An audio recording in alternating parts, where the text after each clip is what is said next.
Hello and welcome to everyone. Going all right now. Let's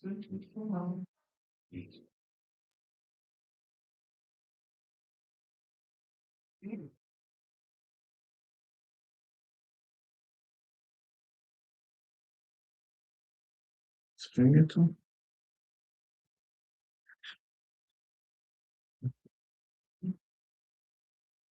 Let's bring it on. Let's see how this plays out. Let's go, let's go, let's go. Octagon FC. Ha!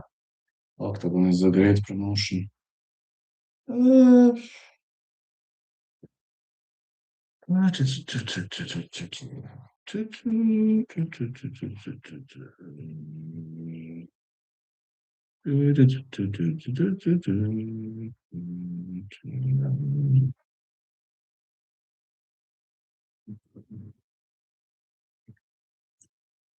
Buday getting right back on track. Doesn't sound that bad, isn't it? With Martin Buday fighting again. Ooh, nice.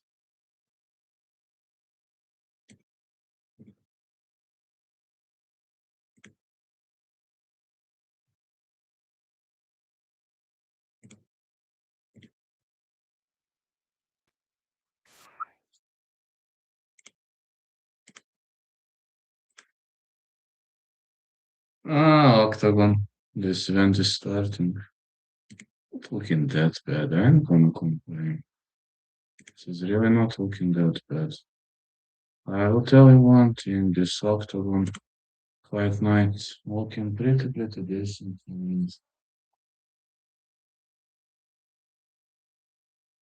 Looking very decent.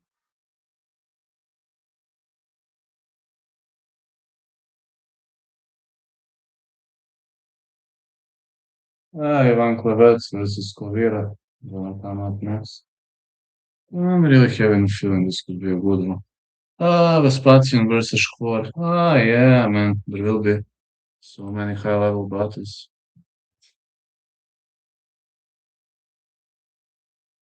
I'm having good faith to believe this could be a good fight card. And in general,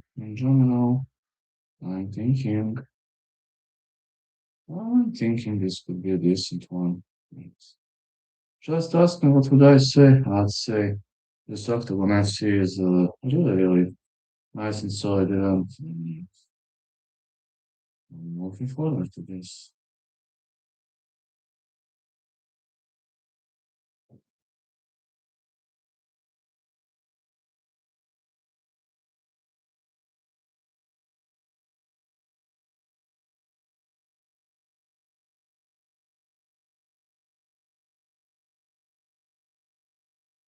Really looking forward to this. Well, the event is starting, getting underway. I can almost say that it's looking really good. You know, it's looking really good, really nice.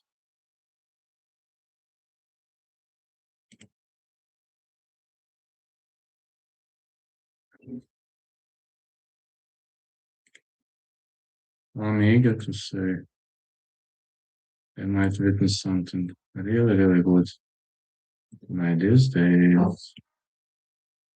Is Octagon FC. Don't drain a lot, like I haven't been watching Octagon for a while.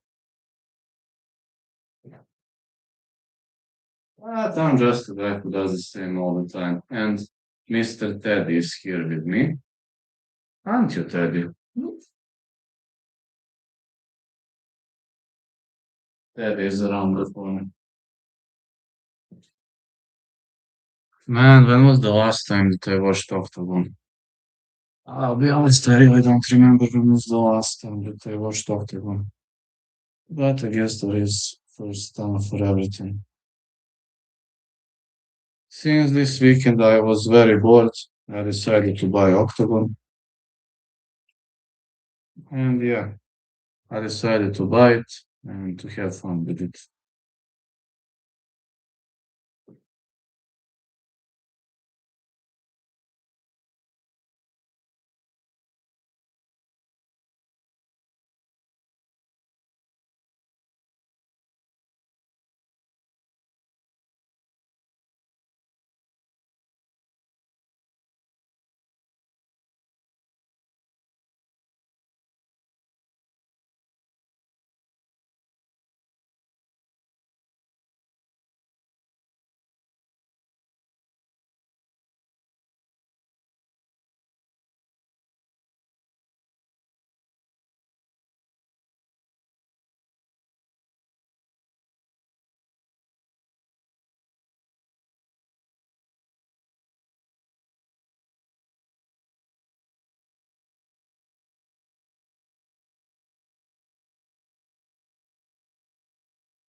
I can have fun here.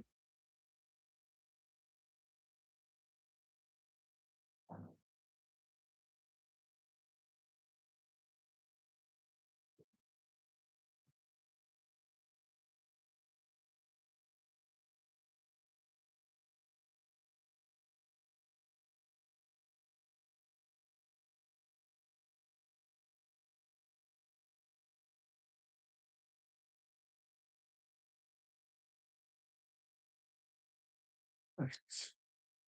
Here we go.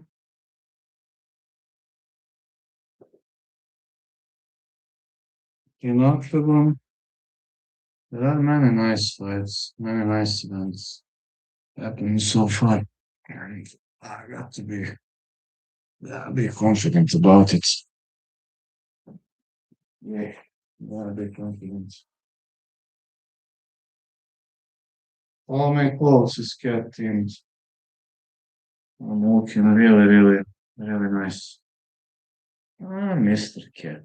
Me? Yeah. No, no, no, no.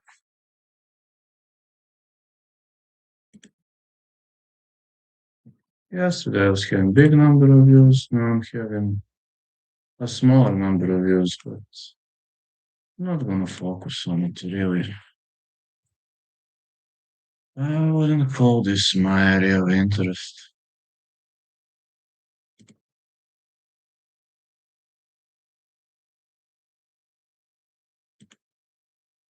Just guess it was a part of the game. Um,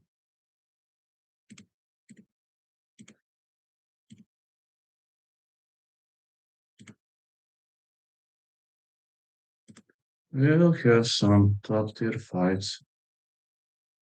Eager to say we're going to enjoy too.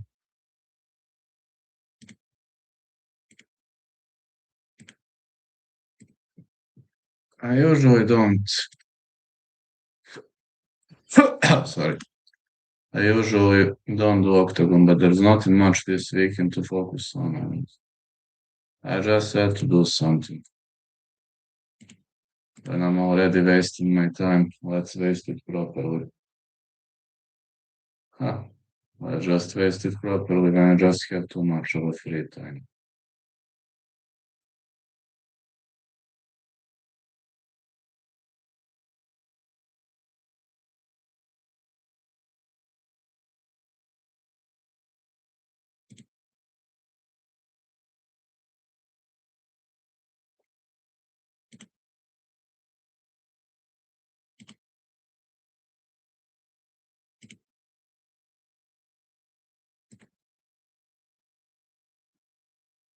Legal. Der Kampf kann auch die Söhne im Detail werden. Oder Swinging, Besiege, Jiu-Jitsu, Grappling und anderes. Alright, there. Explain the rule set of the Octagon FC. The event is starting right now, and I'm having a feeling this could be a good one. Yeah, Fleury and Buday. Really thinking this could be a decent fight card. You're asking me. Yeah, it could have been a decent fight card. Maybe not too popular among people, but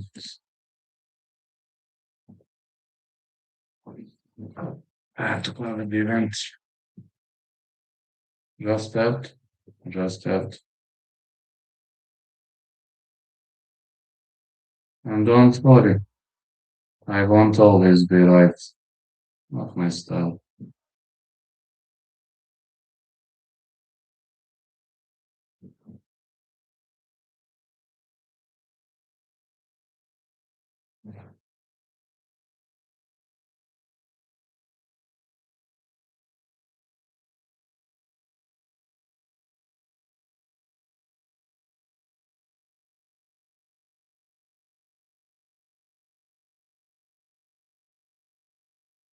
Just having a good faith to believe this could be a decent fight.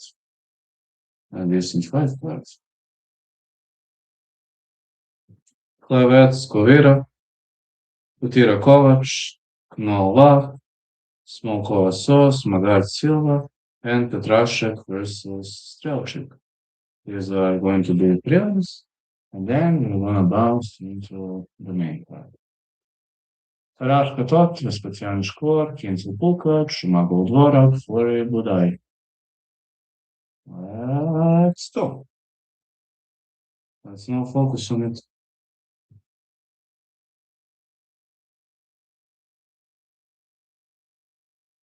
Clavets versus Clavera. Gonna be the first fight.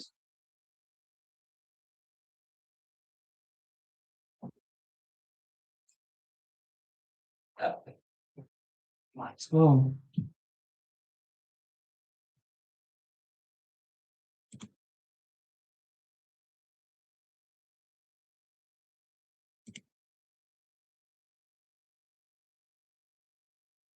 Yeah, I guess Clavets and Clavera would have been the first fight.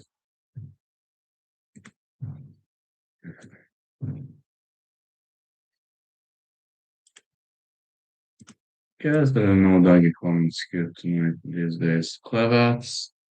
Ivan Clavets versus Bartolome Clavera is going to take place tonight. And I'm having a feeling this could turn into a high level, high paced fight, very explosive one.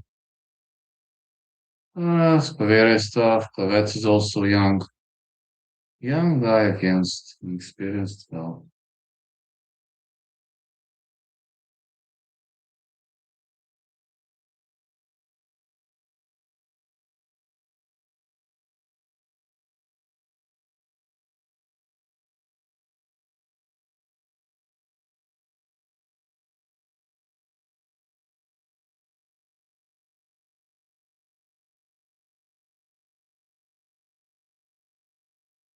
Big Clavets against Clavera. I'm looking forward to this. This is going to be a good one.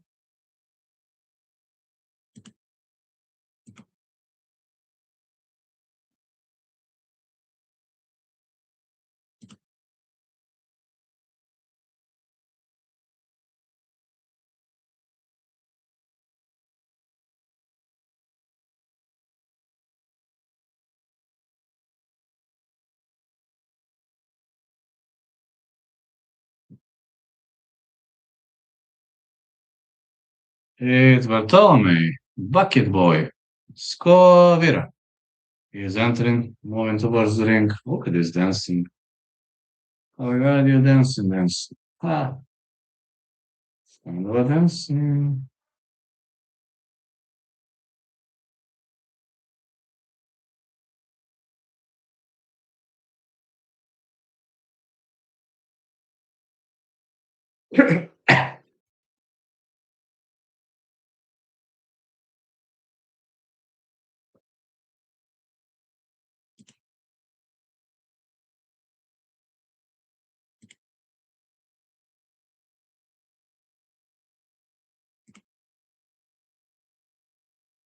Yeah, I know the majority of people are just spending their holidays, but I'm kind of bored.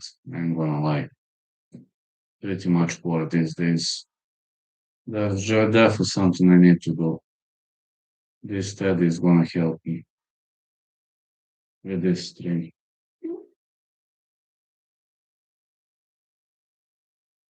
And you're gonna help me, Teddy.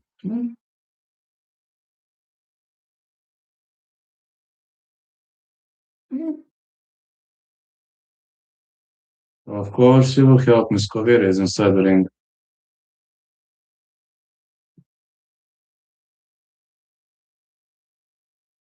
Now it's time for his 3-3 opponent. Ivan Klavets, a Ukrainian fighter who lives in Czech Republic. This guy is looking pretty ready.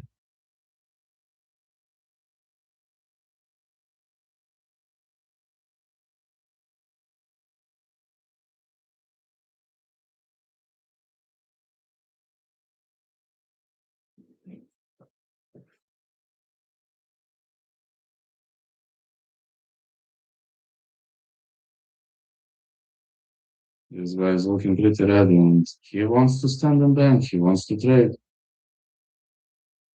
Ah, Fleury Buday. It's got to be a good fight. Yesterday I had redemption. I know a fight.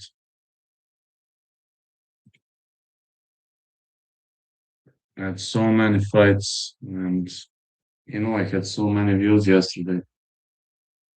Let's see what happens in the fight between Kravets and Skovira. I'm just too bored, that's why I'm covering the whole event.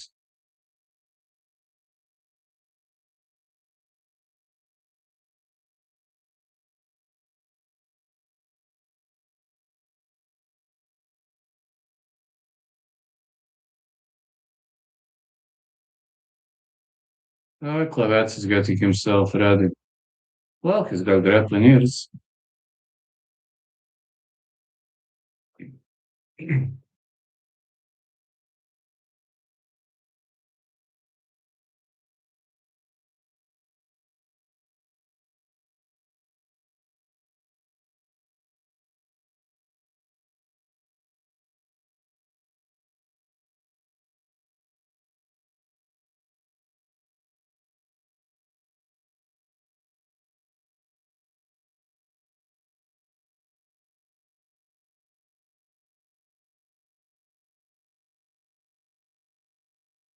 He's ready.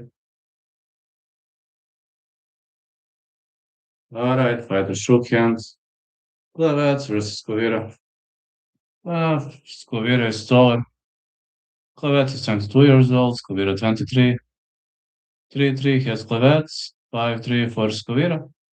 146 is odd on Kravets. 257 on Skovira. I think Skovira is unfairly the underdog here. This should have been a 50-50 fight if you're asking me. Very much a good example of 50-50. But never mind. Nobody cares about it, isn't it? Let's go. Ivan Kravets versus Bartolomei Skovira.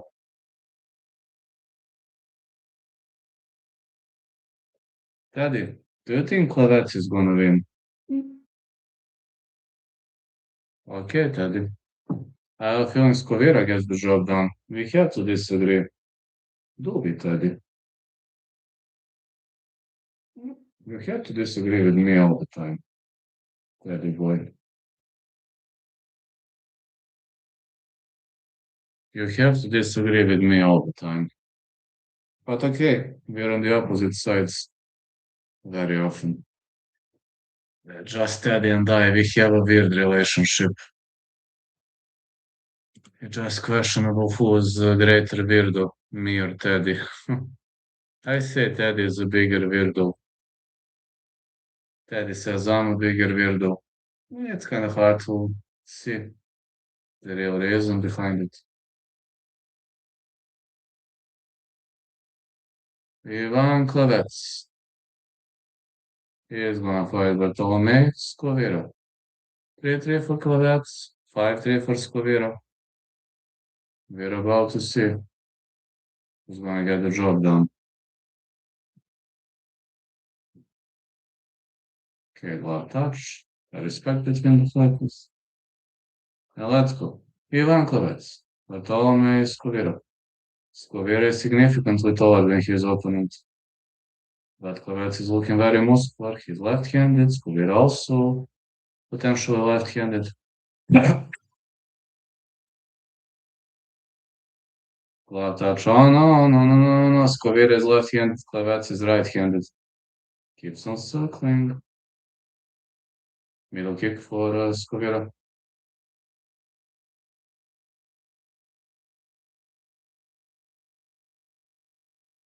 Good right to the body. Again, 1-2 for Skovira. He keeps on opening angles.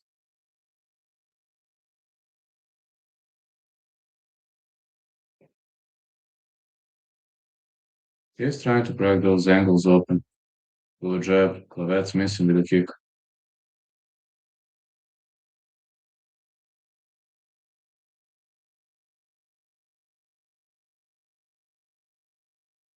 Good right to the body. Klavets with 1-2. Oh, Skovira counters.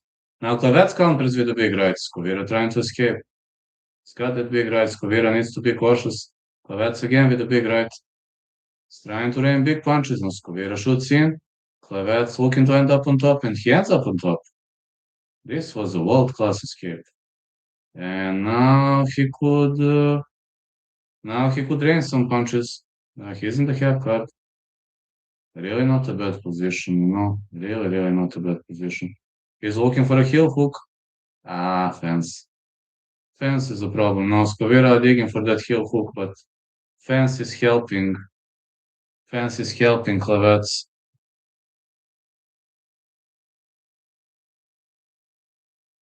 Fence is helping Klavets. He's trying to escape, looking for another heel hook escape. Skobira entangles the leg. Looking for a great transition. Skobira on top. This was a good transition. When you can't go for the leg, just do a transition. End up on the top of your opponent. Good right hand, but guard remains open. See that this guy knows what he's doing. Definitely knows what he's doing. Stay on the top of his opponent.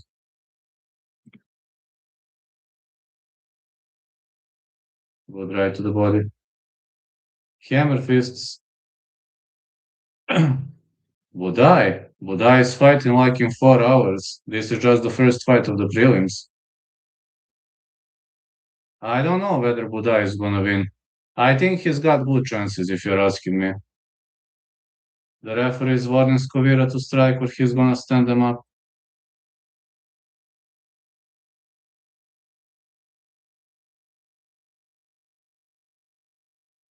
I think he wins by KO. If Buday wins, it's probably gonna be a submission. I don't see any other option for Buday. Fleury is faster, slicker, quicker, but Buday is better on the ground. Buday survived some high-level BJJ guys in UFC, and he's got the potential for ground finishing.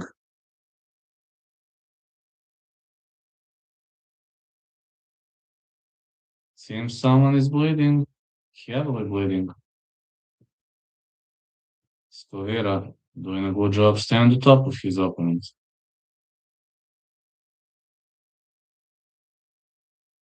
Elbow's been thrown. You think Buday? Buday has good chances to win. Nice pounding by Skobira. Look how he jumps on the top of his opponent. Look at those transitions. Very slick.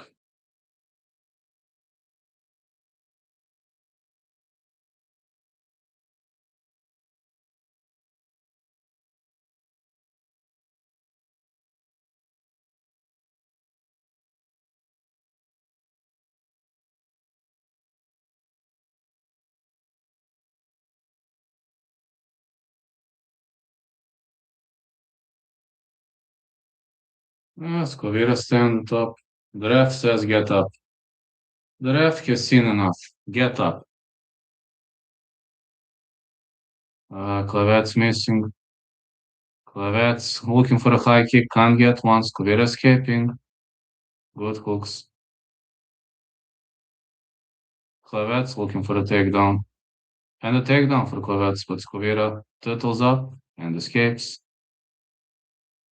Looking for a knee.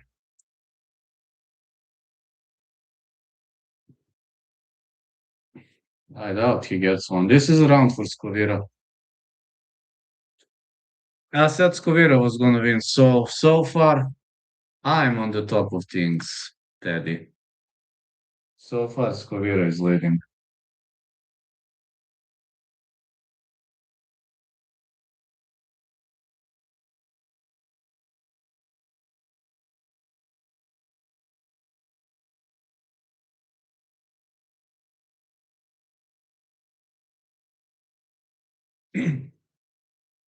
Let's see how this plays out. Skobira did a great job though. He got clocked badly, but ended up on the top of his opponent. Klavets made a lot of damage, but then Skobira pounded him out. You think Žalgas wins? That's a hard one, but Žalgas has a long history of robbery losses. Consider that the fight is happening against a fighter from Czech Republic, also former UFC fella. I think Zhalgas is gonna lose the robbery decision again. I would say that he's got a pretty much good record of rigged decision losses. I think he's gonna be better and lose the decision. Skovira with a big left. Head kick blocked. Klevets looking for the takedown, takes him down. Feel bad for Zhalgas. Same, I'd say. He could be looking for Gogoplata here, looking for a rubber guard. He's trying to entangle the Gogoplata. Looking for a buggy choke. No, no. You can't do a buggy choke with your leg trapped. Legs are trapped. Buggy choke not happening here. This guy Skovira knows very well BJJ. Not many people are looking for Gogoplata, especially on a high level. Addition, he is looking for a leg lock, looking for a heel hook. No, ends up on the top. This guy Skovira, he is very young, but you can learn a lot of stuff from him.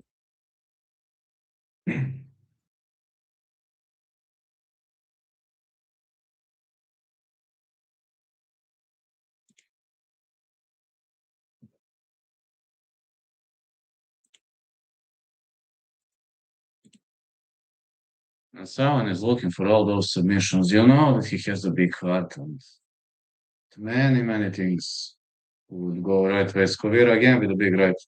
Might want to get out of there, Joe Rogan voice. Man, I also feel bad for Zhalgas. If you bet on that fight, bet on Zhalgas to lose via robbery decision.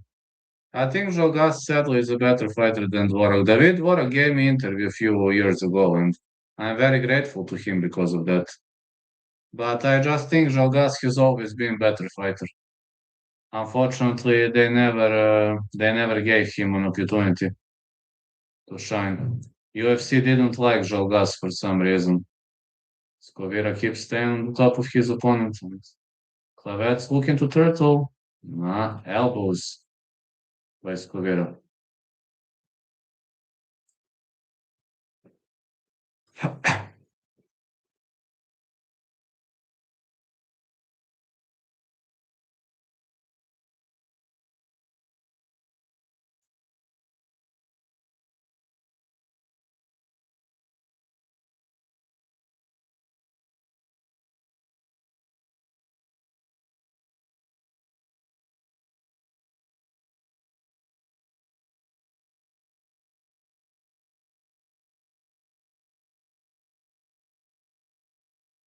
Skovira again jumps on the top of his opponent.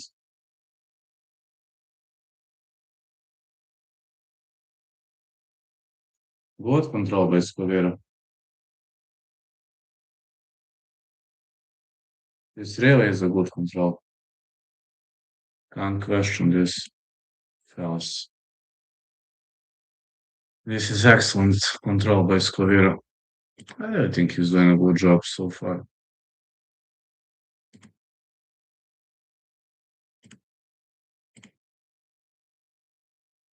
More strikes on the mat.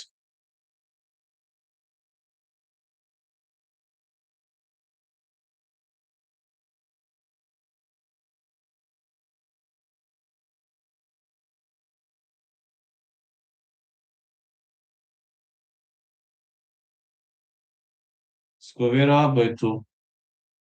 Yeah, Skovira is up by two. I think being up by two is a good choice right now so far.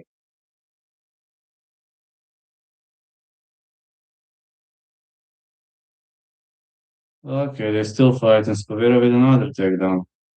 He secures another takedown. Excellent takedown. Offense and defense on the end of Skovira. Really, really good. He's definitely gonna be up by two. No one can question that. I'm having a feeling that Skovira gonna get the job done here. Yes, it's gonna be an easy win for him, I think.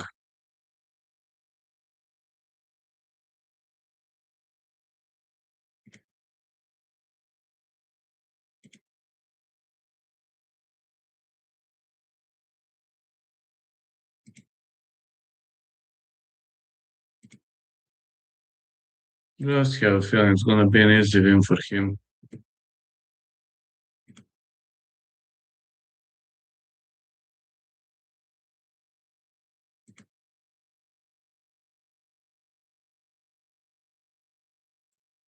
If you're asking me, that's something that definitely deserves attention. Scovera is up by 2.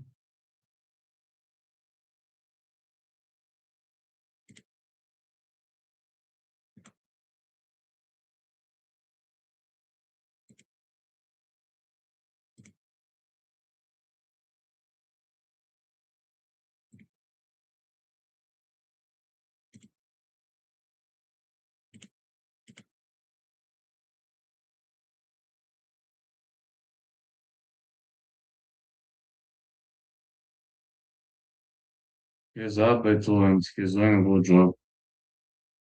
Really doing well. Some big elbows landed. I just think Scovera is in complete control of the game. Yeah, I might wanna get out of there. I might wanna get out of there.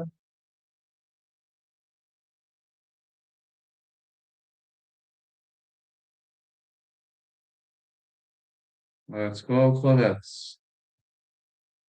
Let's grind it out. 1, 2. Let's go here.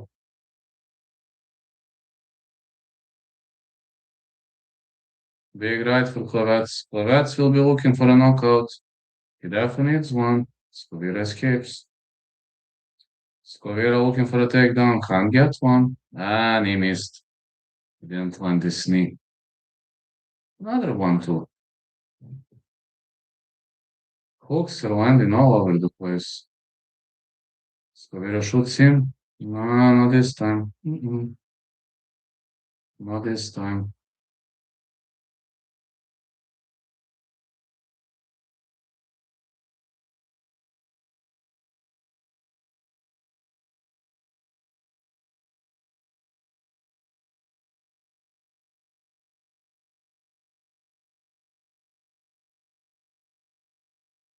Scovera is looking for a takedown. Now Clovets digs for a takedown from the different position.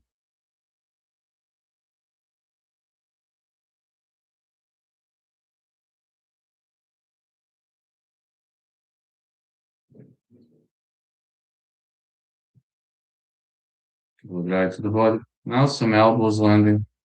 Scovera defending really solid against defense. This is a very good defense by Scovera. Scovera escapes. Looking to get on the top of his opponent, yes? I assume Scovera is gonna win. Teddy, right now you're not right, my dear boy. So far, Scovera is winning. I think this is a good underdog, Teddy boy. You disagree, do you, Teddy? You always disagree with me, do you, Teddy?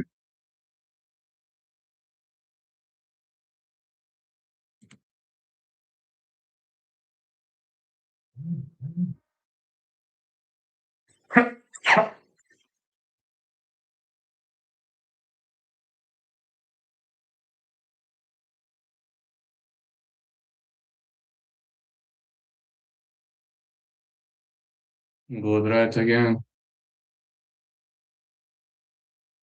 And again.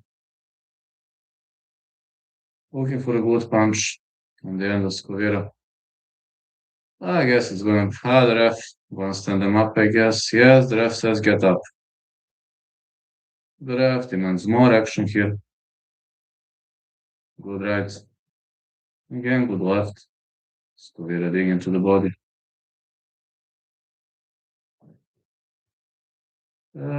Someone intentionally ended up on the back. Not tonight. Scovera in control.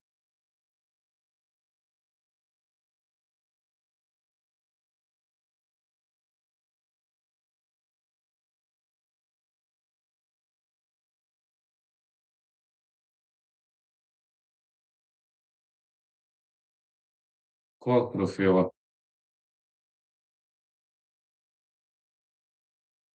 Kako to misliš? S kog profila ne možeš?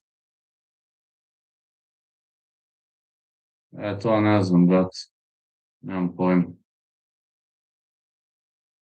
More strikes.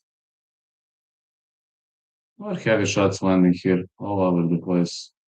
Scovira doing a good job. To nemam pojma već. U čemu je fora?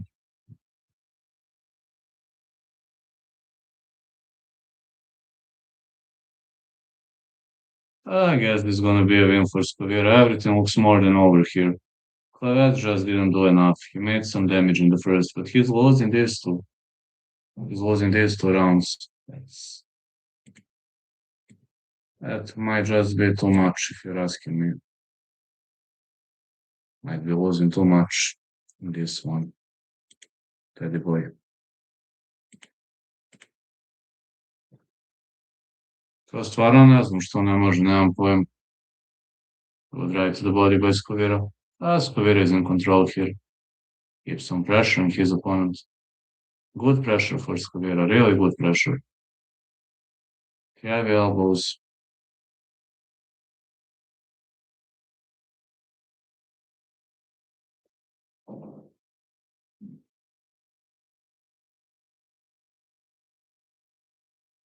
More punches to the body. I guess Scovira won this one. Guess it looks more than over. Scovira with the victory, very successful one.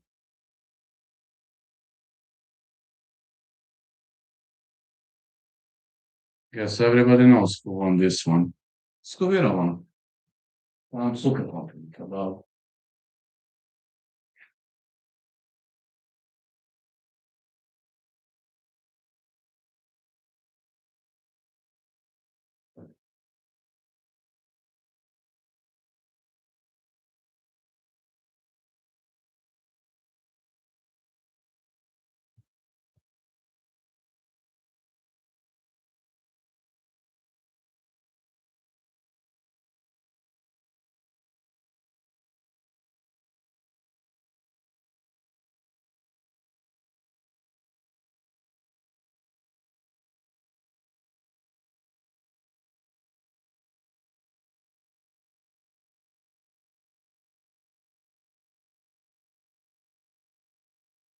Scovira won. Like everybody knows who won this one.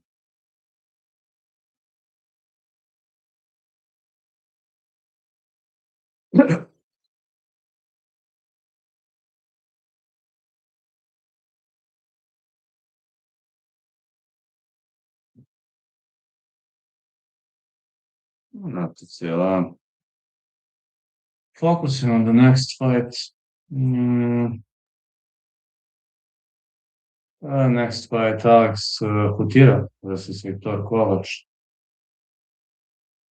Oh, the last time I watched OKTAGON. I don't remember. Scovira won.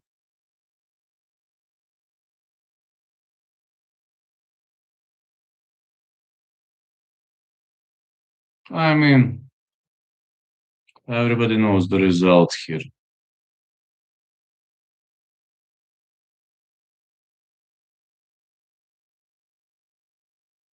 What? They gave a win to Clavets? Wow. Yes, this is just crazy scoring. He made more damage in the first, but he clearly lost second and third. This is kind of a crazy, man.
Yes, they're up, Scovira.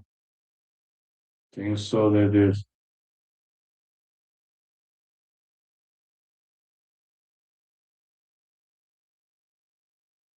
Alex Hutira gonna be fighting Victor Kovac as the next fight. Hutira versus Kovac.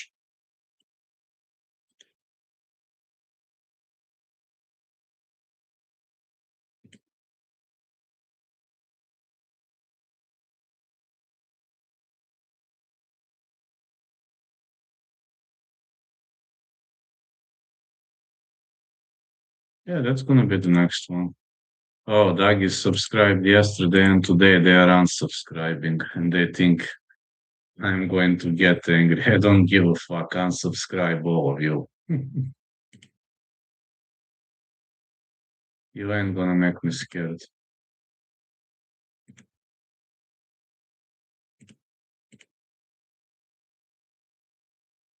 Kutira versus Kovac coming up next.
Let's see. Victor Kovac against Kutira. Now that's gonna be a good one. Really good one.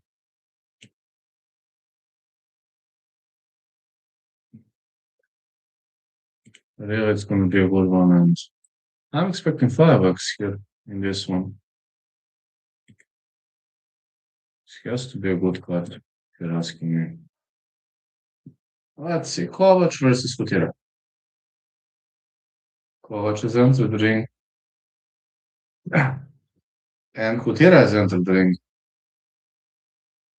It's a spectacle. Ah, može biti.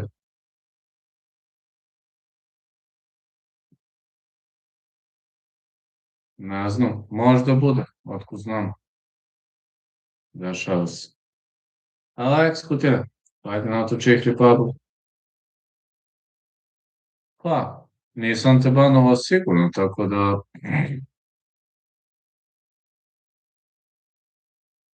Verovatno da jeste. Kutira, izradi.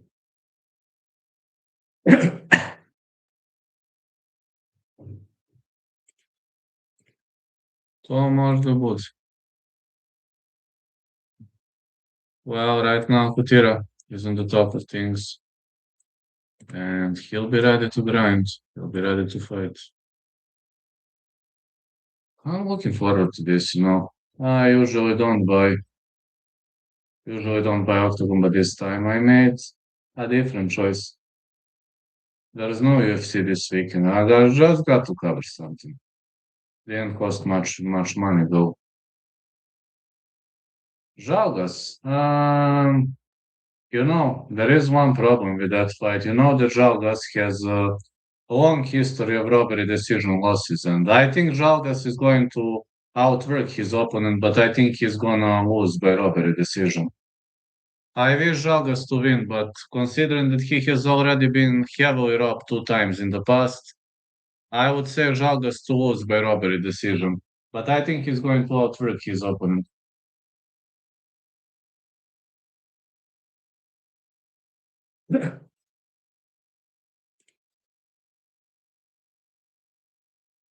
But I think Žalgas is better than David.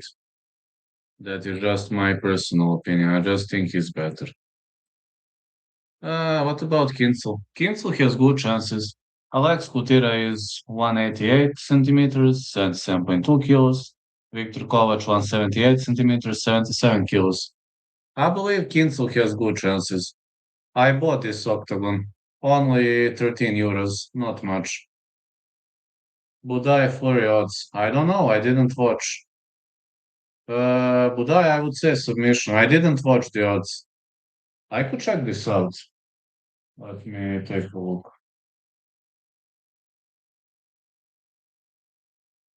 Let's see for octagon the odds. Buday is favorite, minus 175.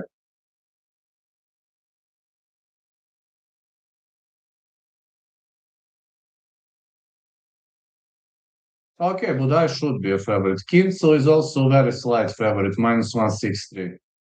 I think odds are fair. Brate, Roka, idemo. Hvala, brate.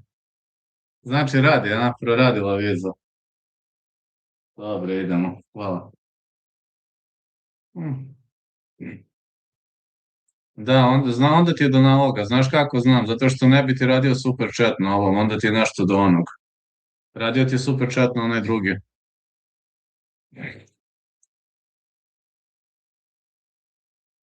Da, znam. Znači vratio si nalog. Da. Kontam. Sad si vratio nalog, to je to. Paci. This is gonna be a good one. Kovac versus Kutira. Kovac is smaller and stronger. Yes, I know. Da, znam, brate, znam. Znam da ti je na onaj bila viza povezana. Ili šta već. Meni isto. Meni na jedan nalog hoće da je prihvati, na drugi neće. Ne može ista na dva naloga. Good right to the body by Kovac. Kovac again looking for a body shot. Kutira with a leg kick. Kutira has very similar. Hvala, brate, idemo.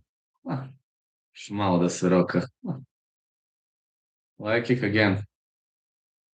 Again for Kutira. Let's go. Kutira looking to defend here. Looking for a nice defense here.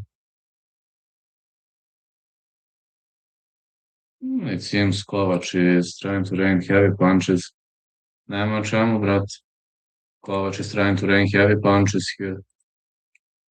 Nema čemu. Good right to the body. Oh, was it? Was it a headbutt? Man, this looked like a headbutt to me. I guess Kovac is on top of things. Big right with Kovac. Leg kick for Kutira. A nice hook. Oh, look at this judo trip. But Kovac with a reversal. On OKTAGON, I didn't bet on OKTAGON, but you can bet at any local bookie. Like in my state, for example, you go at a local bookie called Meridian Bet and bet, but I don't know. Depends on where do you live. I only bet on UFC. I just pay this to watch for fun. Good elbows for Kovac off the top. I don't know. If I must bet on someone in the main event, I would have bet Buday. If I must bet Dvorak or Zhumagulov, I would have bet Dvorak because Zhumagulov has a huge history of decision losses. Do you like betting real sport betting bars? Actually, I don't. I'm gonna tell you one thing, no. Because people are constantly yelling, they're constantly arguing, they're constantly unhappy, and you are right. You are right. You wrote what I wanted to say. Yes, they argue all the time, and it kind of sucks. It's annoying when they argue. It's super annoying when they start arguing, man. That's why I don't like too much contact with people in real life. Like betting bars or I go to betting bars. Yeah, lots of alcohol. I always place my bets in betting bars, but I just place my bet and go out. And that's all I do. I literally place my bet, go out, and that's it. And a lot of alcohol and cigars. And all the time they are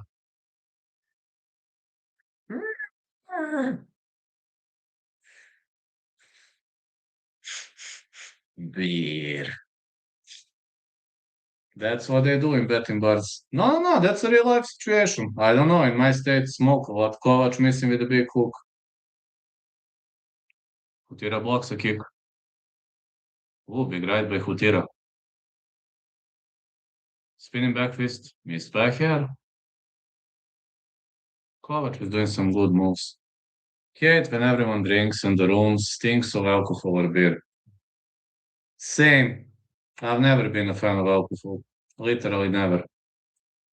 People are very loud and tensed up. If you're visiting betting bars, then you know. I only go there and place a bet. And that's literally one and only thing I do. Big knees by Hutira. Kovac in the survival mode. He could go for a takedown of the back.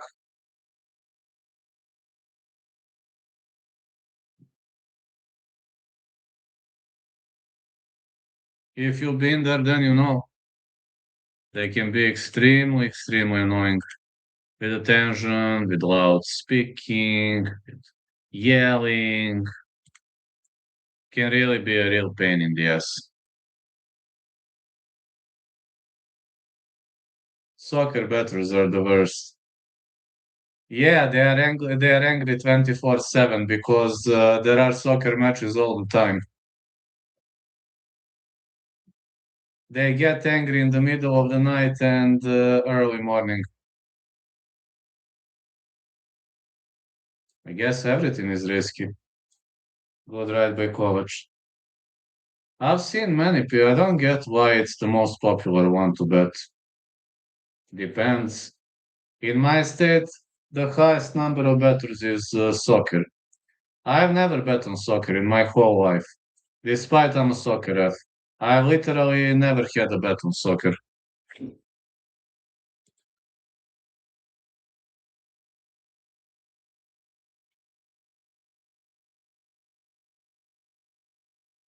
I've never bet on soccer, literally never. Only MMA. MMA. Only UFC.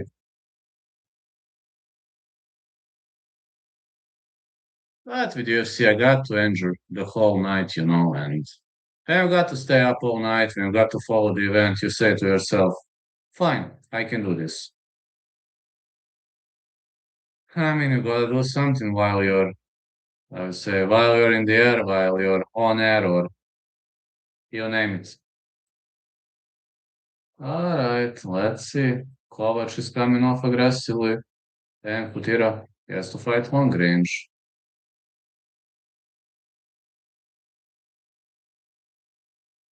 Good right by Kovac. Misses with a hook. Big right again, he misses. Like kick for Kovac. Kutira again with a leg kick. Kovac trying to catch those kicks, but it isn't working.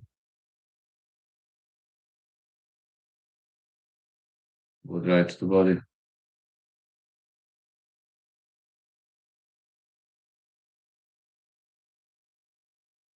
Nice left. Kovac keeps on spamming those punches. He lands a big right. Now looking for a clinch. I wonder if Kutira will be eligible to defend this.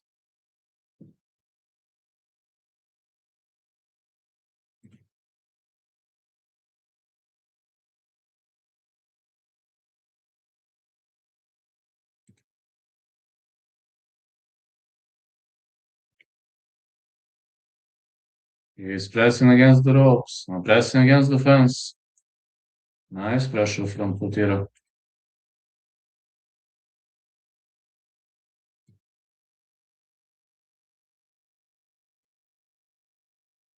Another knee to the head. Man, I wonder what is this guy Kovac made of. He had like 4 or 5 knees to the head and he's still standing. Like he expect Kutira looking for a takedown. Wonder if he can get one. Yes, he can. Nice takedown by Kutira. He can now just lay and stall. Looking. Oh, big elbows. He's trying to land heavy punches of the half guard. Looking for a Matt Hughes. Now looking for one arm trapped. He could go. He could have gone for the arch choke. Haven't seen the opportunity. Elbows, big rights. This is full mount.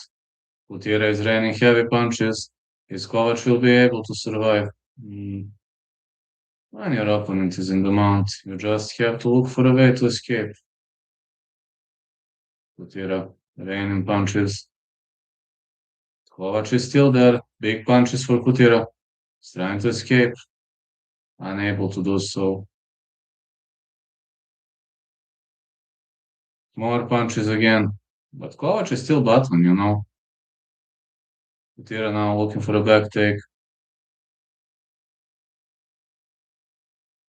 Looking for a rear naked choke. Kovac taps. That's it. That's it. Kutira won. Kutira with a rear naked choke victory. Big win by Kutira. Was a big win by Kutira.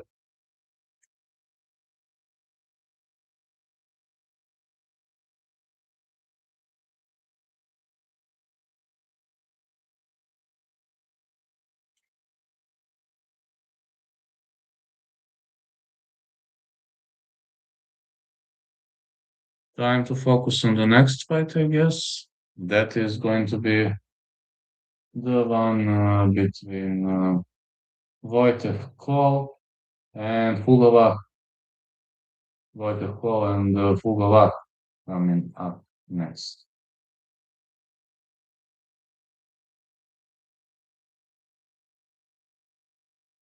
Wojtek Kol and Fugawak coming up next.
Up we go. It was a great win. Can't complain about it. This was a great win. Buday. I have a feeling that Buday. Can't wait for that Buday fight. If you're having a UFC background and if you already participated in UFC fights, then you have a big potential. A big potential for the win, I guess.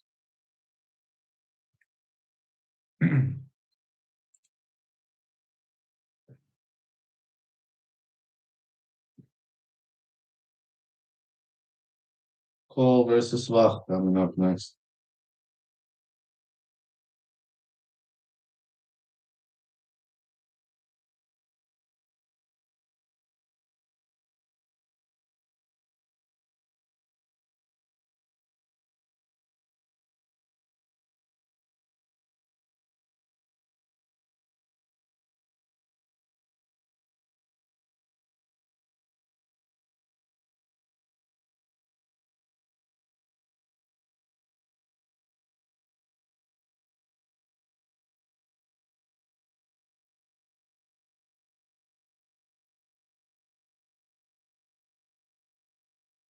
Like Cole versus Vach is the next fight.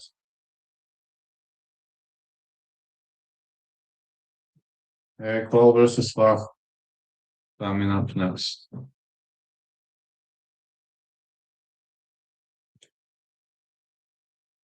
Soccer bettors breaking stuff. Very true. When they get angry, better run away from the betting shop. Better just run away.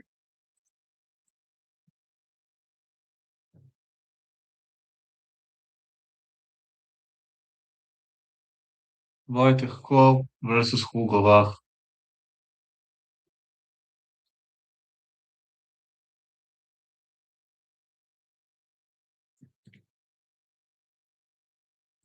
If I reach 1K views, it's gonna be good.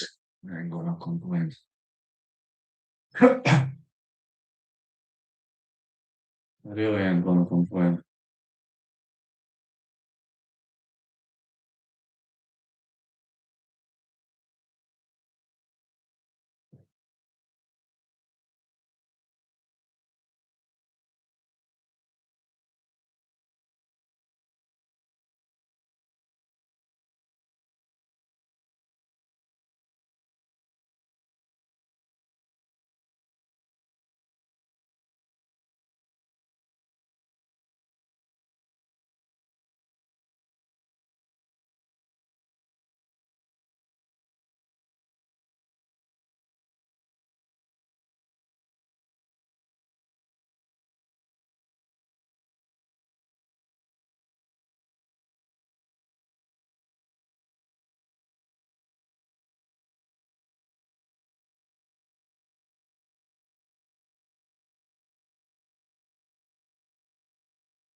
Uh, Hugo Vach trains with Paul Kai. Never lost with submission or TKO. 3 wins in a row. That was actually extremely, extremely tough.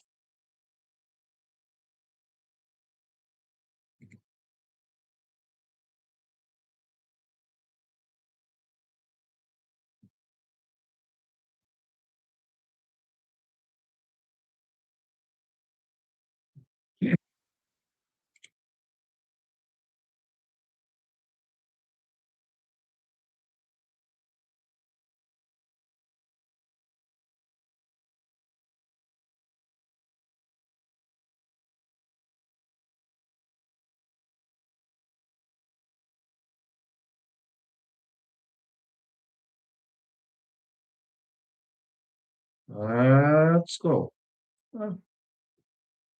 Okay, Vach. Vach versus Kroll coming up next.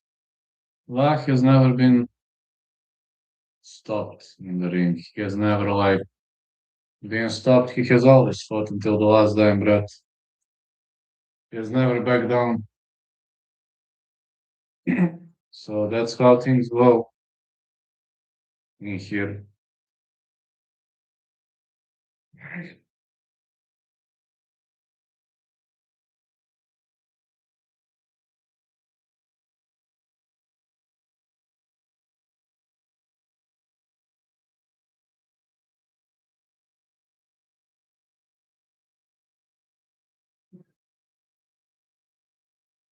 Wojtek Kol.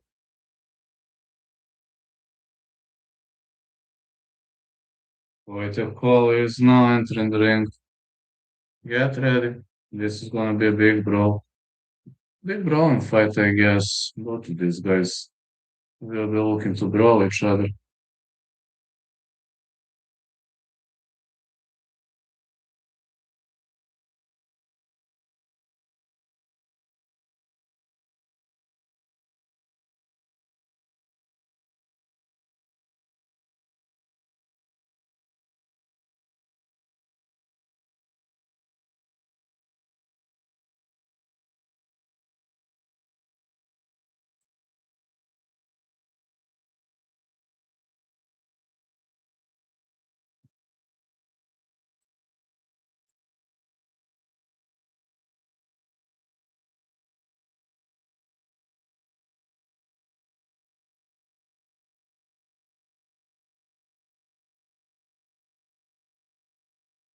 Off we go.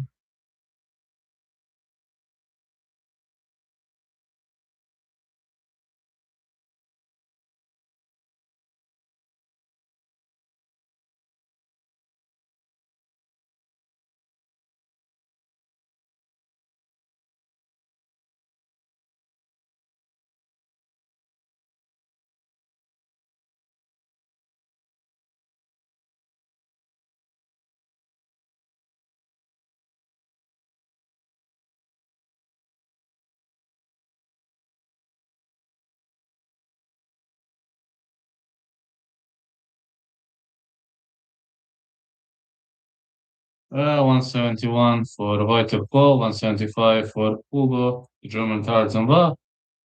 66.3 kilos for both of them, 26 years of age Cole, 25 Vach, 6-1 for Vach, 3-0 for Cole. But Vach is no joke. Do not underestimate the fella. I'm gonna tell you, don't underestimate the fella. He's got big power.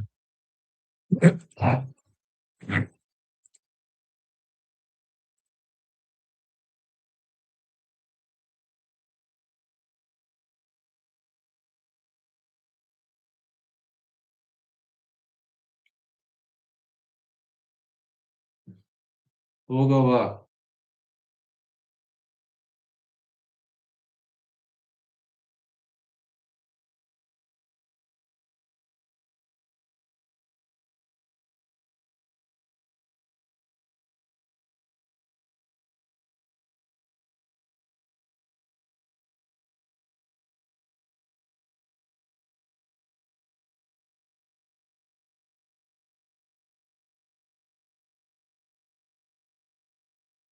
Wojtek Cole. Looking good.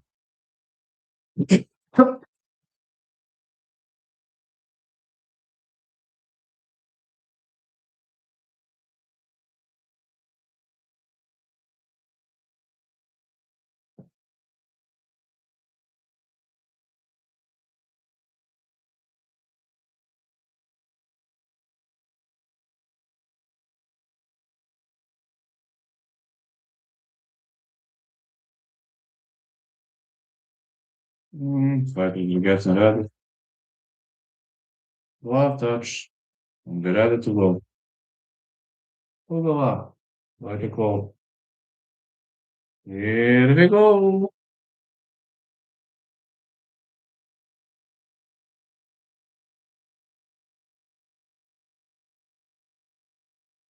Love touch, let's go.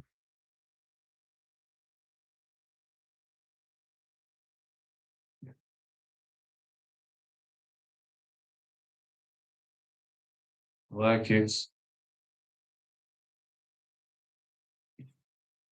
Another leg kick with a call with another leg kick, but counters with the big right. Well, these two are pretty explosive. Are we gonna see a leg kick fast or whatever? Wow, he's holding this Philly shell pretty hard to defend.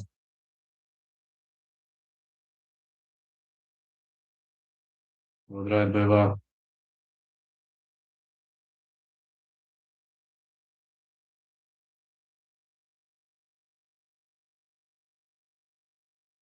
Middle kick.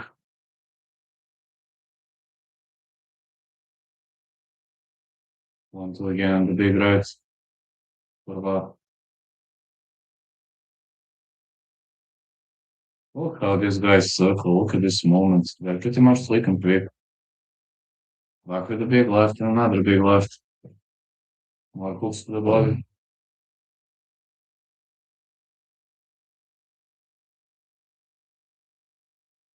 Head kick blocked.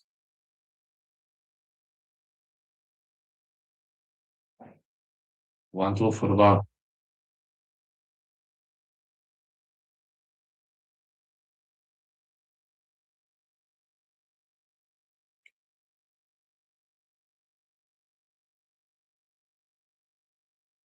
Wow is looking to deliver a big punch. He's really looking to deliver.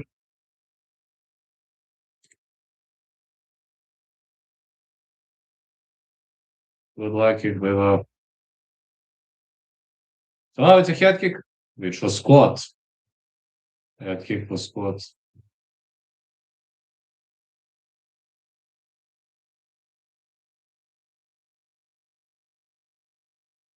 Kick was squat again. No, caught a kick now. He's looking for a takedown. Oh, big right for Wow. No, he's having very good reflexes with kick catching. No, with the knee. Head kick blocked. One, two again for Kno.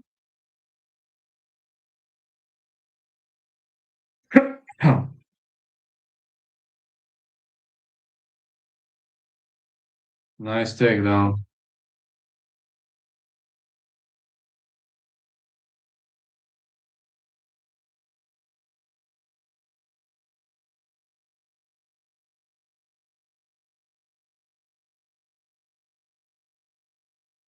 Nice uppercuts again. And again, nice uppercuts. More hooks.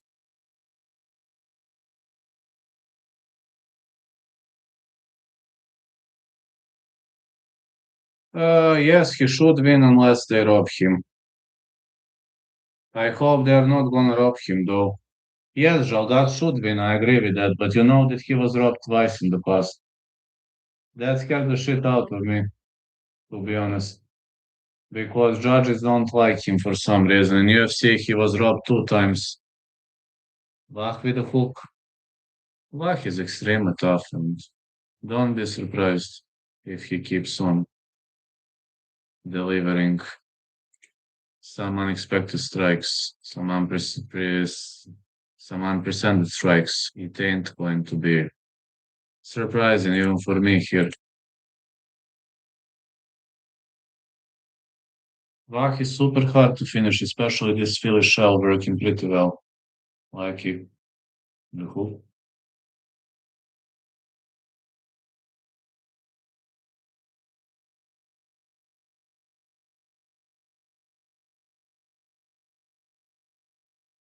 Oh, big right for Knoll.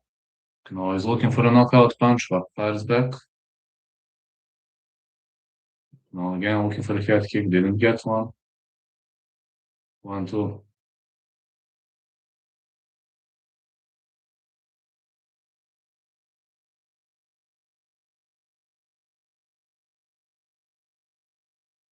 Middle kick to the body. Yeah, I've seen some comments that people believe that Knoll is fighting like he's having a panic attack, but that's just his fighting style. That's what people don't understand. A lot of painting. That could just be a trademark or fighting style or you name it. Just you name it. Let's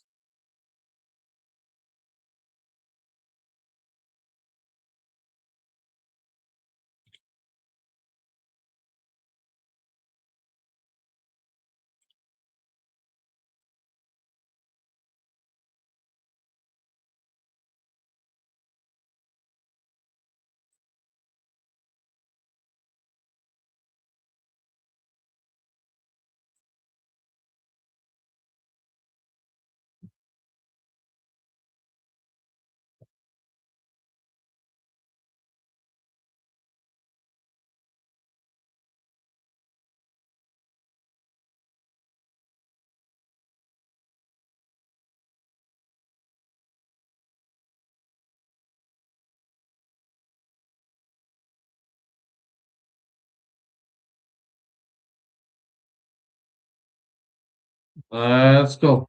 Black entering the next one. Of course, no love touch as we head into this round. Round two. Love countering those middle kick attempts. Good right for love.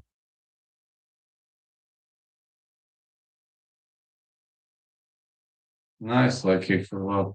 Looking for a head kick blocked. Now looking for leg kicks. Time to check them. Missing with a big right. Another leg kick. No with a hook. Leg kick for Knoll. But Vak is checking those leg kicks. Big right.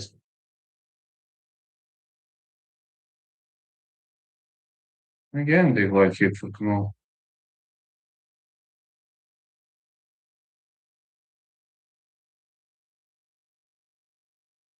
Big knee by Knoll. Now big knee by Vak. No, no, looking for a takedown. Vak gets up. He got up. It seems he's doing everything he can to stay on the feet.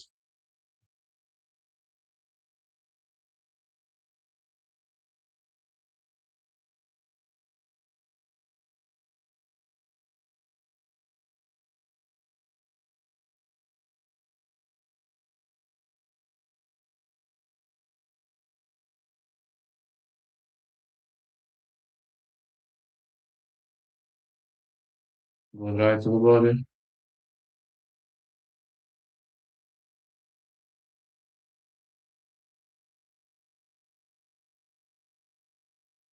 Vak with a head kick.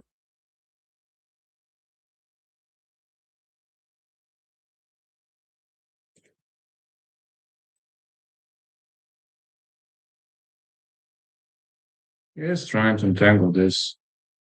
Middle kick by Vak. No, Knoll firing back. Knoll with a big right. Looking pretty decent here.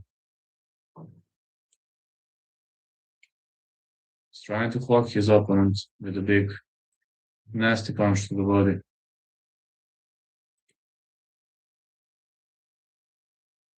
1-2 for Knoll. Vak firing back. Alright, this is a draw. And very much of a decent draw. That's it. Yeah. Very much of a decent draw. Big right and the big left hand for Vak. Keeps on drawing. 1-2 Vak. Alright, I assume I don't know how these judges score, but I see Vak being up on the scorecards. Unfortunately, Teddy was right about Clevet's winning. And we're not on the opposite side here. We believe Vak is going to win. Like expect no checked. Teddy, you are always on the opposite side. Maybe not always, but in 70% of cases. With left hand to the body. Line attempt for Knoll.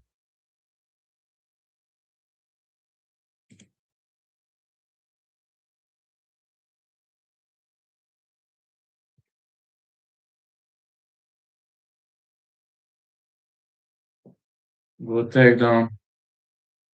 Yeah. Nice right hand for Knoll. and a good hook. Big left to the body and the big right.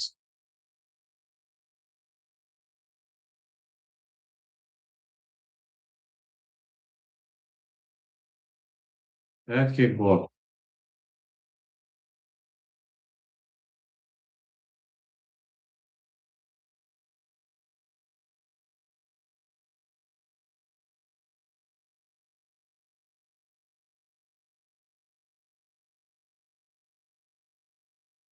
One, two been thrown again.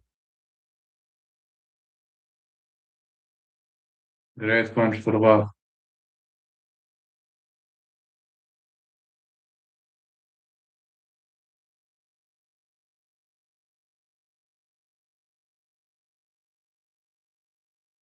Nice punch to the body, Bach. Ah, look at this catwheel kick by Bach. You don't see it too often. Unfortunately, this catwheel didn't land.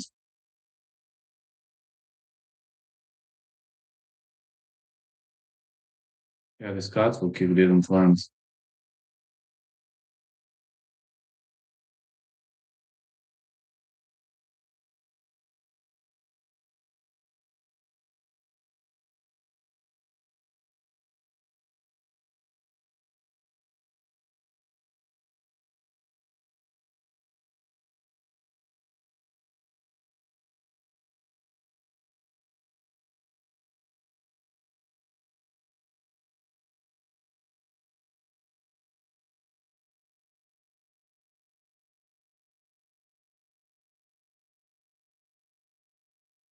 Let's go.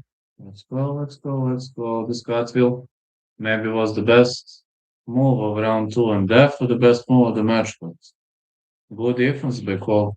Really good defense. Did a great job defending this.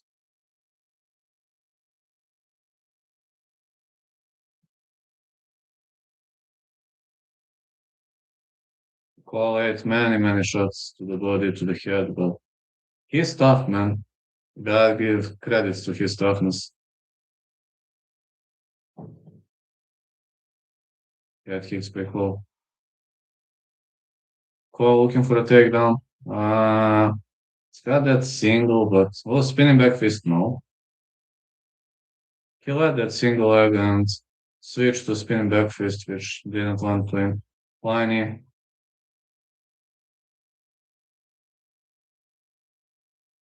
big right to the body and elbows. Dive up, nice elbows.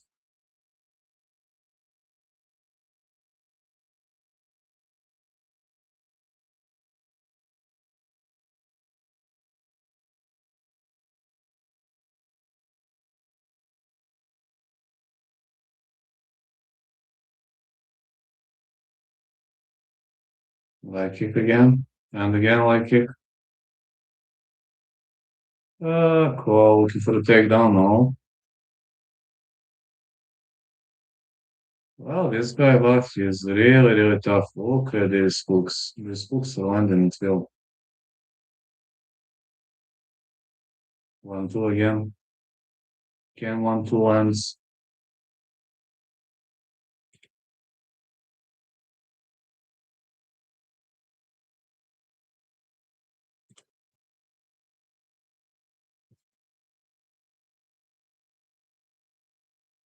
Nice elbow for Val. No, they always say that you never leave it to the judges, but so far. Oh, call Anthony, but he's still there. I don't know what are these guys made of. Literally, I would have been down if I had that knee, but this guy Cole is still there. Good right for Val. The big knee. More shots, but Cole is still there. Fella's still there, man. This is kind of impressive.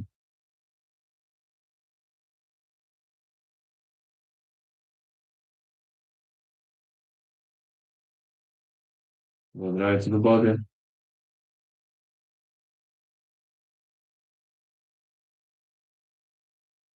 More hook spin thrown again. Really, really nice. Hook to the body. Yeah, nice head kick. Oh, very solid push kick by Vak. He takes his opponent down. It was his opponent ended up on the canvas. They go, Vak with 1-2. I wonder how much damage can Cole take. Even if he loses this fight, he's a warrior. He survived so many big bombs that would have dropped even greater opponents than him. Push kick.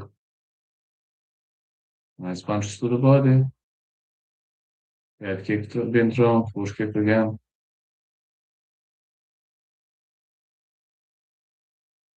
1-2. Big right. Head kick block. He misses with the big hook and the big right that landed.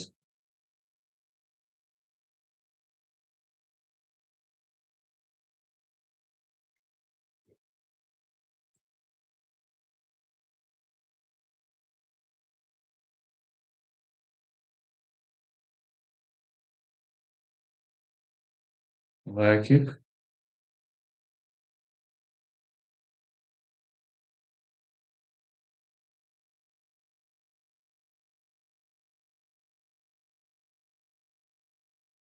Man, this guy Cole is a warrior. Even if he loses this fight, which he probably will, he is a real warrior.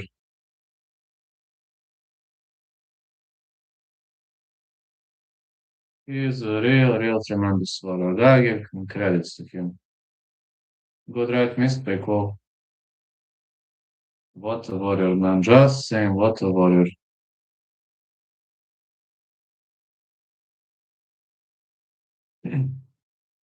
Cole looking for a takedown, misses, big right.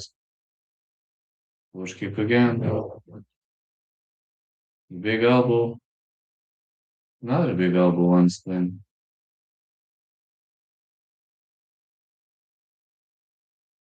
Nice leg kick being thrown. Valak looking for a cartwheel. His opponent missing with the knee. Guess that's the end of the route. We've reached the end of the route. Well, I just see who won, but I'm confident that they are gonna raise Valak's hand. I would have raised his hand if I was the ref, but never know with the judges.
I'm just saying, I'm confident that Valak won this one.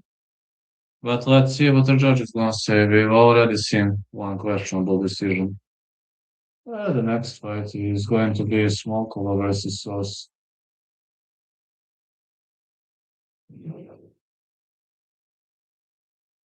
Let's see whose hand is gonna be raised. Yeah, Bach won. This is a good decision. Very much of a good decision.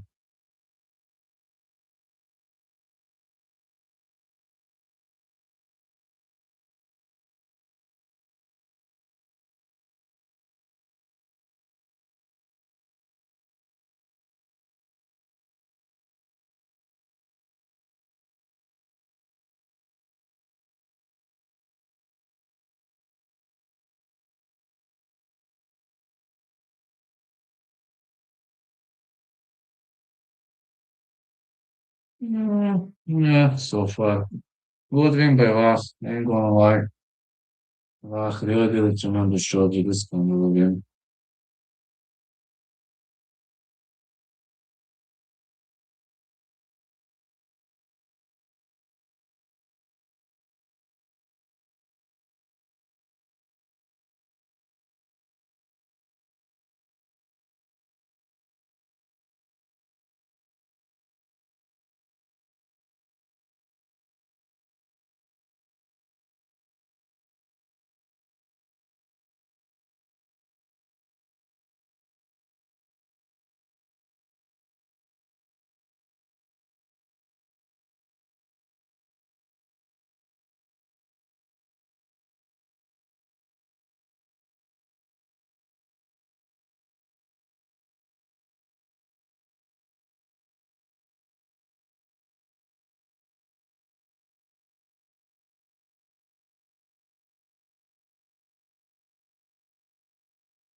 Female fights. This is what I love the most.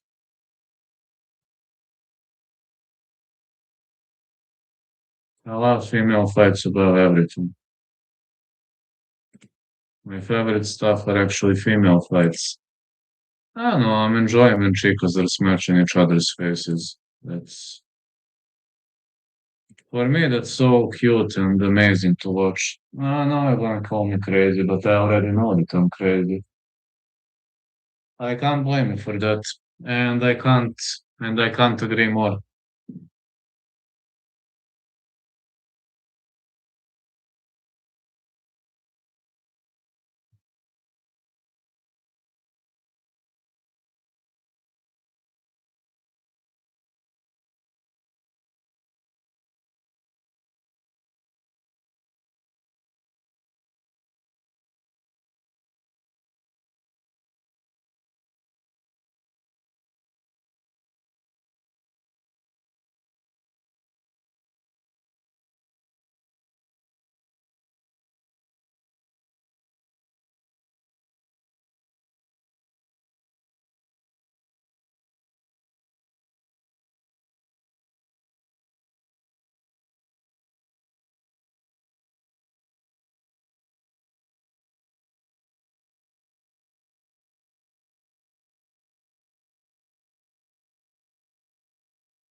Okay, off we go.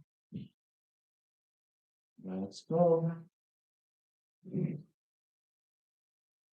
Let's have fun here.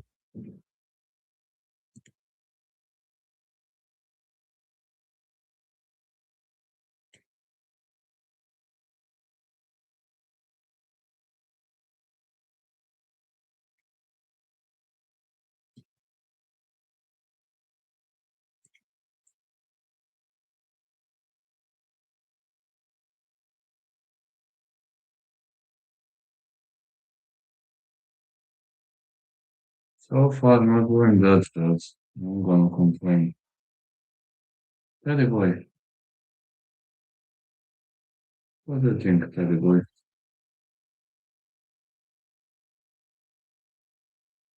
Yeah, I also think it's gonna be good. I have to agree with you, Teddy boy.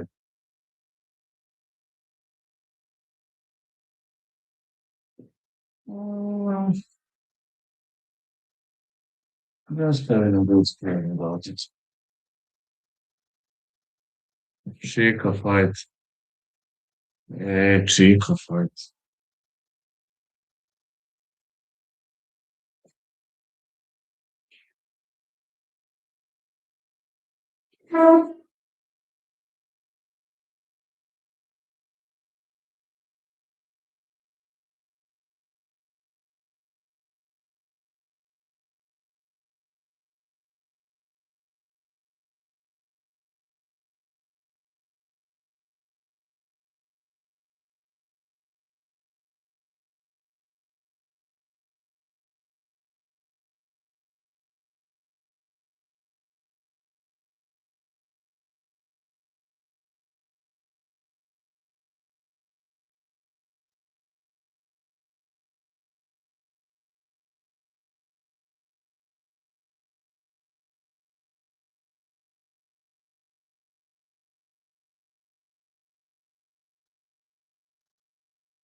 Veronica Smolkova against Marta Sos coming up next.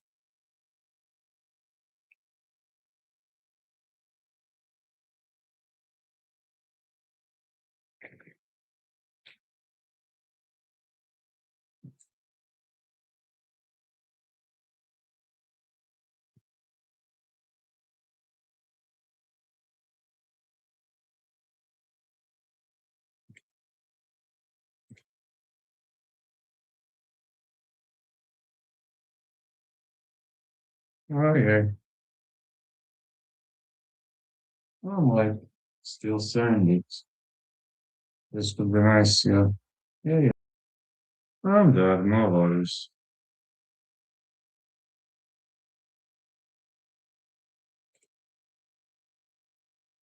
No worries, I'm there.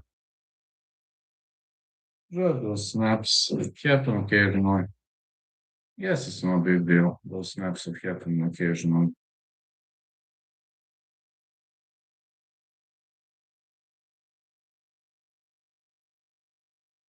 Yes, it's Marta Sos versus Veronica Smolkova. Kind of snapped. But I think I'm still there. I think I'm still there.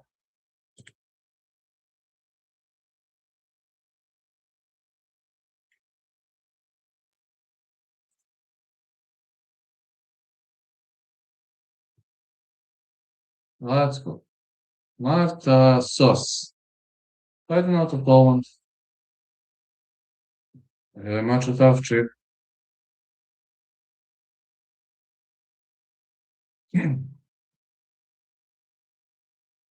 Man, I enjoy when chicas are smashing each other's faces. It will be a tremendous fight if you're asking me. And it is going to be a tremendous fight.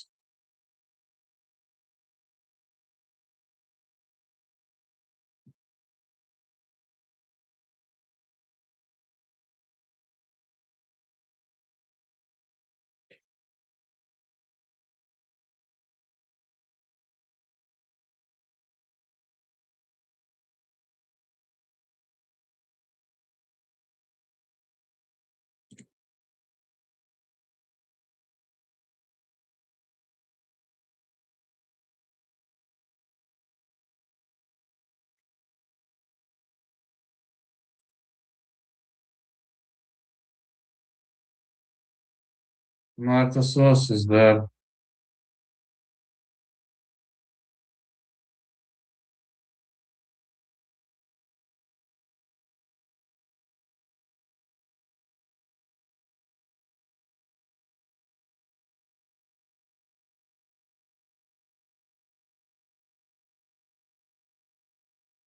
Ah, Veronica Smolkova even has her own song.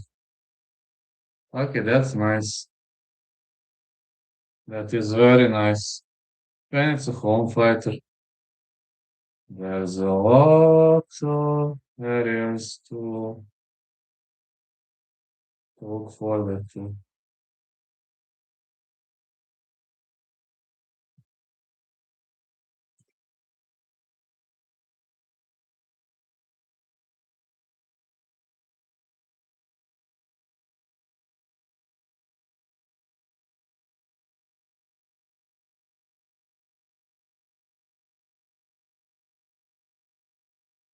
It's Veronica Smolkova.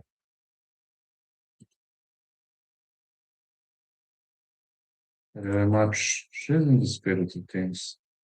And she's loud and red.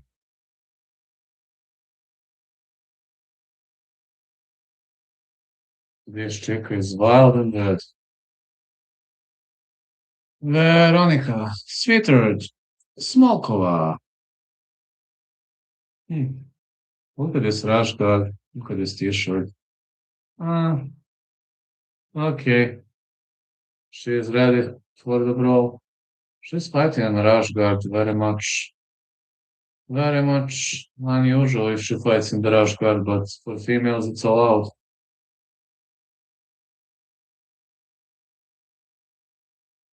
Yeah.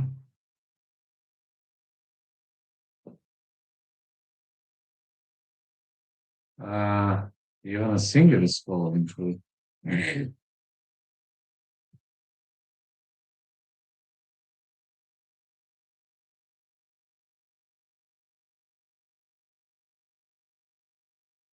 She's fighting on top. No, she took it off. She's fighting on top.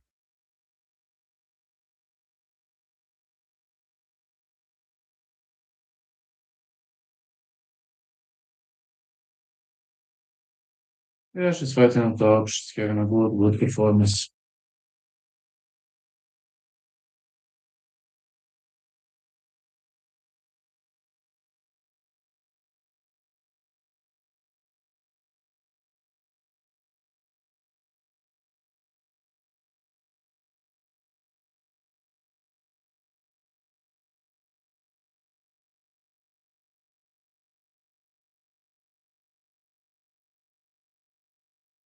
She's fighting on top.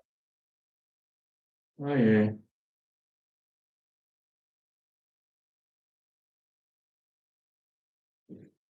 Let's see. Veronica Smolkova, 23 years of age, 163, 59.4 kills.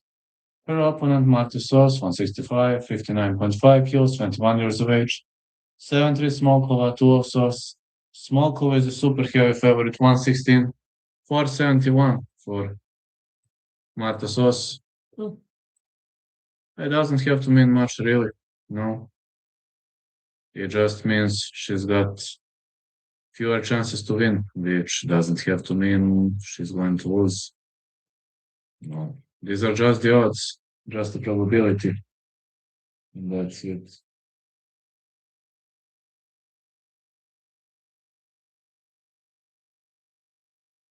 Smothered against Eric Silva after this fight.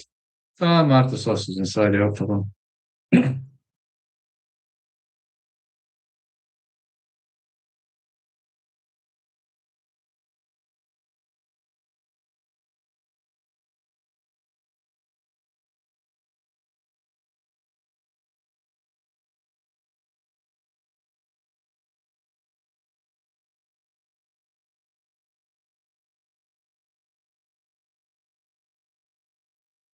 Marta Sos versus Veronica Smolkova. Smolkova is looking pretty big for this weight class. She's actually looking pretty big.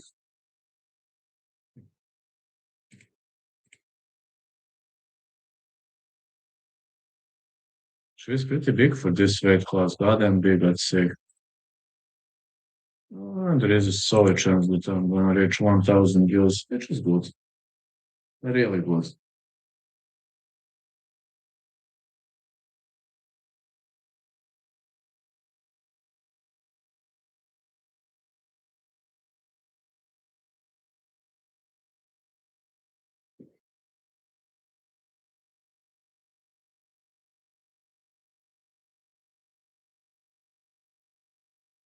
Glove touch, let's go.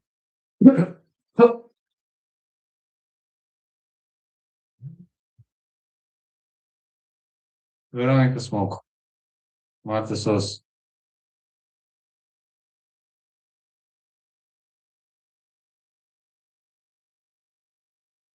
Here we go, the fight's on.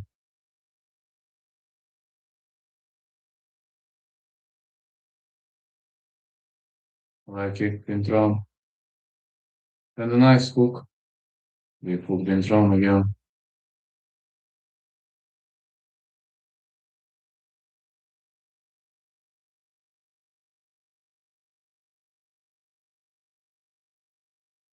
Nice leg kick.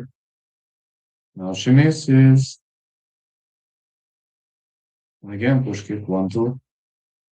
It's very solid push kick by Veronica Smolkova. 1-2 for Sos. Smolkova keeps on doing this push kick over and over. Hook kick. Nice left hook for Smolkova.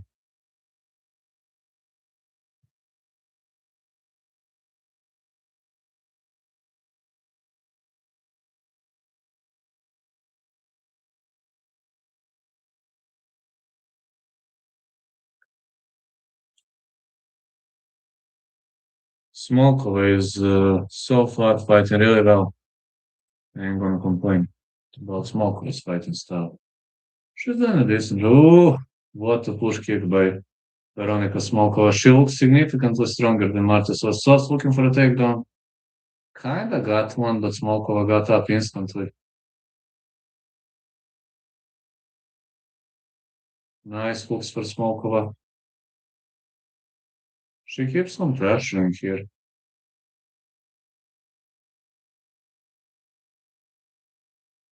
More right hands.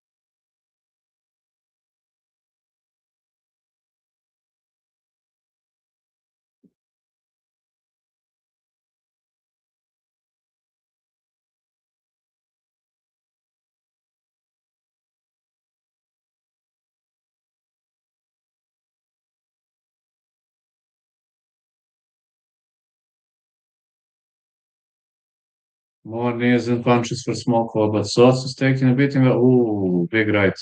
Smolkova again punishing with big rights. Sos cannot take much of a beating. That's it. Smolkova with a stoppage. TKO stoppage on defeat. Yeah, Marta Sos was heavily injured. I think this is good call by the referee. I really think this is a good call. I know this is a professional fight, but a good call. Jonas Smothered against Elvis Silva coming up next. Smolkova was just significantly better. Those punches were landing at will. Her opponent didn't fire back. No head movement. Yeah, she literally had zero head movement against Smolkova, and the ref had no choice.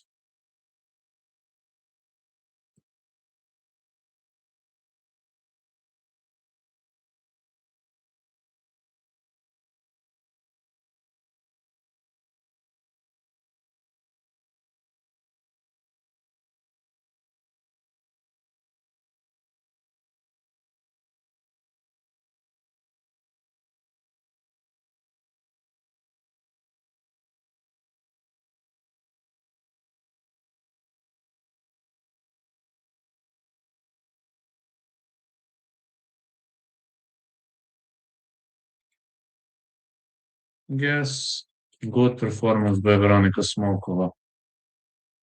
Ah, reaction time, I guess.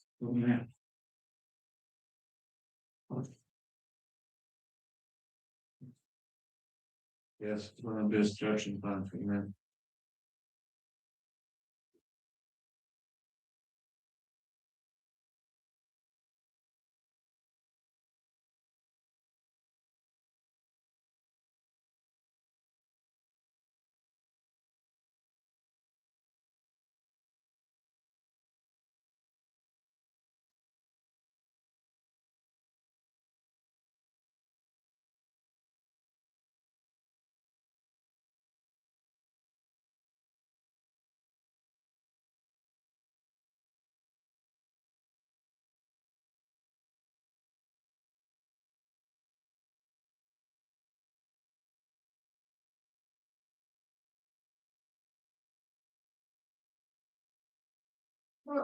I guess it's stretching time for me. Ah.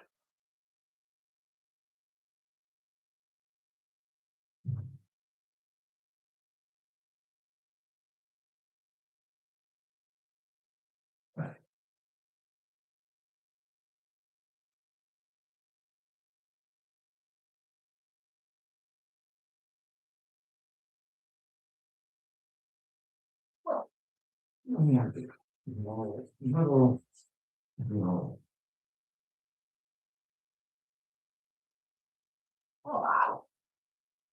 Yeah, great win by Veronica Smolkova. Very much can't complain about it. It was a high level performance for Veronica. I really can't complain about it.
This was a top tier victory by Veronica Smolkova. Really much a top tier win. She did a good job. One can't argue about it. I really enjoyed every single second of her performance. Nearly 400 views. Well, if I hit 1K, it's tremendous. If I hit 1K.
Still waiting. My God, against Fleury. Will come up next.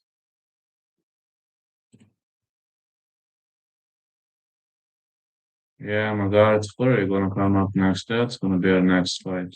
Ah, my God versus Silva, sorry. But my God is a demolisher. And Silva's a shoot boxer. Should never underestimate Brazilian fellas. If they are good, they can really make some noise. They can really make some damage.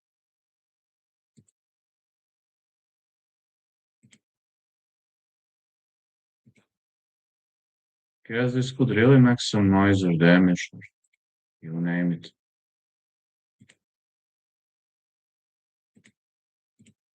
More people believe Buday is gonna win, which is unexpected. I would have thought the same. I would have thought the same about Buday's win. Here comes Elvis, Karate Kid, Silva, a world-class, fantastic shoot boxer. Only third fight in his career in Europe. The fastest, striking among fighters in octagon. Every 11 seconds. Fastest like striking. He's got great. I told you, this guy is a great shoot boxer. And shoot boxing guys can really make some noise, if you're asking me. They can really, really make some noise.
Let's go.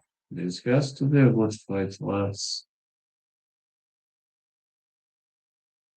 Silva is there.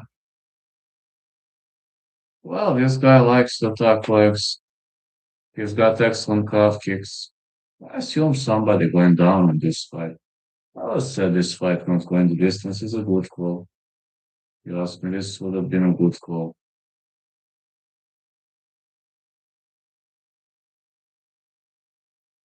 Here is his opponent, Jonas Sharp Magard. Uh, for me, Jonas Magard is no joke. Very much no joke. Good fighter. Good and talented guy. Jonas Magard.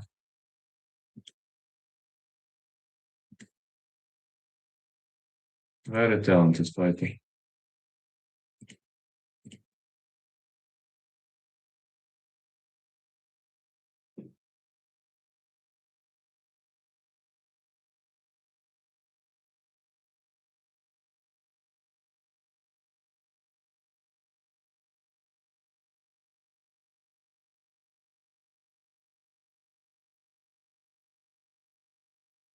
This guy, Jonas Magard. It's very, very tough.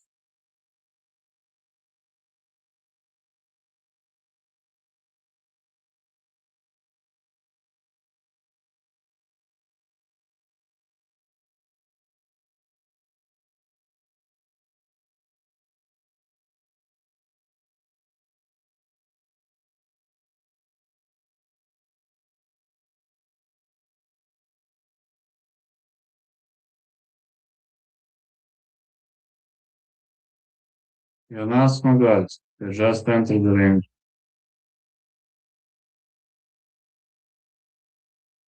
And now let's see. Jonas Magard, 33 years of age, 175, 61.6 kilos, 18.7. Elvis Karate Kid Silva, 36 years of age, 169, 61.7, 15.81. Oh my God, 116, Silva 4.72. I wouldn't count Silva out that easily. Just, just think normally. This guy is no joke.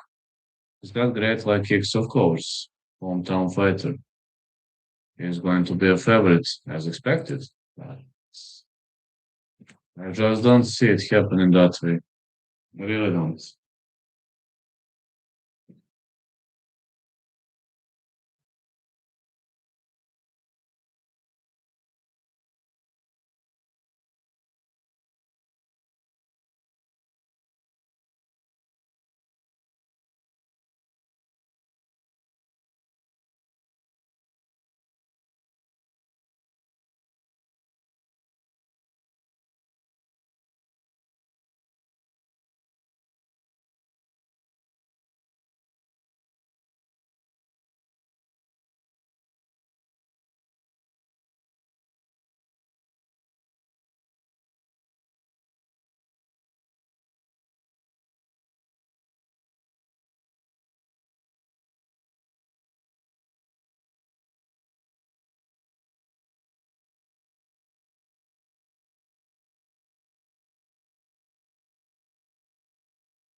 Let's go.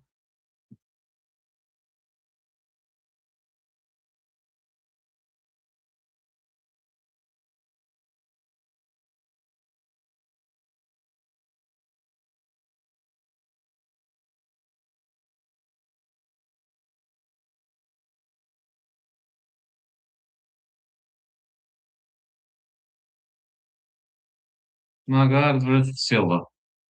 Magard coming off aggressively. The Brazilian guy having brutal leg kicks, but is he gonna use them? A karate fighter. Head kick, no, didn't land. Magard missing with the right hand. Silva moving away.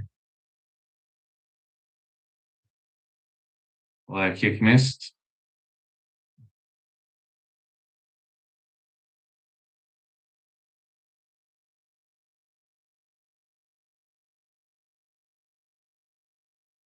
Well, brutal leg kick for Silva. Yeah, I know. This is a tough shoot boxer. Ah, Magard with a takedown. He's trying to punch him out. Magard with a good takedown. Silva trying to work his way up.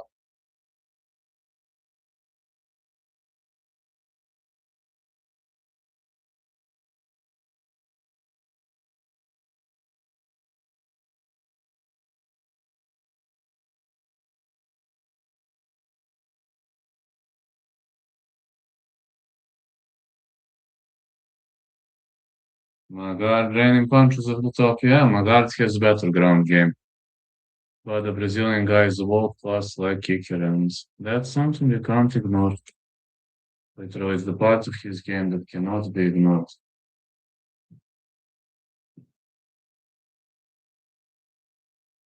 Some strikes by Magard.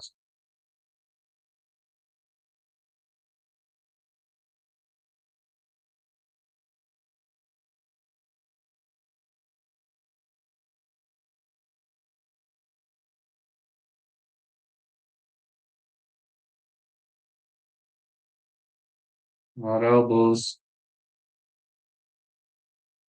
Magard with hooks.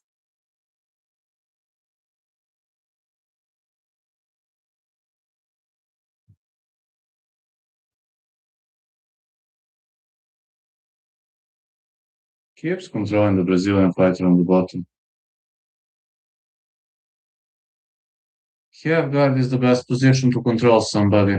I mean, not the best position to finish, but if you want to control somebody and be super annoying, that is the best position, absolutely.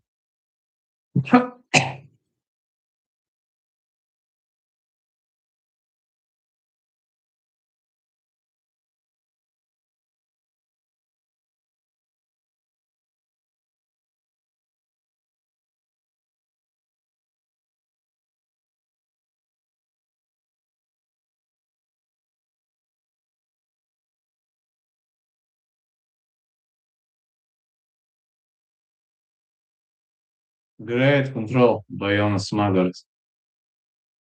Really, really great control. Is his opponent looking for a potential buggy choke? He's trying to crank it. You can't do buggy choke from this position. You can't do buggy choke from this position. You need the other leg free. You need the other leg free for a buggy choke.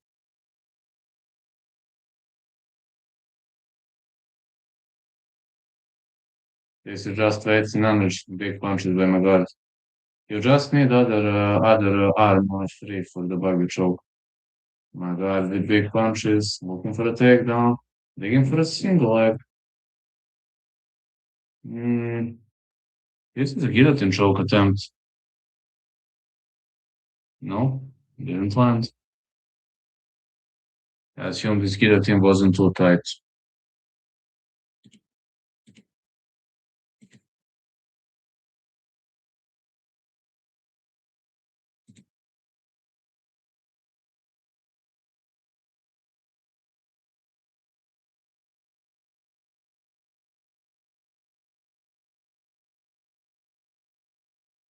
Mm, Silva is looking for a fence, like he's looking for a back control, looking for a back take. This is fair position for a twister, but mm,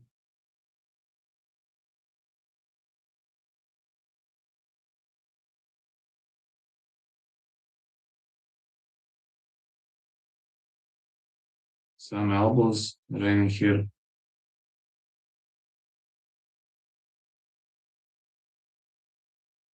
Fair position for executioner too.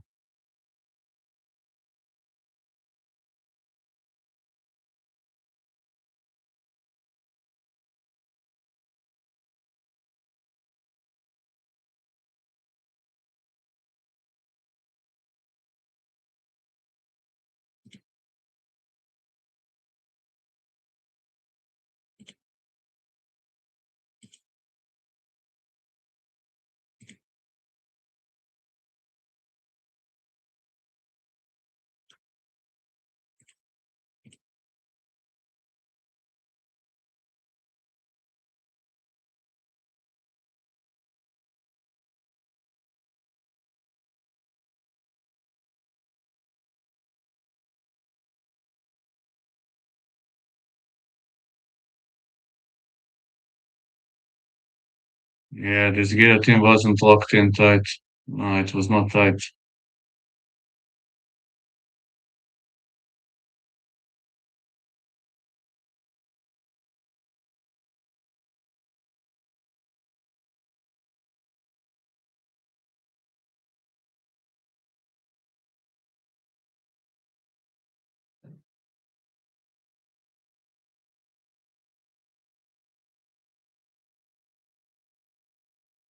Like kicks for Silva. Magard with a big right. Line A by Magard missed. Silva with another leg kick. Middle kick missed. Give some rain on those middle kicks.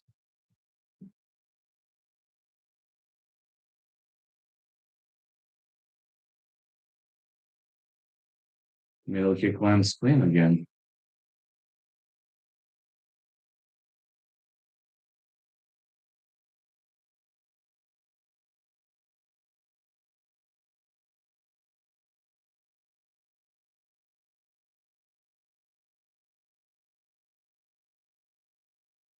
Magard takes him down again. Magard trying to deliver some shoulder strikes, but none of this is really doing well. Those shoulder strikes can help him gain some control of the fight, or maybe bring some points. But yes, that's it. You can get points, and that's generally it. You don't get much from this.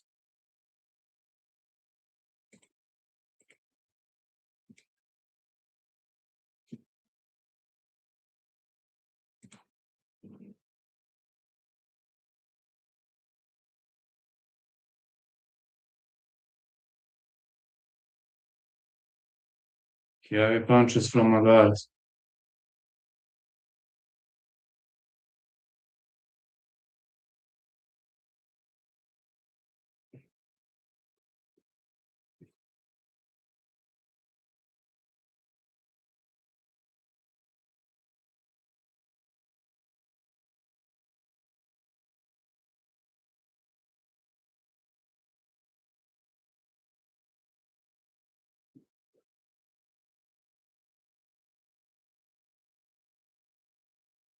Magard is staying on the top.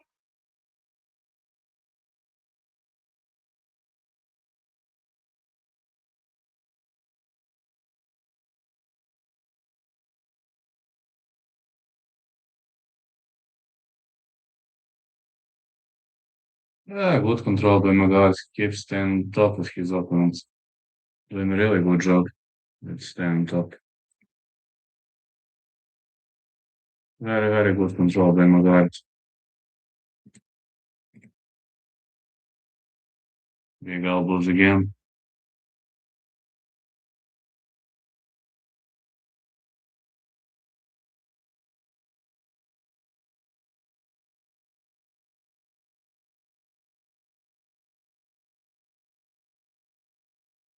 Another elbow.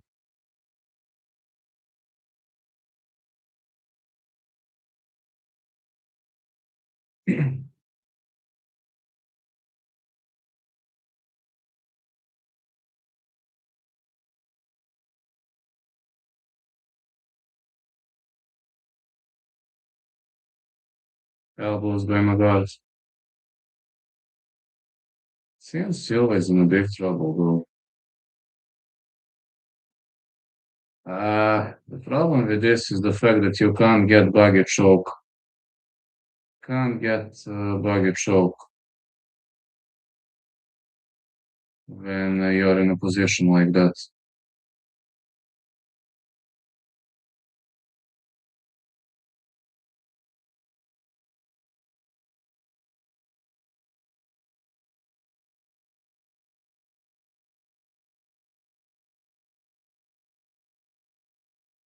Need some flexibility for the buggy choke. Not everyone has it.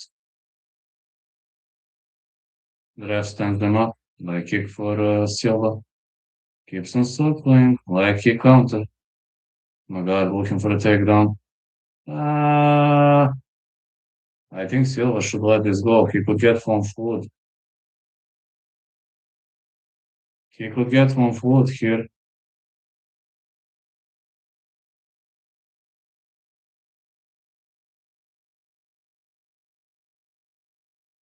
Or maybe he cannot.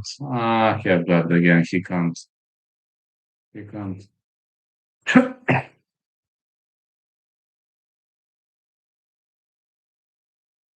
That's it. Round two ends.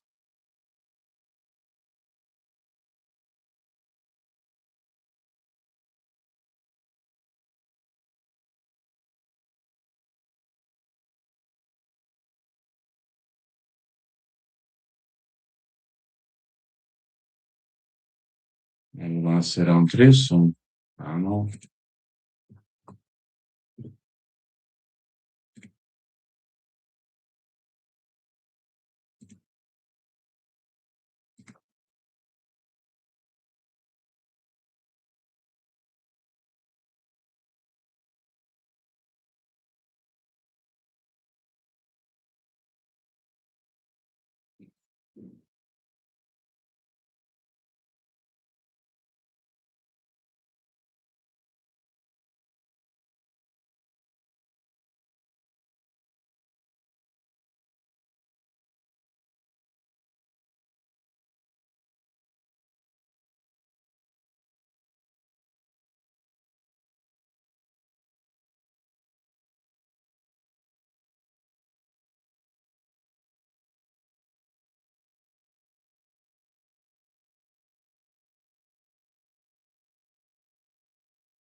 Let's go. We're into round three.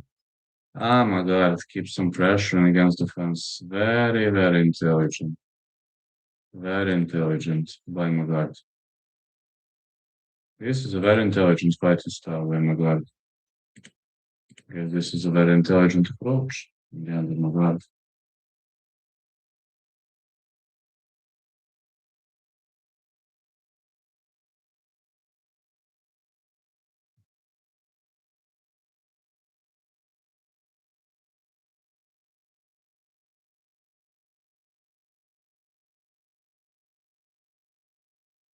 Elbows for my god. If his opponent is on knees, you should never be on your knees when resting. Never be on your knees when resting. That's what my coach always says. Never wrestle off your knees.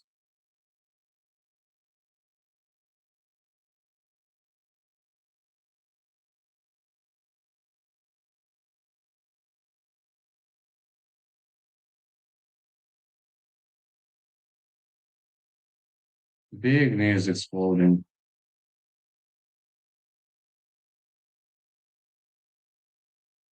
It's funny when Doug is threatening that they will get angry and I encourage them to get angry. And then they come up with another excuse, which is followed by another excuse, which is followed by another excuse. Brito keeps looking for that guillotine, but his opponent is pretty much high for the guillotine shot. Oh, well, mm, you can't wrap those legs. You can't wrap the legs, you know, you need to wrap the legs if you want to finish the guillotine choke. I don't think this is a good guillotine. You could slip out of it. Doesn't look like a good guillotine choke to me.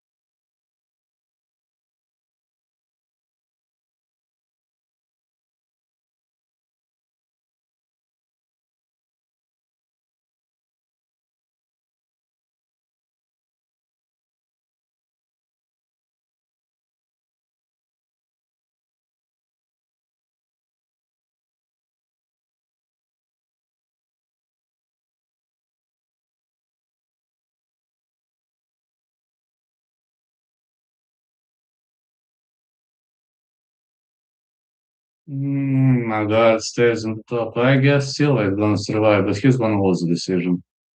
This is just a better fighting by my God. He's just more technical. He's just better than his opponent. I assume my God is just doing a better job tonight.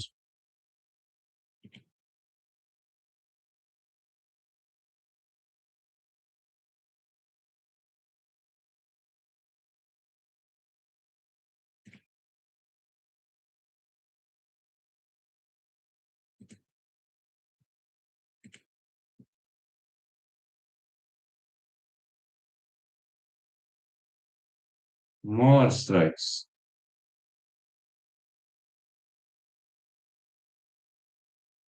Yeah, much more nice strikes. What's wrong here?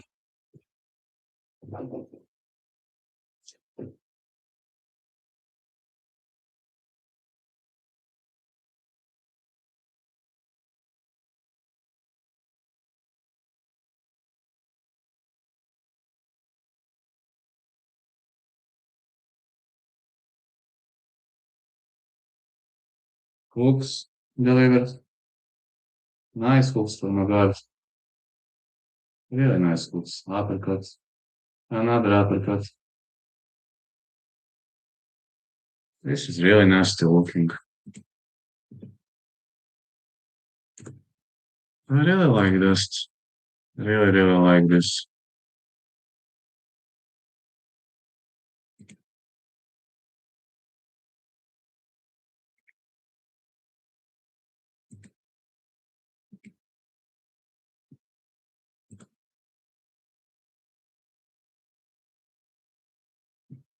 Silva lost this one. I'm confident that Silva lost. Looking forward to the next fight. It's gonna be the one between Milos Petrashek and Matej Stelchik. Well, Petrashek should win this one, but you never know.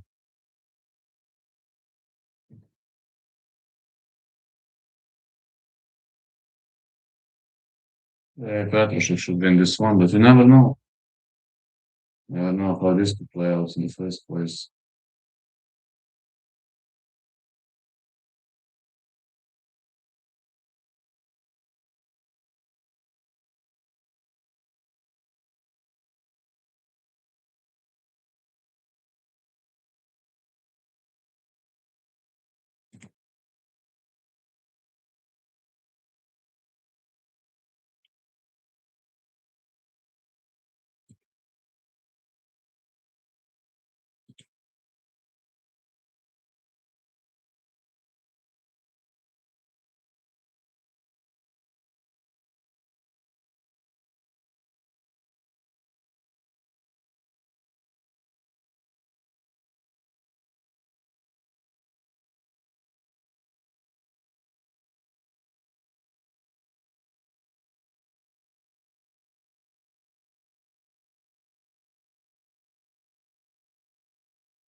Say Magard won. Actually, very much confident that Magard won.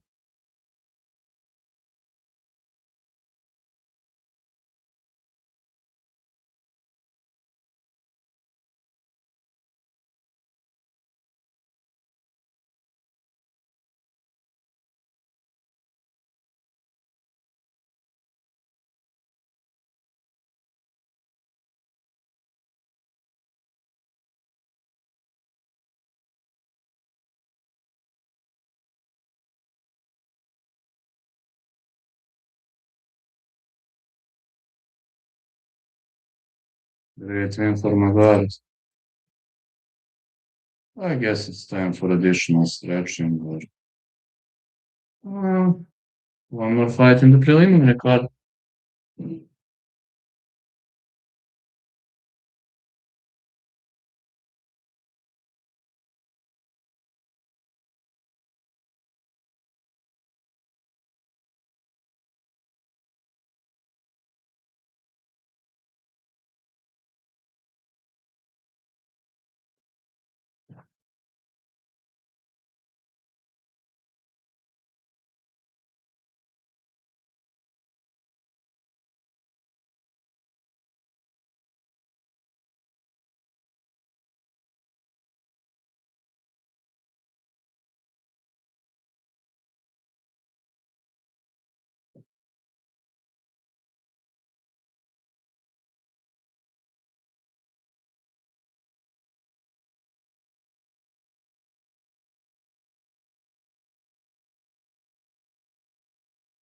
Petrashek versus Strelchik coming up next.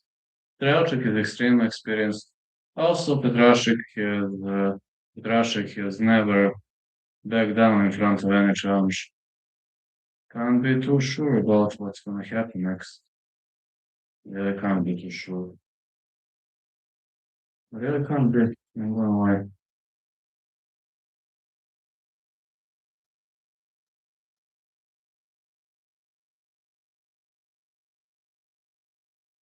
1 million euros. Alright, seems OKTAGON.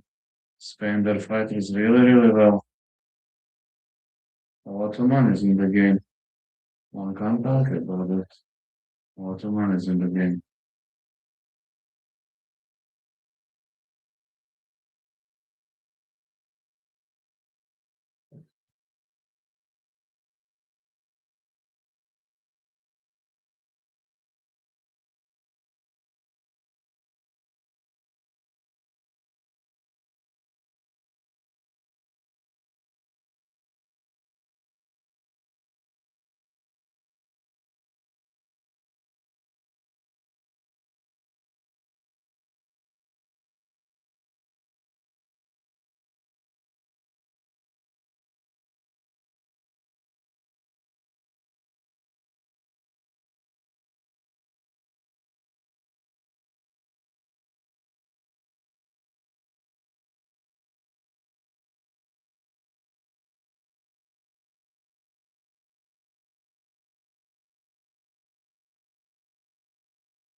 Petrashik against Strelchik coming up next. I'm going to be the strongest striker he's ever fought. Oh, seems these guys are always ready for a showdown. Tengizhek versus Jotko. Why taking place in Düsseldorf? Hmm. Might cover this. Tengizhek Jotko. I might actually cover this if it's Sunday again. Again, if it's Sunday, of course. If it's not Sunday, it's pointless. Miloš Petrashik against Mateusz Strelchik.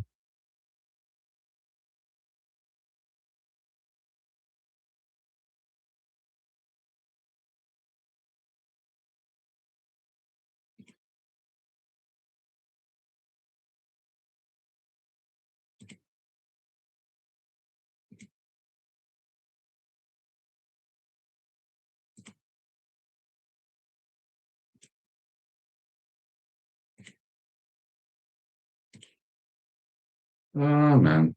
Okay, you can reconnect again. You can reconnect as many times as needed.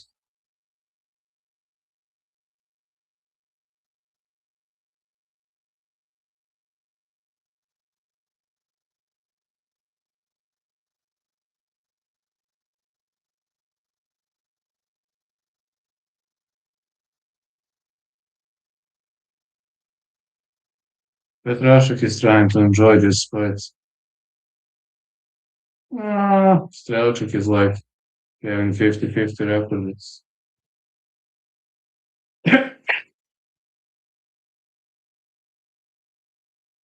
But he's not coming to lose.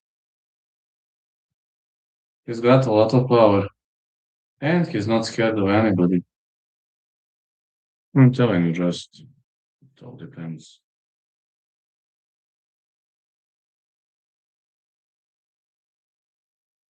Just telling you, it all depends. That's how it goes. I'm like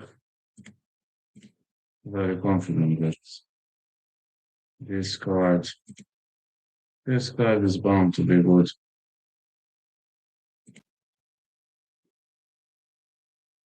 It's Mateusz Strelchik.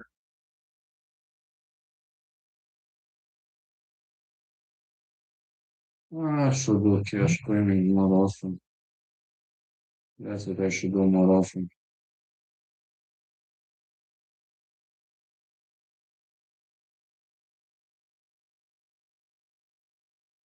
Here is Mateusz Strelchik.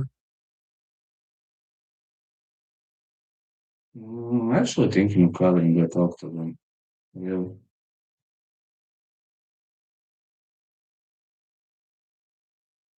That next OKTAGON card.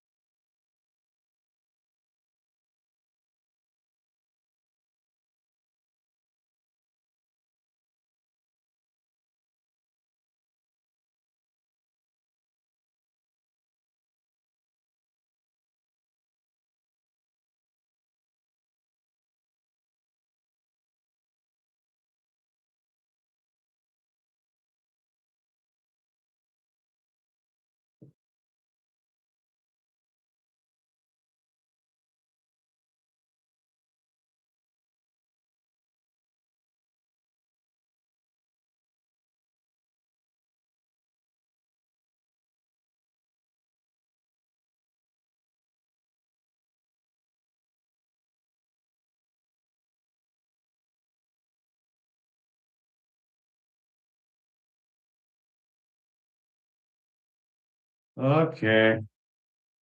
Miloš Petrashik against Mateusz Strelchik. If you think Strelchik is not a good fighter, well, Pella has never backed down in front of the challenge. That's all I can say.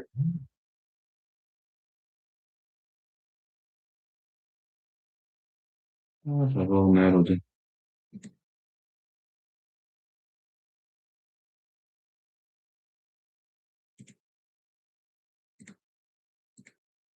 Not a fan of vrlo nerode.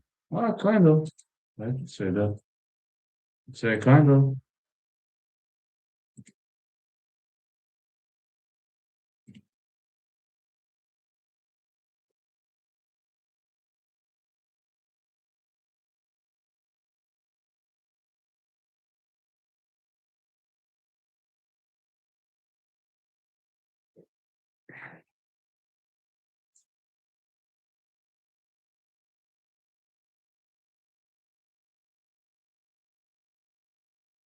Yeah, could have said Congo.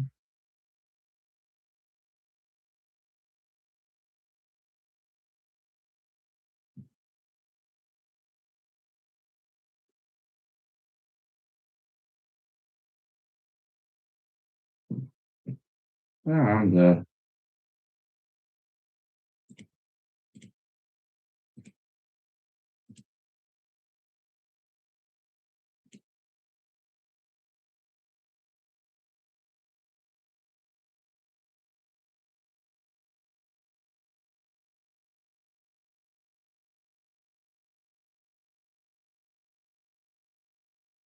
Let's go. It's Milos Petrashek. Oh, what kind of a thrill this gonna be when we enter the later stage of the game.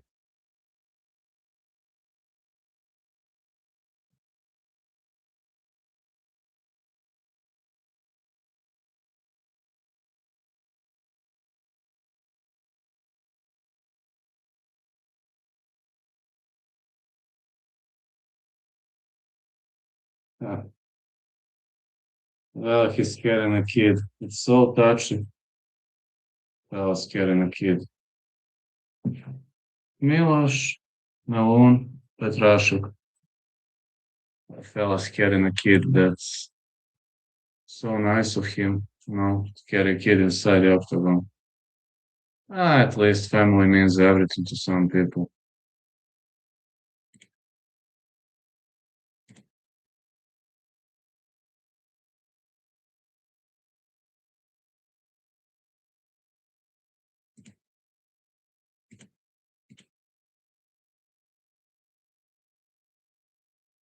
Let's see. Petrashuk is coming for a quick win, but don't get surprised by Strelchik's durability. Anything can happen. Literally anything.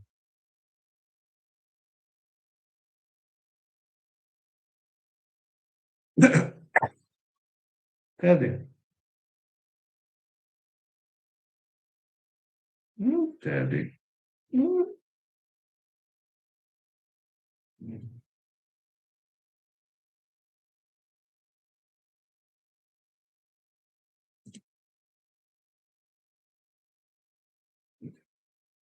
Teddy, you think Stelchik is going to lose? Hmm?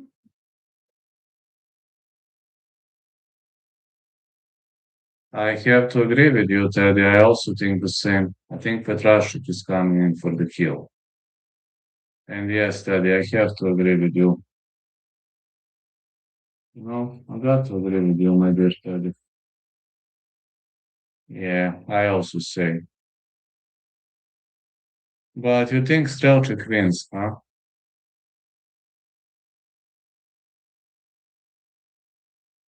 I also don't think Stelchik wins. Well, again, Teddy and I are on the same wavelength. Isn't it strange for me and Teddy to be on the same wavelength?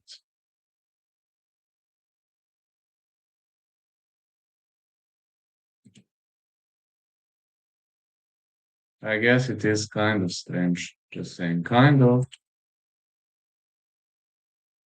188 for Petrashek, 92.7 kilos, 192 for Strelchik, 93.1 kilos, 32 years of age Petrashek, 34 Strelchik.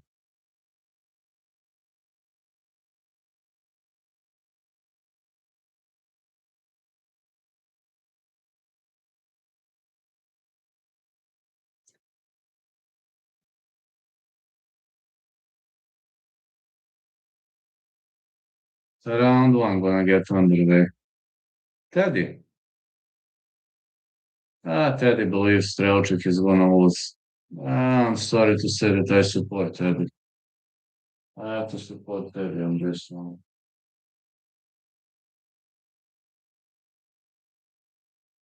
I support Teddy on this one.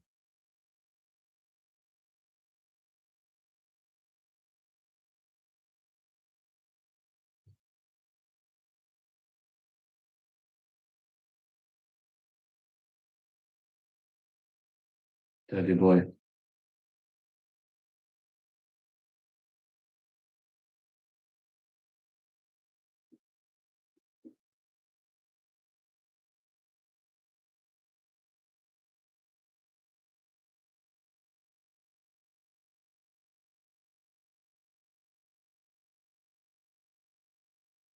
It's Miloš Petrashik, the next fighter.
Well, let's see. Love touch. Petrashik is looking bigger and stronger, but he doesn't have to mean anything. Like X Petrashik. I mean, Strelchik is no joke. He's always accepted any kind of challenge. Oh, Strelchik got a kick. Now he goes down. Strelchik is better on the ground. I think Petrashik is in a really, really big problem because you don't want to fight Strelchik on the ground. Believe me, you don't. He's got world-class BJJ skills.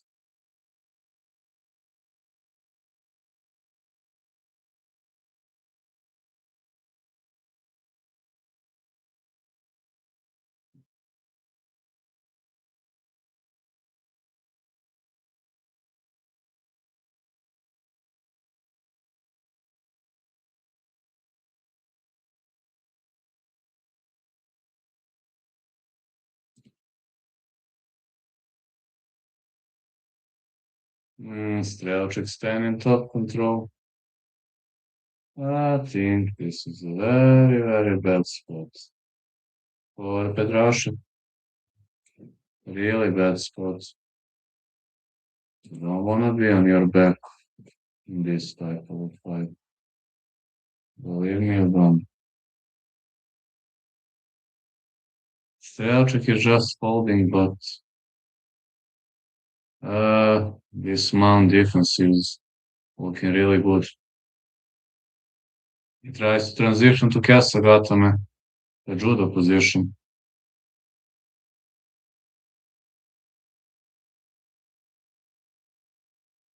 I ain't a big fan. I got Strelchik against Petrashik. Strelchik is looking for a BJJ potential. He's looking for a potential BJJ move.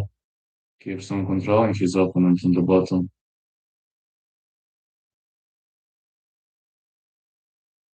He's a ground specialist as well as we know.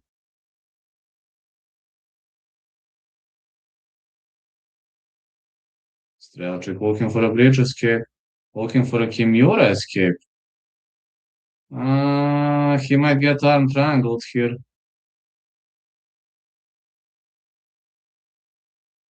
Uh-oh, he gets crucifixed. Back take by Strelchik. But let's see whether he can put his hooks in. If he's ineligible to put those one hook in. Okay, this is 50-50 now. No?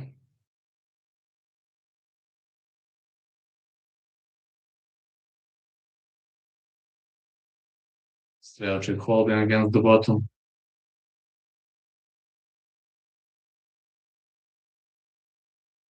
Strelchik's in control, but he's not making any kind of damage. Alright, he entangles the leg.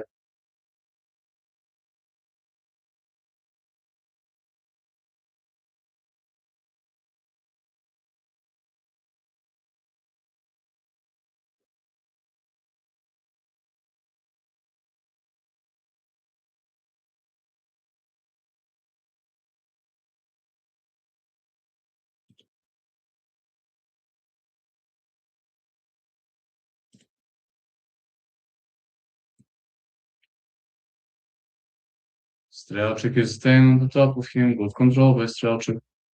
Might be looking for the entanglement. And the full mount. Switching back to half guard. Back to full mount. Petrashik looking for a sweep attempt. Can he escape? Yes. Yes, he can. Now he's gonna try to rain elbows here.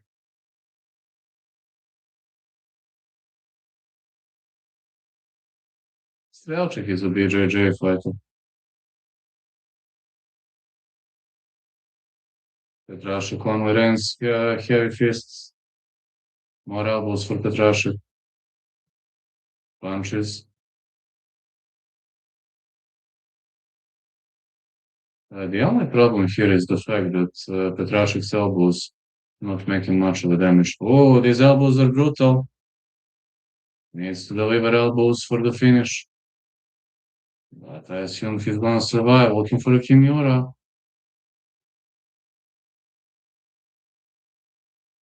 Is Strelchik gonna be able to get up? The end of the round. Strelchik survives. It was the end of the round. That's why he survived. He is bleeding heavily though. Great sweep by Petrashik.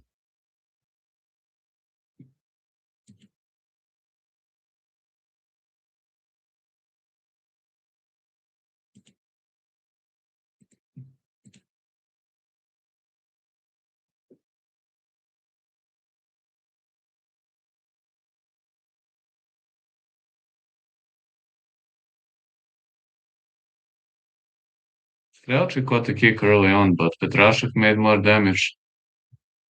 Therefore, round gonna go in the favor of Petrashik.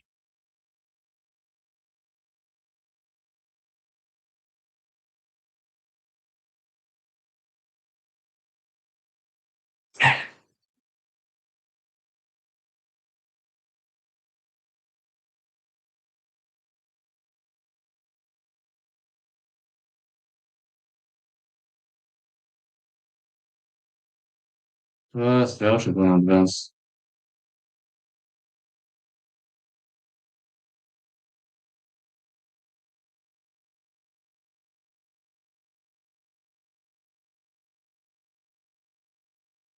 Spinning back kick to the body.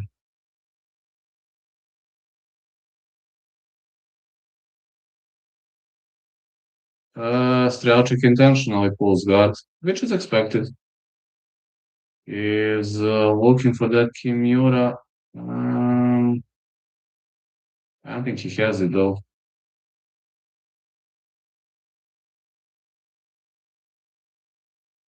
He needs to rotate to get this Kimura. Yeah, he had to let go.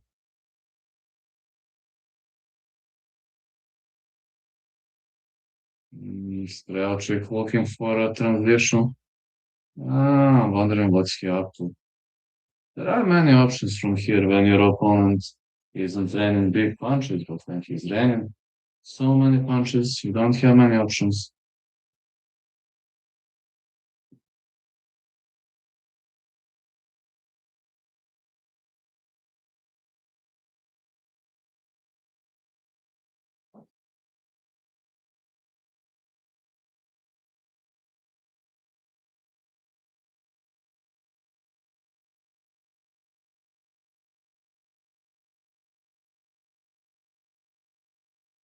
Heavy hands by Petrashik. Strelchik keeps on trying to escape.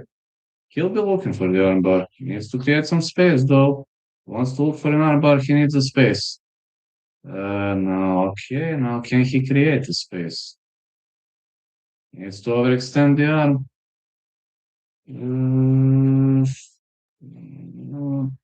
He goes for the armbar. He taps. Petrashik taps. It's a submission win for Mateusz Strelchik. I told you. It was an armbar potential. Told you it was an armbar potential. Told you he had an armbar potential. And Strelchik is a great BJJ fighter.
Great victory for Strelchuk.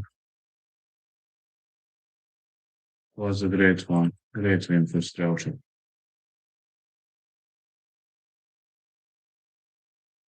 This really was a nasty great victory for Mateusz Strelchuk.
Yeah, he ducked him out. Strelchuk is having great BGG, and that was always a danger, When someone is having nasty BJJ, it's some cases it can be pretty hard to deal with that. Mm.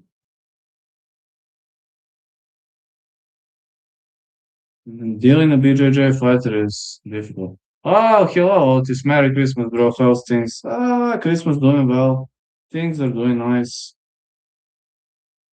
I'm watching Octagon. Nothing smarter to watch these days, so that's why I'm watching Octagon. And how are you?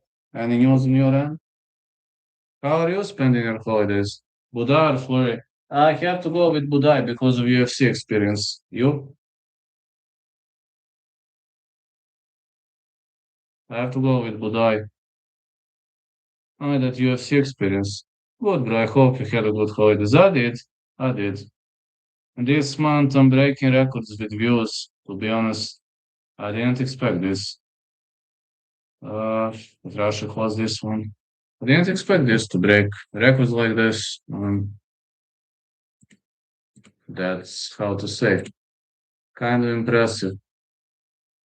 I'm actually pretty pleased with how everything develops and how views grow, how things grow. I ain't gonna lie, feeling okay. Hard work pays off sooner or later.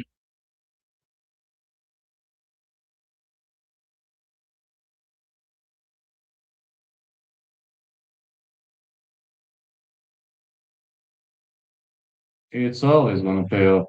Rashka thought coming up next in the main card.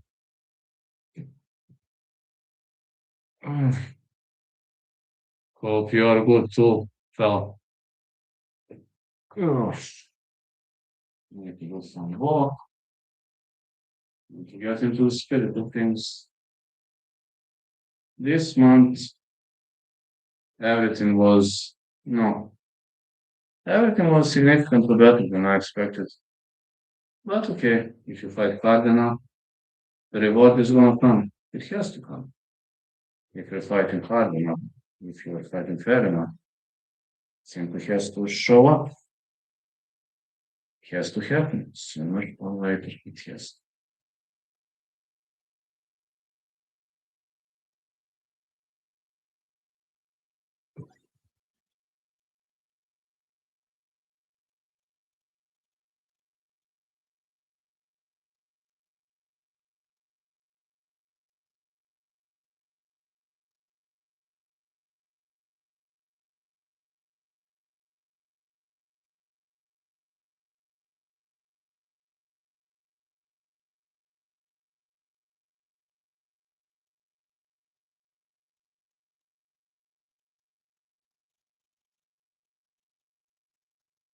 Thus, it has to be.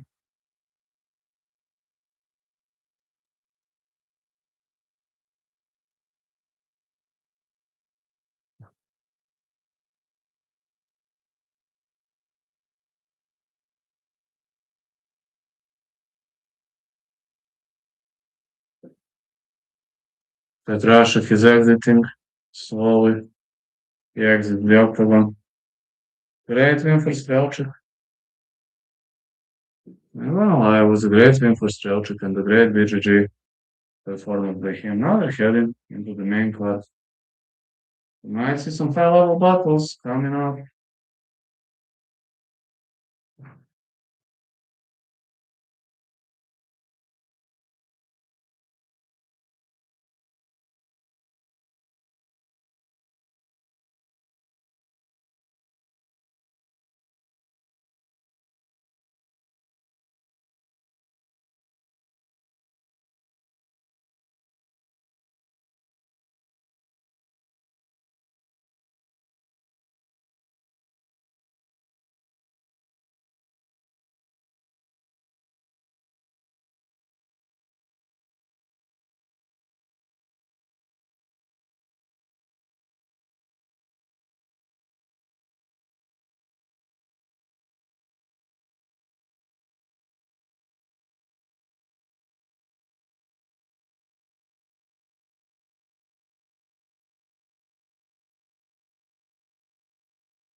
Uh,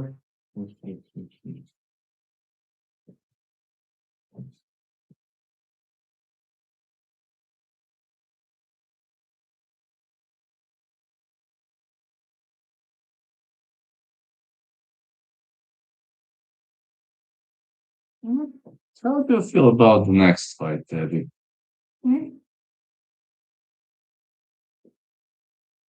You're helping me with this life, Teddy boy.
Yeah, Teddy says submission inverted triangle. Yeah, Teddy boy. You agree with inverted triangle, do you? Of course, Teddy says it's submission. Teddy is a fan of submissions.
Yes, Teddy is saying inverted triangle. Teddy loves inverted triangles. Does Teddy like chaos? Teddy prefers submissions. He is like me. He prefers submissions. But Teddy and I mostly disagree, but we agree on on preferring submissions. And you? Do you prefer submissions or stoppages? Or like cold knockouts? I know majority of fans prefer KOs. Would go for submissions. You're like me. No need to destroy somebody, just submit. Love the setup. Strelchik did a brutal job, man. I told you I was afraid of that. Petrashik is a striker, a world-class striker, but when you square off against a submission guard, you just have to be cautious by any means necessary. You just have to be cautious, man. Yes, of course. Carlton Harris, the Guyana fighter, the first ever Guyana UFC fighter I do. But my favorite Anaconda setup is the one from Makvan Amerikani. That's setup number one. And setup number two is Yaroslav Mosov out of the half guard. But I remember Carlton Harris, he pulled it out of the impossible position. It was an impossible position for Anaconda and he pulled it out. It was a position where Anaconda normally wouldn't work unless you're Carlton Harris.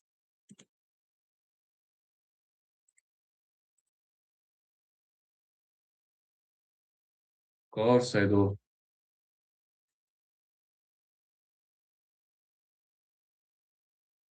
I love knockouts too, but submission is the skill. Knockout is more timing, power, precision.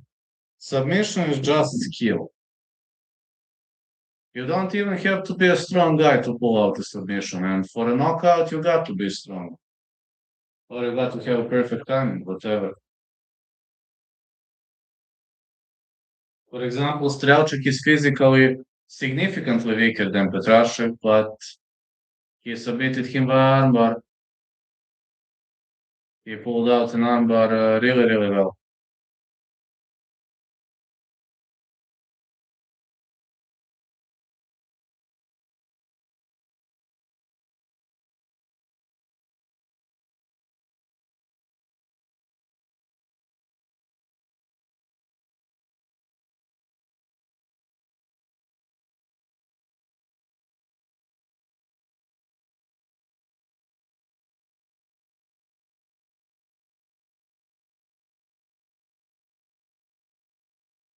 Submissions are pretty much hard to pull off because you need a lot of technique. But on the other side,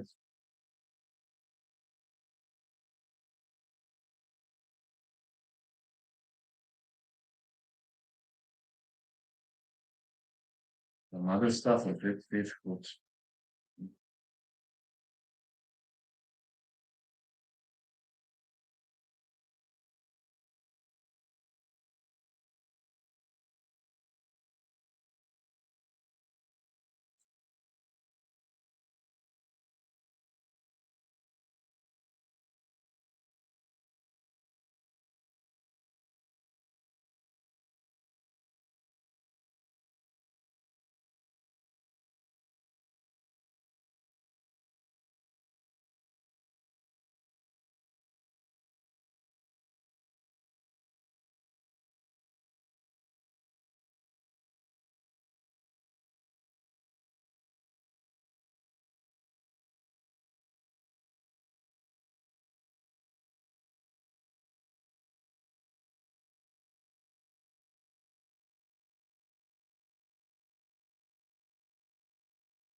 Let me down a couple of times.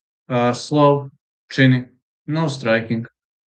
That's true. That's true. Zero striking. But submission game brutal. I don't think he was having some big punches or you name it. I haven't seen many big punches heading his way. At least Octagon is making a spectacle.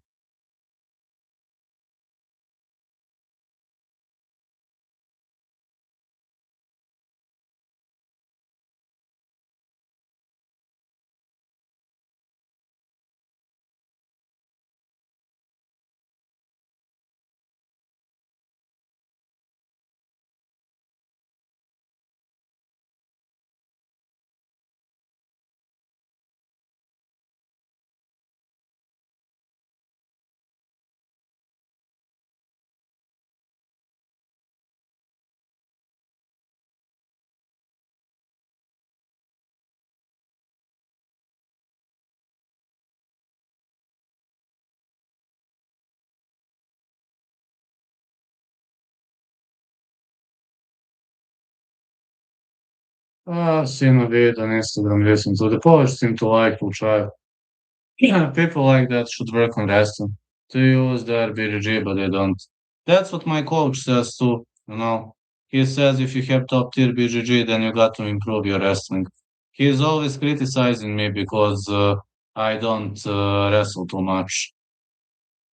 And he is always saying you can be the best BGG guy in the world, but if you can't use it, it's pointless. I'm actually good with BGG, but my wrestling sucks.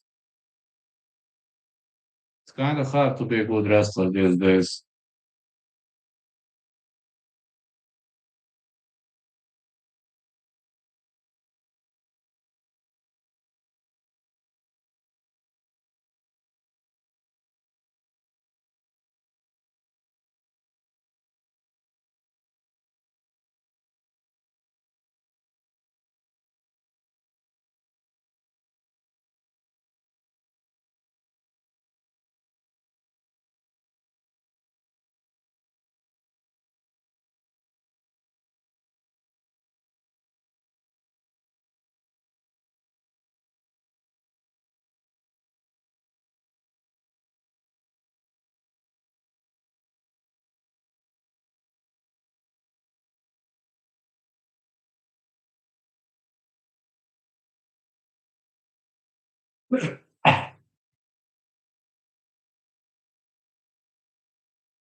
Well, if he likes to shove, that means he might improve his wrestling game pretty quickly. Tushaev is known for good wrestling. I just hope he's gonna boost his cardio, though. Very good fighter. I mean, imagine Tushaev if he improves his cardio. He's gonna become unstoppable.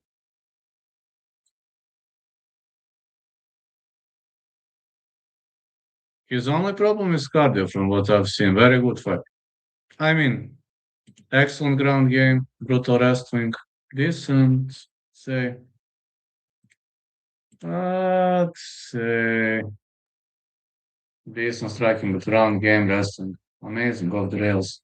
I think they have a break. Maybe I should take a break too. Just 5 minutes to get back onto the spirit of things. 5 minutes to recover. That's all I need.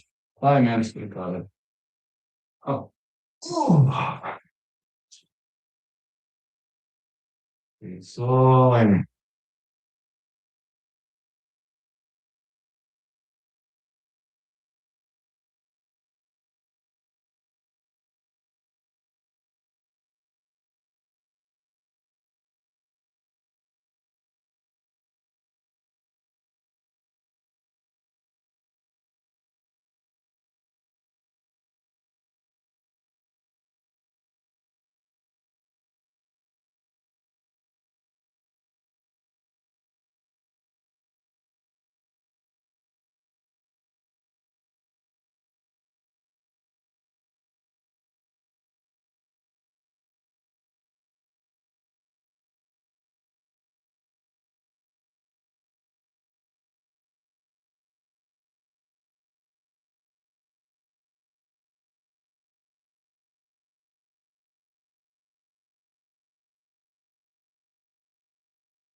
That's just 5 minutes and I'm back in my feet.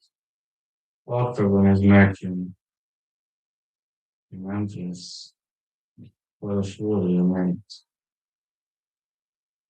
Yes, something for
I just rested a bit.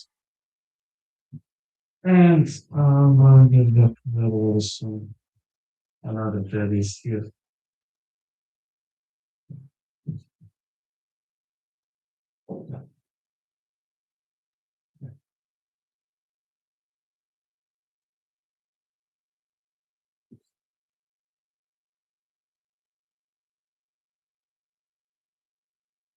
Yes, we have some break or whatever.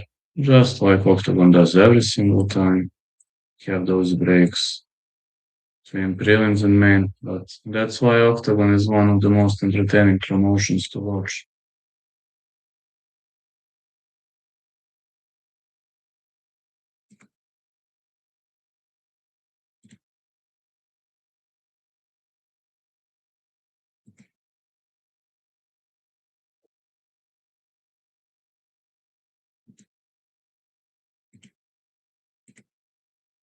I plan on going to Octagon event. Well, if it's somewhere close to Serbia or if I could be thinking of that. No. Like the seats are not expensive. 140 euros is not too much. I don't it's pretty much affordable to be honest. But I don't know like how much are the cheapest prices. I found 120, 120 euros, 140 euros. It's really not much money. It's affordable. I don't know how much would I take for the trip though. Trip is expensive, but looks clean, well organized, and like in big arenas. No, no, price is fair. Just I just worry about the price of the trip though, but price for the hall for the seats not too much. I used to be at FNC event. The price was I think 30, 40 euros for the seats. But I wasn't close to the octagon. Mm, I was above. I was not close to the octagon. I was, how you say, above, near.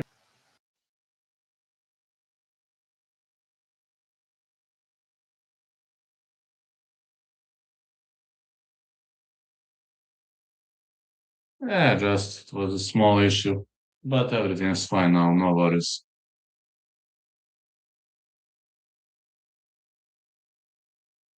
A small issue, but it happens. I just have to do cash cleaning later, but don't worry. This happens. It's just no big deal. These events.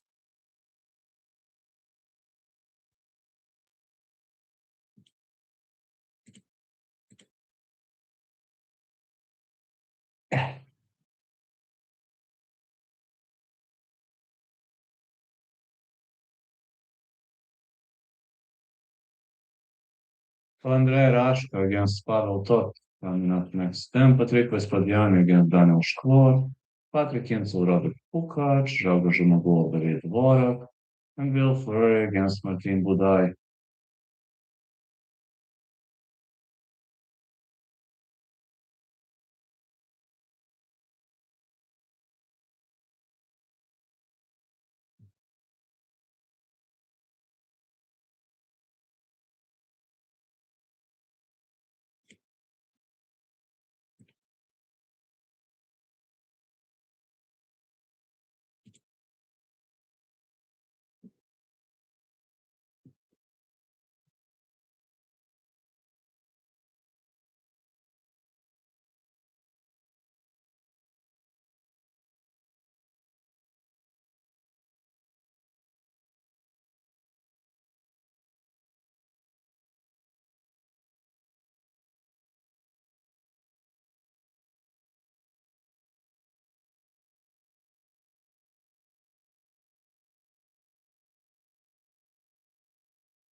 Yeah, both doing very well.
Okay, let's see whether this just started. Not yet. All right.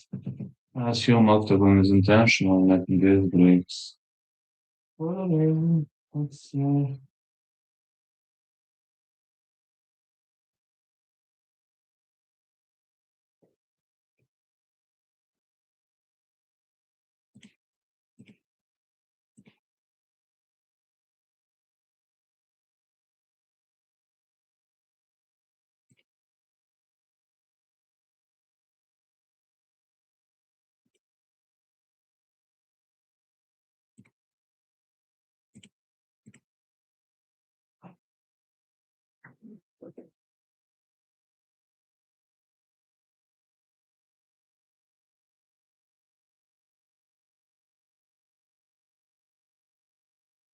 Teddy boy. Teddy boy is helping me with this stream. Don't you, Teddy? Hmm? Don't you? You do. I know you do.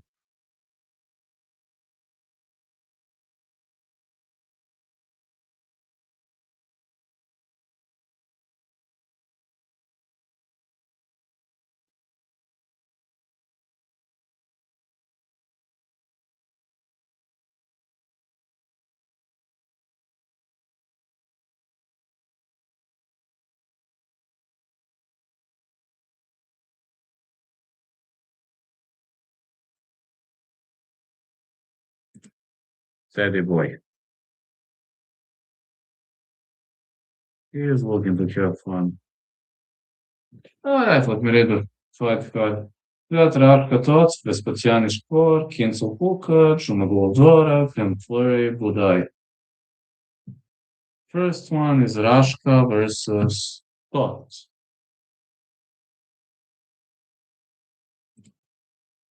Do you like food with UFC events or major cards? Depends. Since majority of big events are in the middle of the night, sometimes I go to it between preliminary and main card, but depends. Sometimes I do, sometimes I don't. But generally no, I don't like it too much. But if it's like a low tier event or if it's not in the middle of the night, then I assume it's acceptable.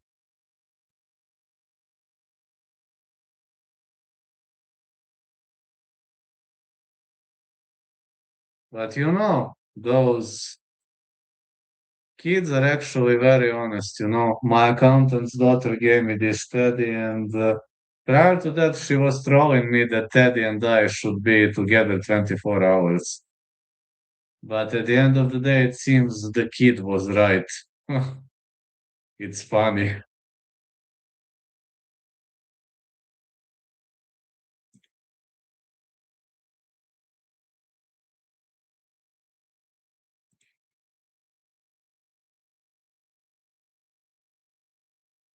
Funny thing, kid was right. You and she was constantly saying that me and Teddy should have fun together.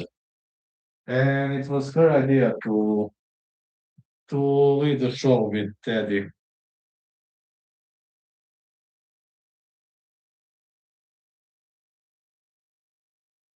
I guess Teddy is a good choice for me. Ain't you, Teddy?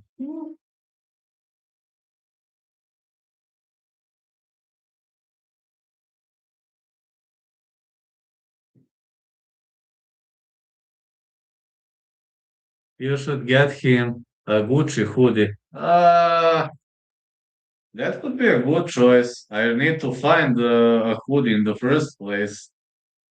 It's kind of hard to find Teddy hoodies. I was looking on the internet, I was even thinking to bring Teddy to a tailor and to get him some kind of a more attractive hoodie, but it's kind of hard to find those things online. Very, very hard to find it, but that's a good idea.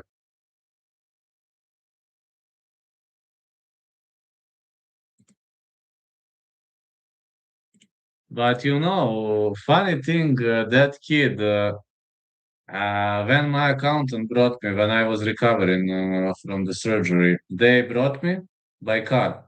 And she moved up and to my office. I actually don't live here. This is my office. I generally don't live here. I only come here when I should do events, etc. And yeah, I can take a look about toddler clothing. But what I want to say is, when she came, I got a lot of cat themes. Like my carpets are similar to cats. I've got many cat stuff in this condo, and she didn't want to go. The kid and I gave her a cat toy. And then next time when I was able to walk, and when I was able to use public transportation and visit my accountant, she gave me this teddy. And she said, you and Teddy should have fun together. Also, I was wearing this teddy to the hospital.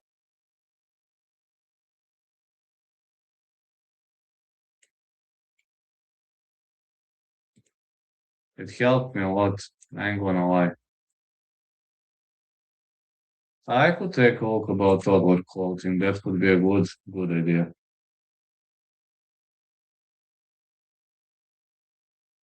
I think this teddy boy is a good choice. Okay, I think it's time to move up to the main event. I ate a bit for dinner, not much, but I usually like to eat a lot in the morning. But dinner, I don't think I ate much for dinner.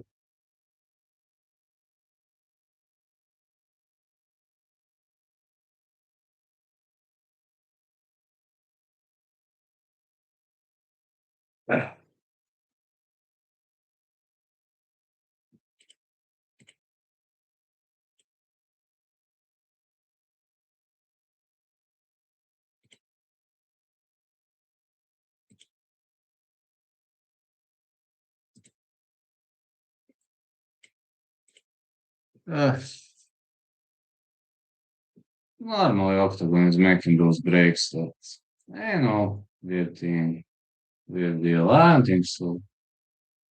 They brought Buday here for Aliskerov. Do you think he's ready for top five?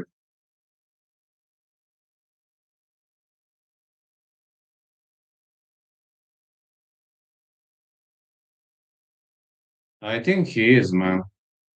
I don't think so. Okay, then someone in top 10. Who in top 10 doesn't have an opponent at the moment? His eye was busted, and he was gassed against Iron Turtle. Yeah, you might be right. So, who in top 10 doesn't have an opponent at the moment?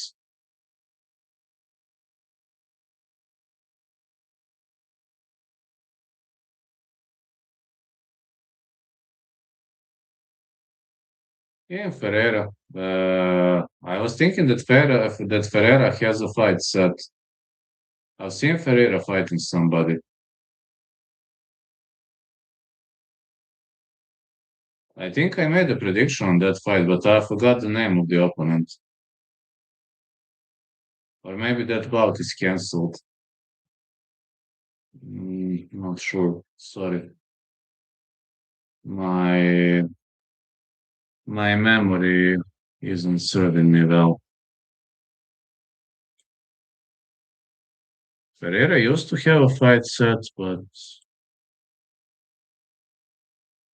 I don't know whether that fight is still on, to be honest, or not. But Ferreira would have been a good choice for Aliscaro, just to test his endurance. And Ferreira is the only guy who survived Pereira strikes. Very chinny, 100%.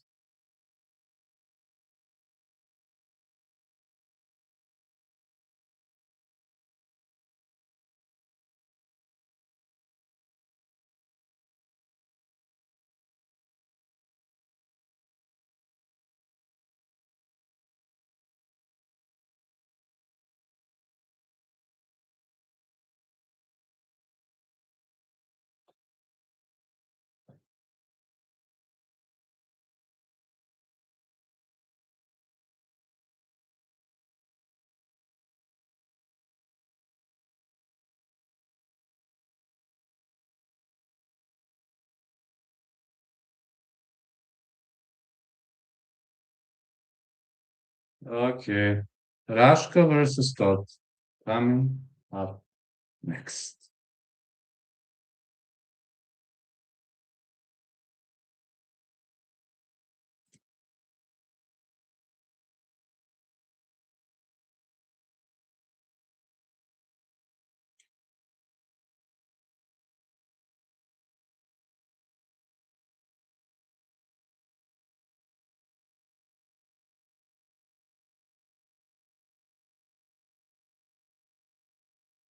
Let's see this fight, how it performs.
Rashka versus Todd.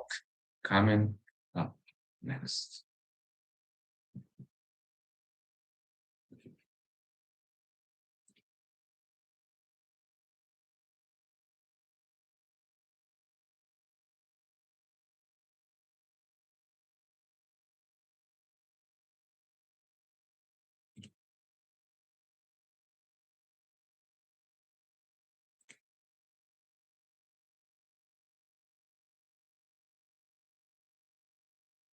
These announcers are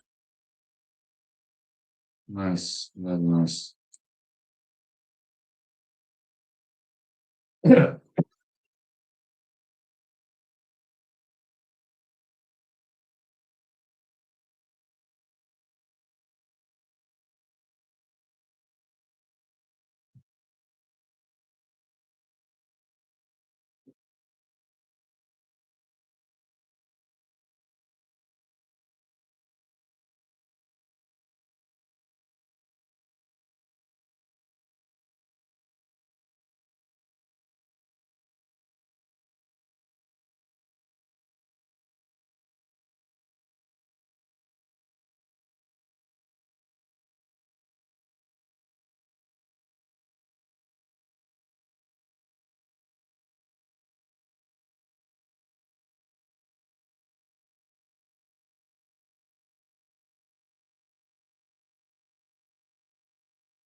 Just probably gonna start.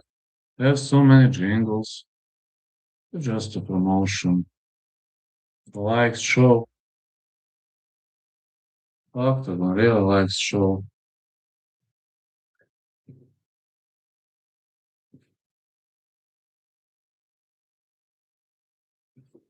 Rashka versus Tots coming up next.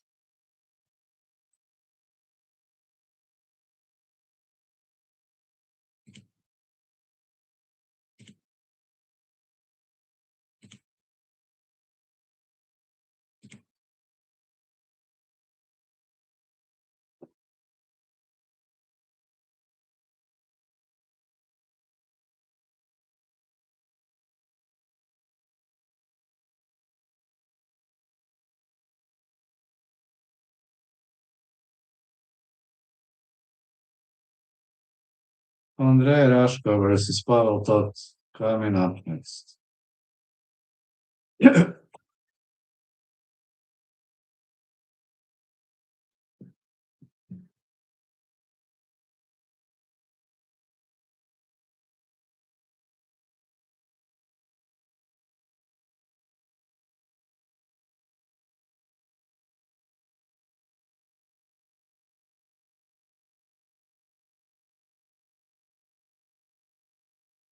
All right, I guess I charged my phone. It's gonna enter and off vehicle.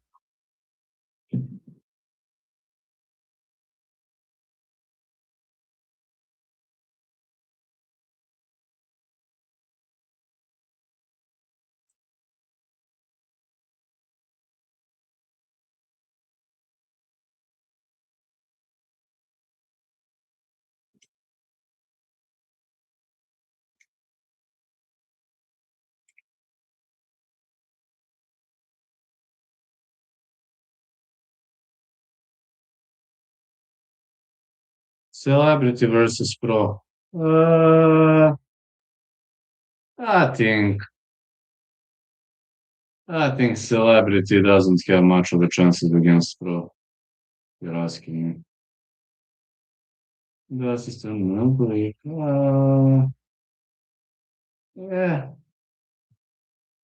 celebrity against pro. I just don't think that's a good fight. But again, I mean, this fight, Pavel, what seems to be influencer in Czech Republic. Yes, I know he's influencer. Yes, I know.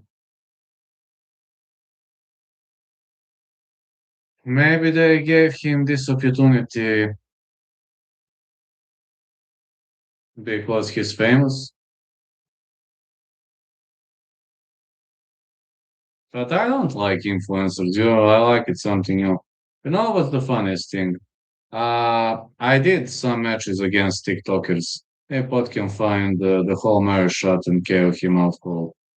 Literally, with one TikToker, I was doing some kind of a fight. I couldn't even call this a real fight. It was like, let's say, a bit harder sparring, but man, Miktibek type of shot glancing off the Miktibek scale was insane. Yeah, I can only say that's a totally crazy thing. Was when you're fighting a TikToker, that guy literally gassed out after 2 minutes. And he maybe tried to hit me 10 times, that TikToker. But he's a cool guy. I mean, generally, he's a cool guy. He's not like a guy who is insulting your family or no. He's generally a cool guy. He just wanted popularity, so he did that fight against me. It was just a fight against TikToker. No, but he literally gassed out after 2 minutes. Why did you guys fight? Just for fun. Yes, for fun. For fun, for views. We had an agreement that I don't knock him out. I just rocked him with a head kick and that was it. I literally rocked him with uh, Pavel Prime thought is coming. He prepared in Carlos Femola. What I want to say, I rocked him with a head kick, and then I could have finished the fight, but I started throwing light punches, and it was like the end of the round. It was just funny. I walk around 185, but I don't know whether I can cut under 175 now because I walk around 185, 187, 188. Yes, I have. I'm a Taekwondo black belt. I do. But I have low blood pressure and respect that can't bully noobs. It's very harsh to do. I know. I only have one big problem. I have very low blood pressure, and the doctor told me you can fight, but you mustn't cut many pounds. Literally, find a weaker promotion, just don't cut many pounds. I'm not allowed to cut under 175 without a big, big reason. And doctor told me if I do that, that it might be very harmful to my health. When I was in the hospital back, when I was taking care of this hernia, they found that I have extremely low blood pressure. And the doctor told me, well, just don't cut too many pounds and you'll be fine.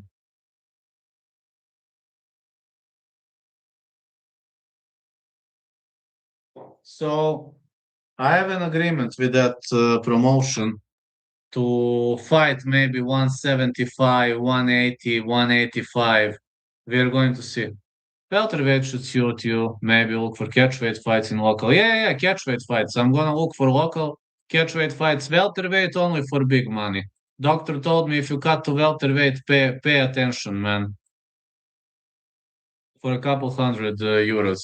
Local facilities. I don't know how much money they're going to pay, but my sponsor is willing to pay if I win. If I lose, he says I don't give a damn. But if I win, he's willing to pay. And local promotions depends. It really depends. I don't know how much they're planning to pay because I was talking to that Croatian promotion and they told me as soon as you recover, message us and we will let you choose the opponent, like a weaker opponent. We know that you're coming off an injury and we would like you to make a professional debut here because you're famous. Now they are not going to give me a TikToker. They're going to give me a real fighter, but they ain't going to give me a killer, like a fighter where I have decent chances to win. Andre Rashka is entering the ring. I'm just saying, I talked to that promotion, but they told me recover first and then we discuss, which is okay, totally okay. But they are willing to let me fight.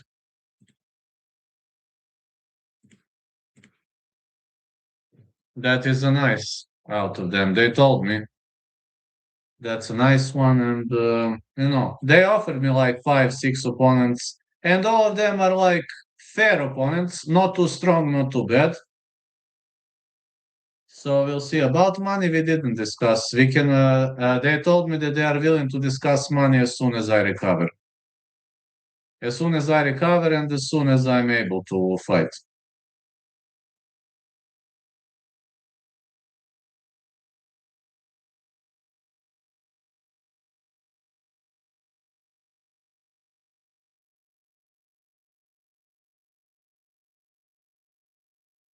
Could be nice side income, yeah.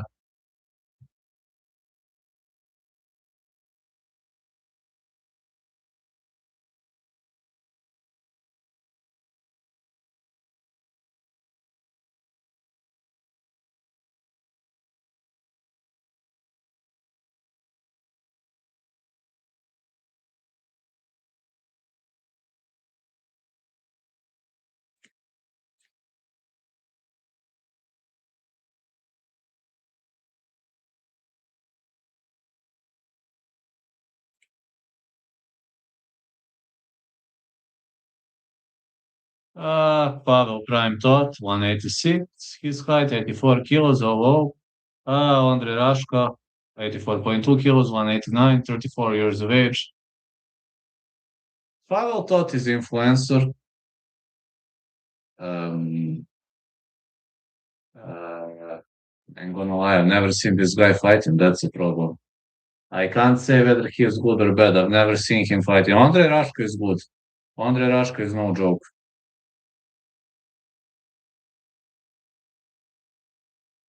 Andre Rashka is no joke. That guy is no joke.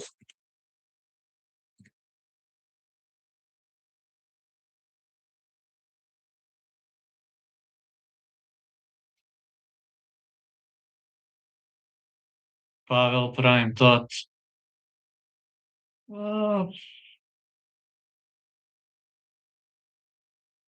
I don't know, man. Never seen this guy fighting, so I can't judge. It would have been crazy to judge.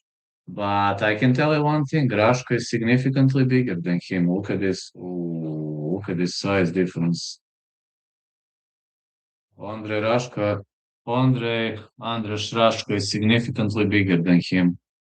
Look at this size difference, man. I wonder how these two are the same weight class. Mm, doesn't look too good for Pavel Tot, if you're asking me. Isn't looking like a good fight for him. But okay, I respect his balls, man. You got balls, man. I ain't gonna lie. You got very, very big balls. 1K views. Okay, I reached the goal. I don't know how Pavel Tot feels, but I'm scared about him. Glove touch. Oh, he says no. He doesn't want glove touch. I think he's cooked. I think this guy's scared.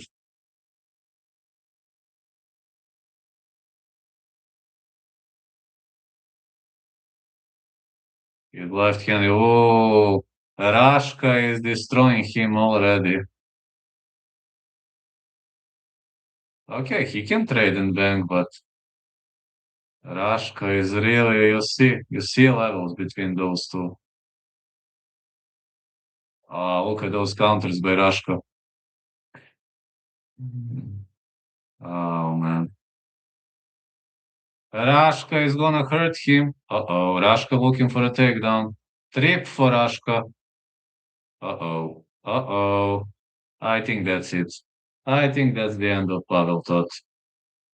But at least he's trying to go for a wall walk. No, but it's hard against Rashka to go for a wall walk.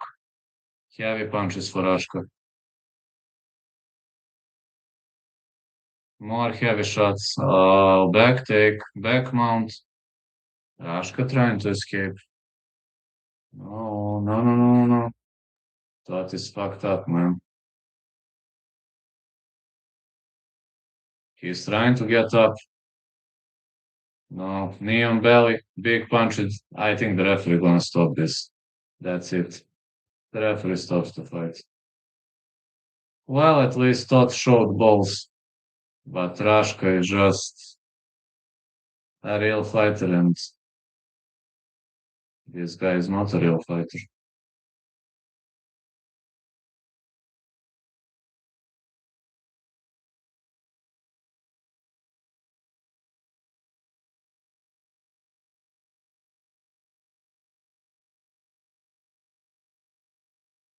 There are levels between real fighters and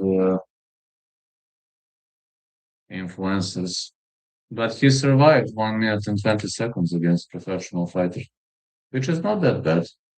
Can't say that's bad. He showed balls, big balls.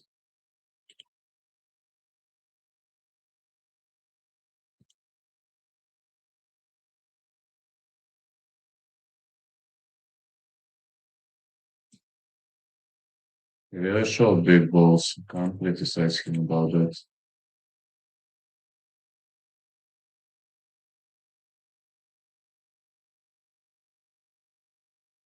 He was just wildly trading.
Just got back. Was it that fast? Yes, he got finished. Ground and pound.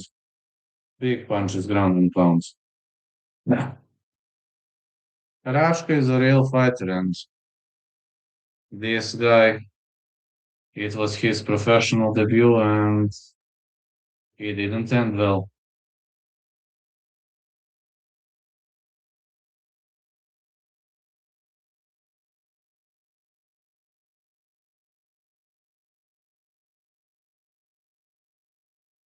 But at least the fellow showed big balls. That Pavel Tot showed big balls.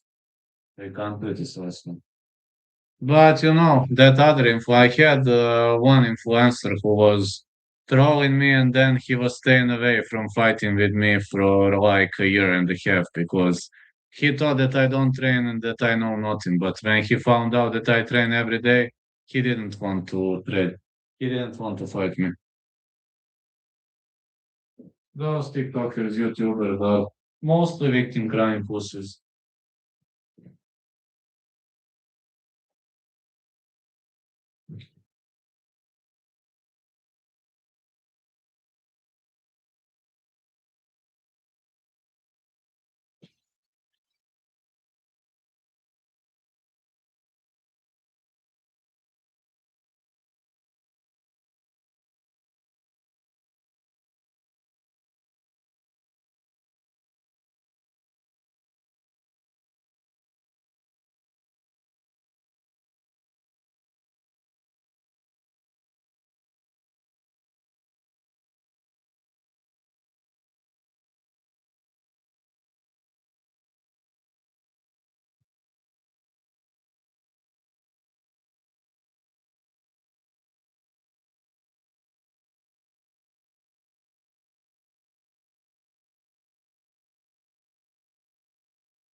Pavel Todd did well.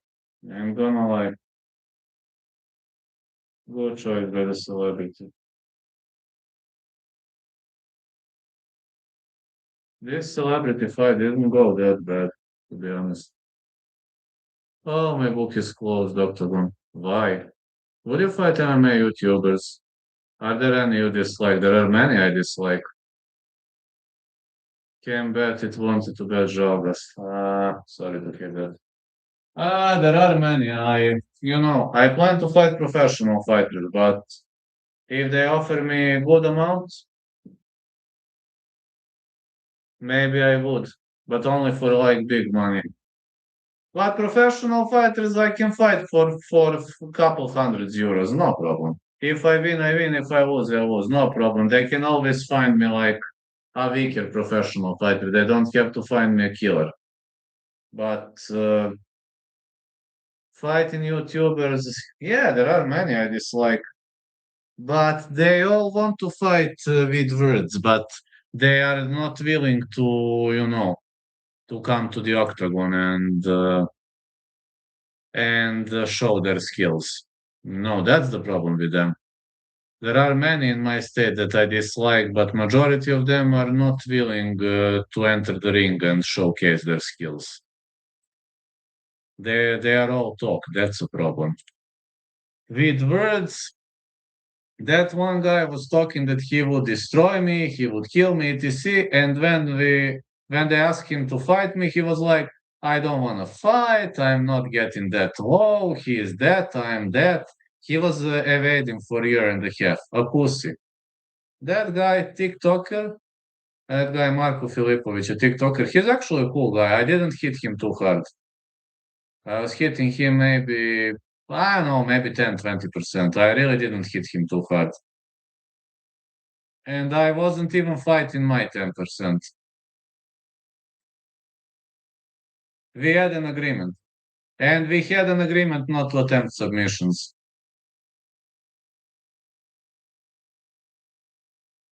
We had an agreement that I don't attempt submissions. Because he doesn't know to defend submissions. He told me, listen, if you go for submission, I must tap instantly because I don't know to defend. And that was just, but Can't even call that a fight. This was more, how you say, this was more for fun.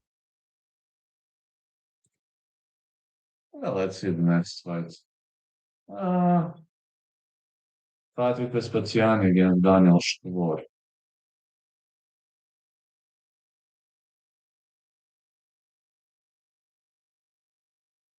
This could be a good one. Neon Belly. I think it's very bad. Well, if you can hold that position for a long enough, it's okay, but I'm not a fan of it. Yeah, more of a setup. Well, you can maybe land 3 or 4 punches, but it's hard to hold that position.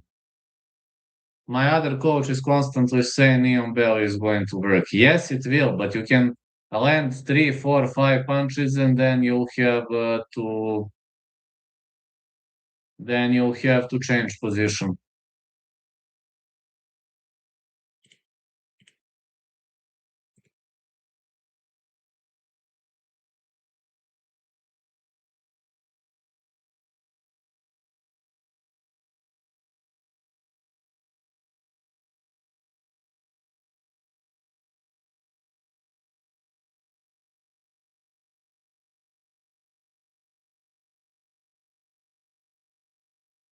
How do you like to escape it? Shrimp. Bridges ain't gonna help because it's a counter pressure. Just shrimp. Uh, if someone, I don't know whether you've seen it, but if someone is having knee on belly, if I'm like this, if I'm like this, if he's here, just shrimp and knee shield, or shrimp and knee shield, and you're gonna shake him off. But you must eat at least 1 or 2 punches. Just shrimp and knee shield. That is going to work. It always works against a knee on belly. Just shrimp away from your opponent and place your knee as a shield. With a knee on the belly and your knee as a shield, you have the advantage. Even if he holds the knee on the belly, it isn't going to help him. He is going to slide. His knee is going to slide. But it depends on your opponent. Like, knee on belly is good and bad position at the same time. I've seen at PFL Africa one finish from knee on belly, but holding that position is brutally difficult.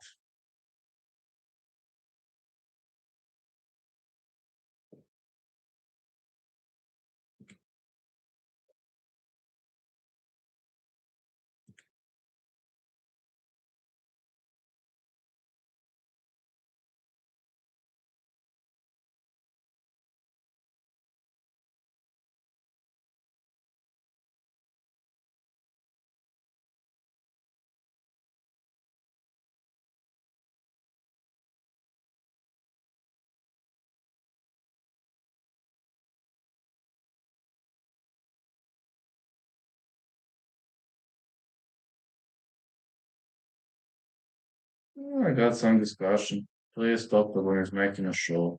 Well, Octagon has always been about making a show.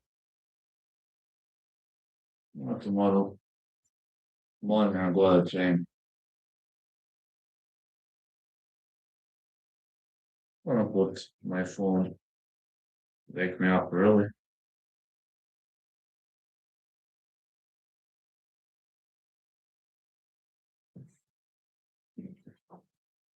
Might relax actually a bit.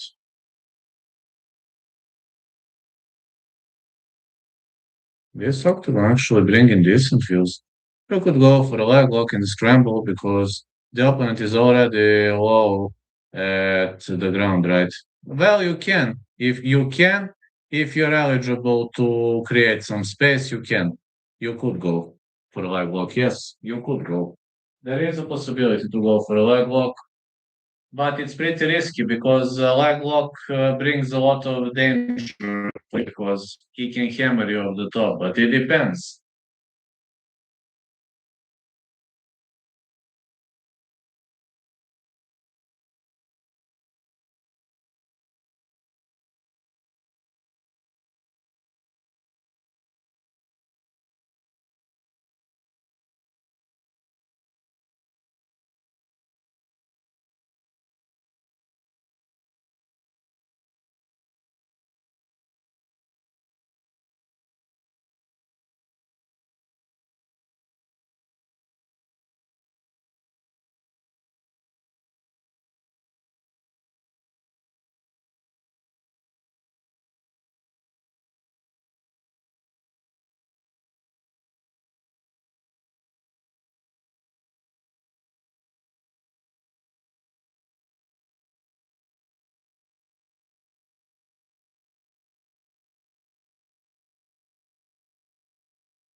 I mean, technically, we could go.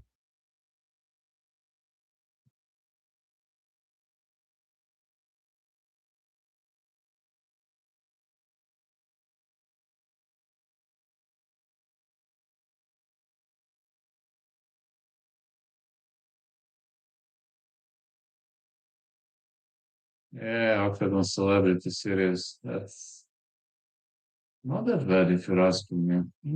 Not that bad.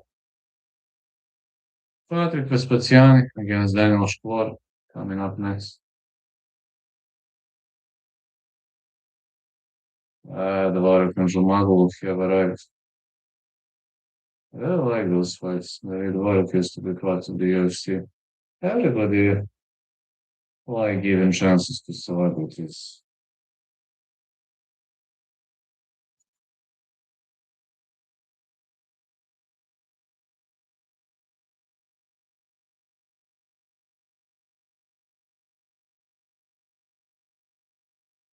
Zhumagulov is getting ready.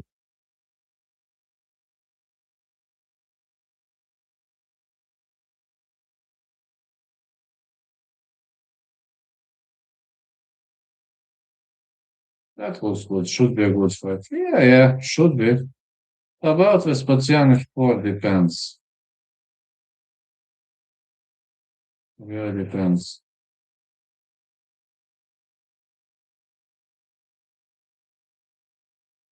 Patrick Vespasiani against Daniel Shkvar.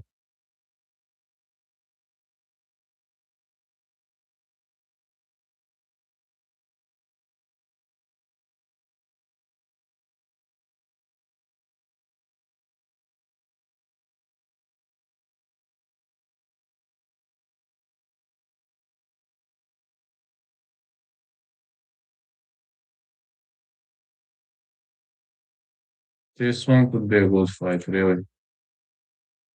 This one could really be good. Yeah, tomorrow I'm gonna go live. I think I will. Need to rest one day. I assume I already collected this and number of views. There are some days when I can rest. I need to do a training session.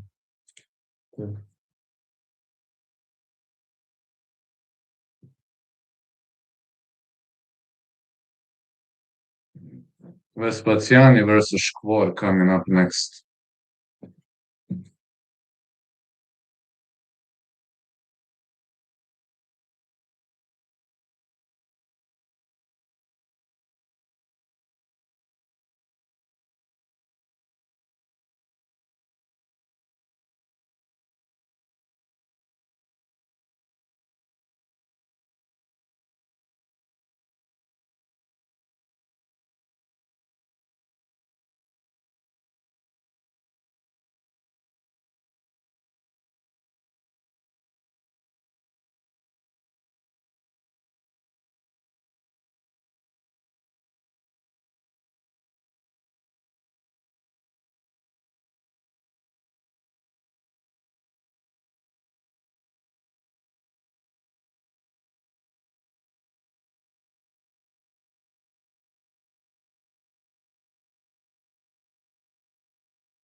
Okay, let's go. Heading to the next fight.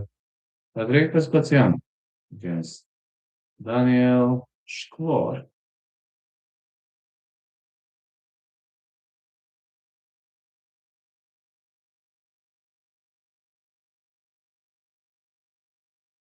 Daniel Didi Shkvar entering the ring slowly, walking toward the ring.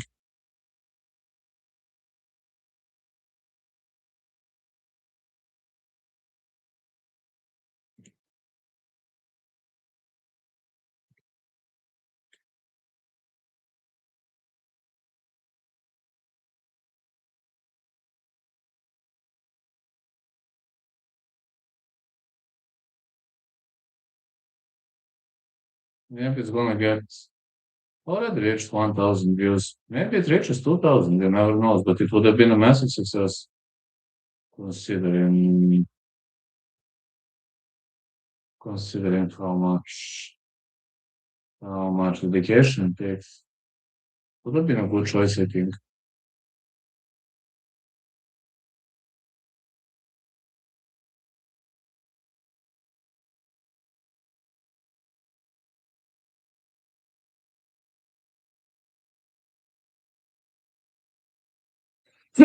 Huh.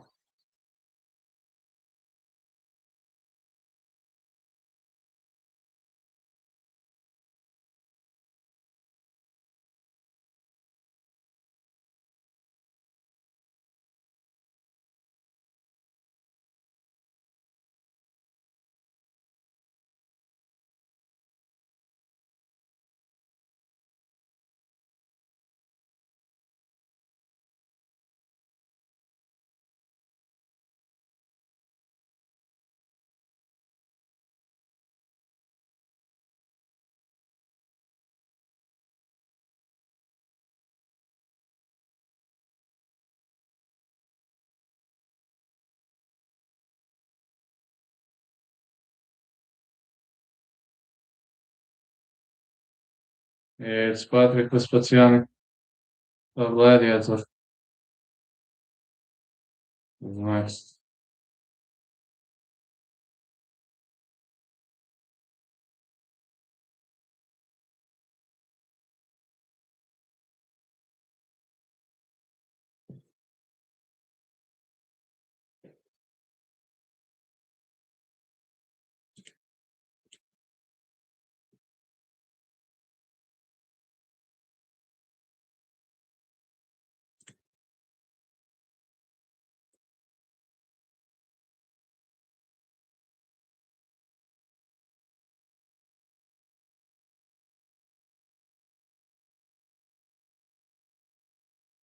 Teddy, four more fights to go.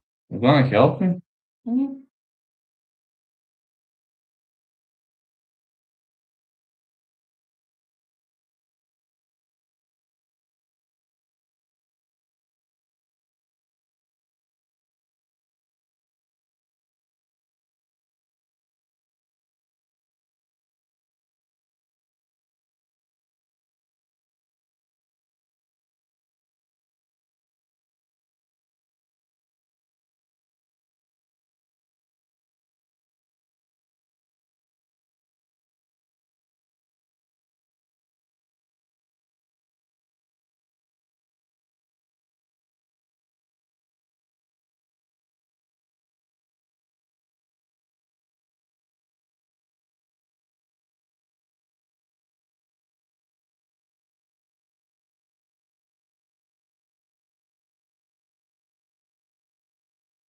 33 years of age for Vespasiani, 111.7 pounds, 6'2". Porsche core 194, height 108.5 pounds, 0.5 kilos. Vespasiani definitely having rich advantage. Both fighters very big. We're about to see how this is gonna play out. I can tell you one thing. This has to be a good fight. It definitely has to be a good fight.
Don't worry. No big deal.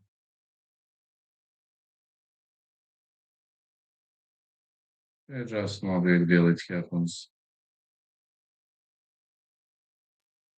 Alright, Vespasiani against Shkor. Let's go.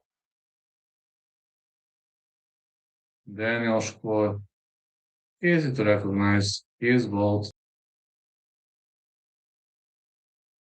Wait, is Vespasiani left-handed? Yes, he is. Shkor is right-handed. Very easy to make a difference. Ah, Vespasiani switched back to Orthodox. Orthodox against Orthodox fighter.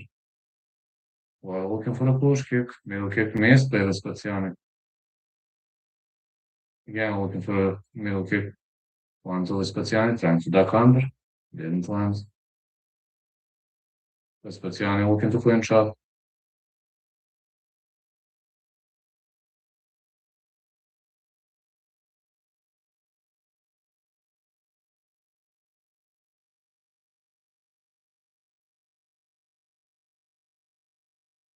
Keep some pressure against the fence. I guess he's pressuring for a reason. Oh, yeah.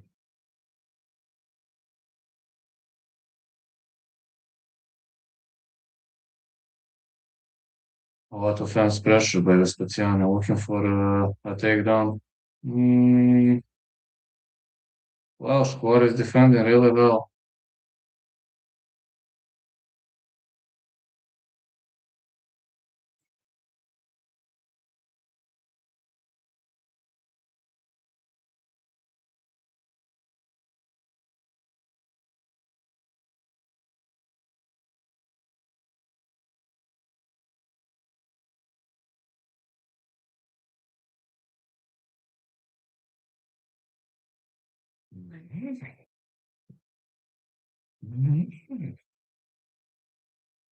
Let's go. Vespasiani keeps on pressuring. Don't see much action here. Yeah, don't see much of the action.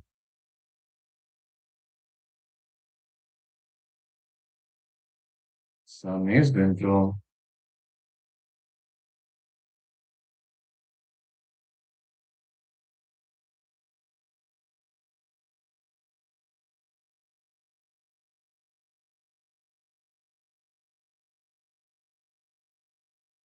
Good right again, big knee.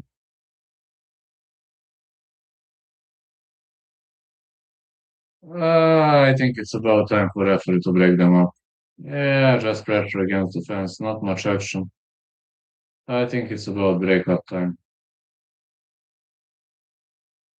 Vespasiani with the takedown. Good decision by the referee. Very good decision by the referee. I have to eat my words on this. Shkor gets up. Vespasiani with the match return.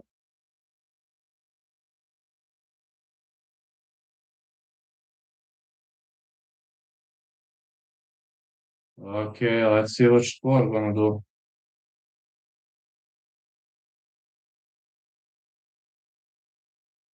Another takedown by Vespasiani.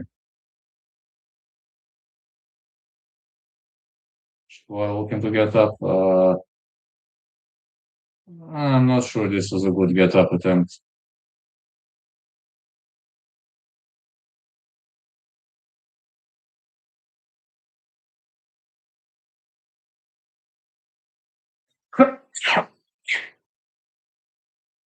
More strike by Vespasiani.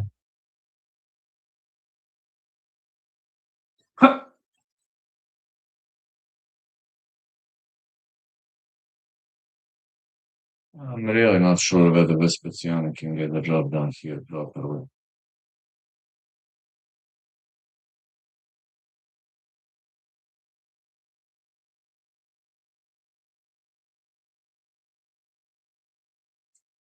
Vespasiani is in control. Keeps controlling Shkor on the ground.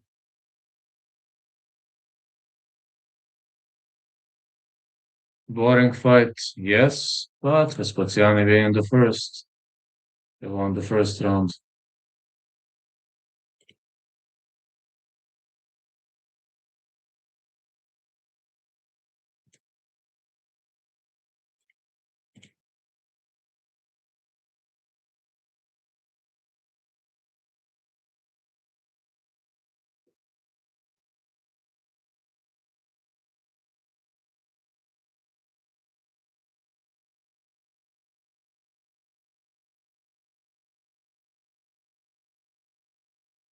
Schwartz back is gonna have problems.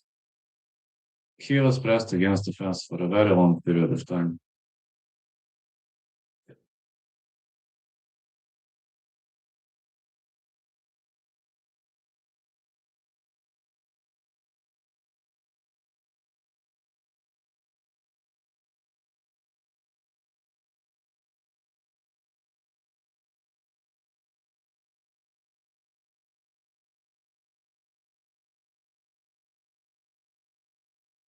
Vespasiani won this round, but Schwartz defended well, very well.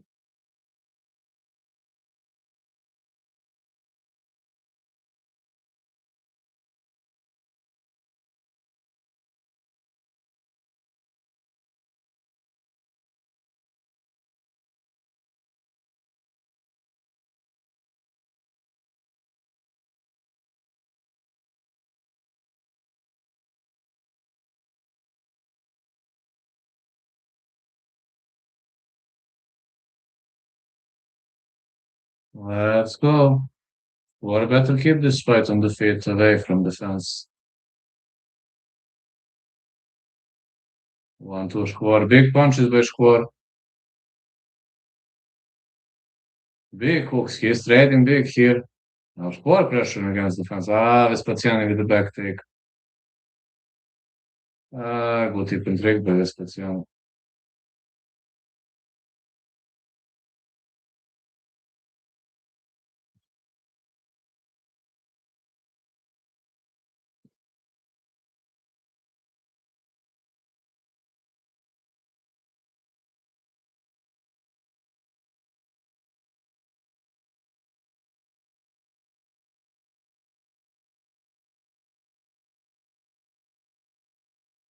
Again, fence pressure by Vespasiani. Schwartz is in a problem. He has to dig for underhooks against the fence. Vespasiani's cage control is on a whole different level. Can't argue with that. Really is on a whole different level.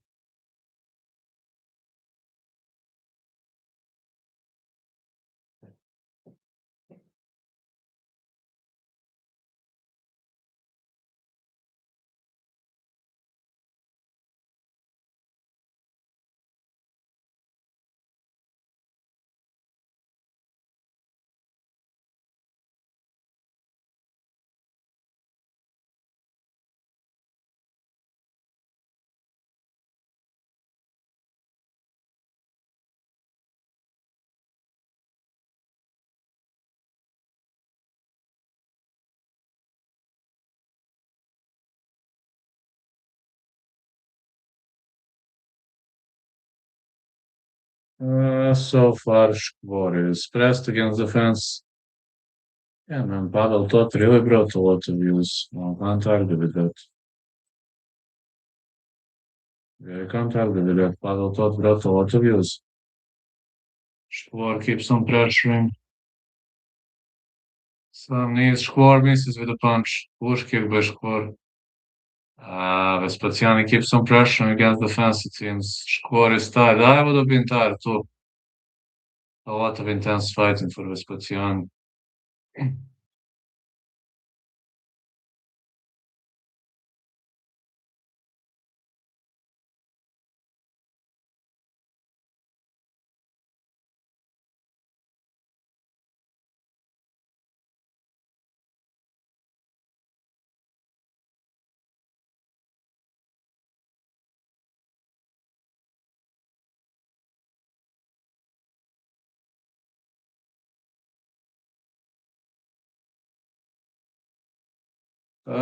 He might be looking for a ninja choke.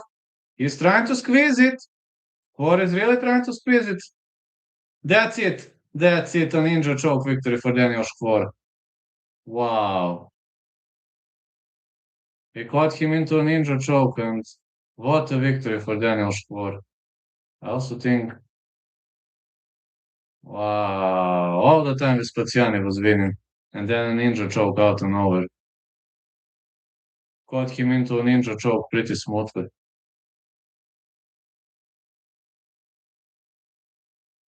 Okay, he's hugging his opponent, but A nice moment by Shubashkor. He's hugging his opponent, but it seems Vespasiani still doesn't know what hit him.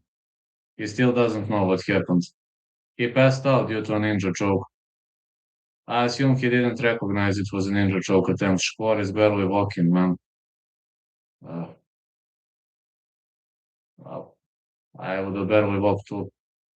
This is gonna be very, very difficult injury, very difficult match this was. Can't blame him.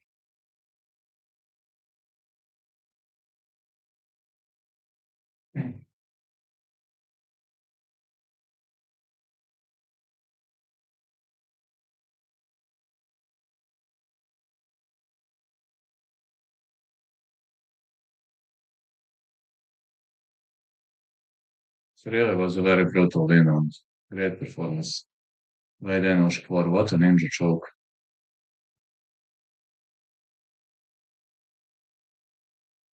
It's some unnecessary bones though, but Shkor landed more punches in the second. Then when we thought he was gassed out, caught his opponent into a ninja choke.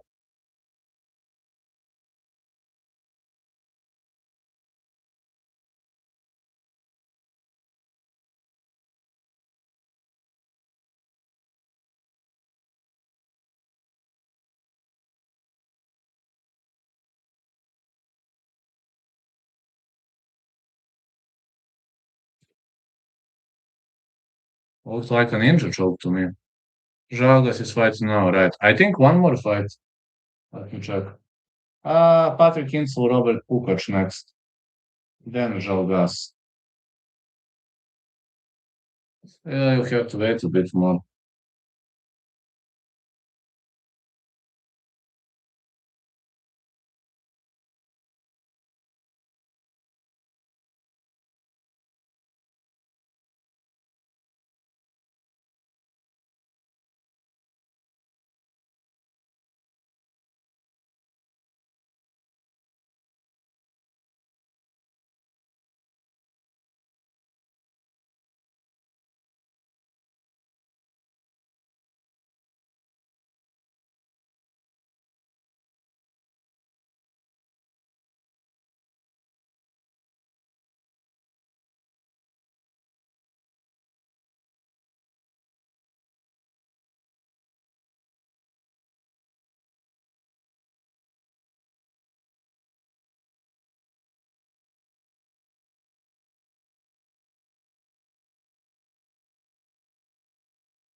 I like Kinsel in that fight. I think Kinsel is going to have advantage. I also think Kinsel is going to get advantage in that fight.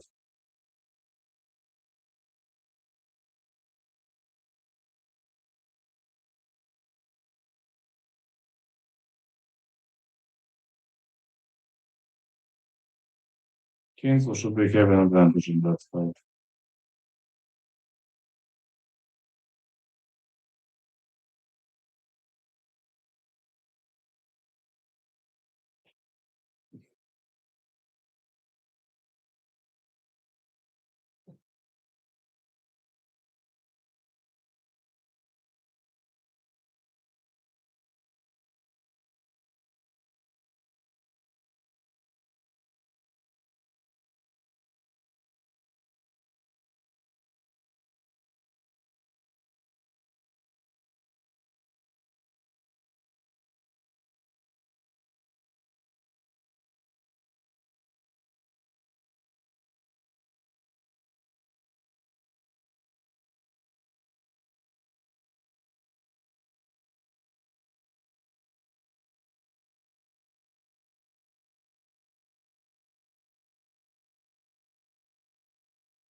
I also think Kinsel should get the job done. Also feeling Kinsel though.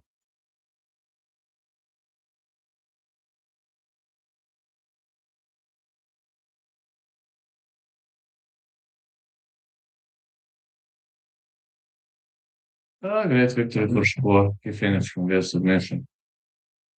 Funny thing, Vespasiani was winning. That's a funny thing.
Yeah, let's go.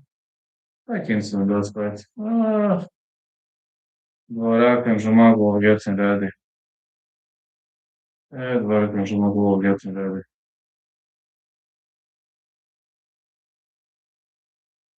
Kinsel and Pukac will be fighting. Yeah, this is gonna last longer than expected.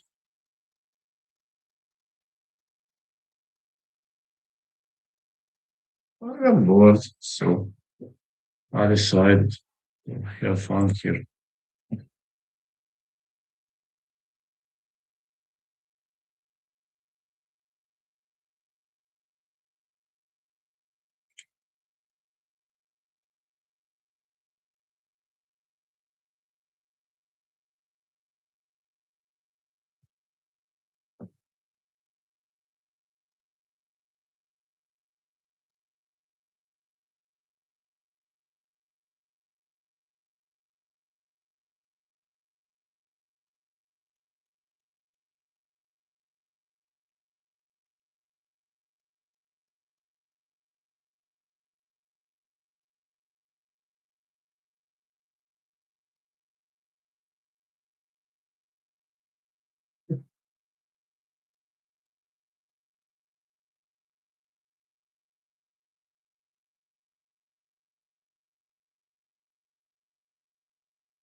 Cancel.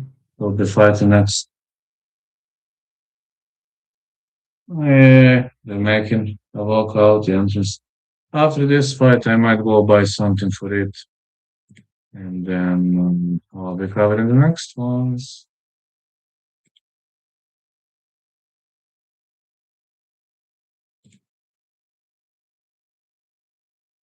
Robert Pukac is walking towards the ring. After this, I gotta take reading. I gotta get myself ready, to be honest. I get myself ready. Robert Pukac walking towards the ring.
Robert Pukac is entering.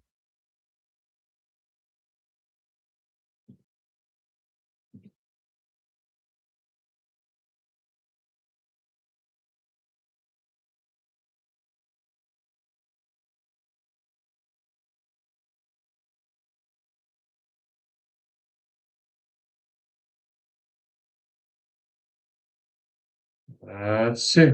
It's time for Robert Kinsel.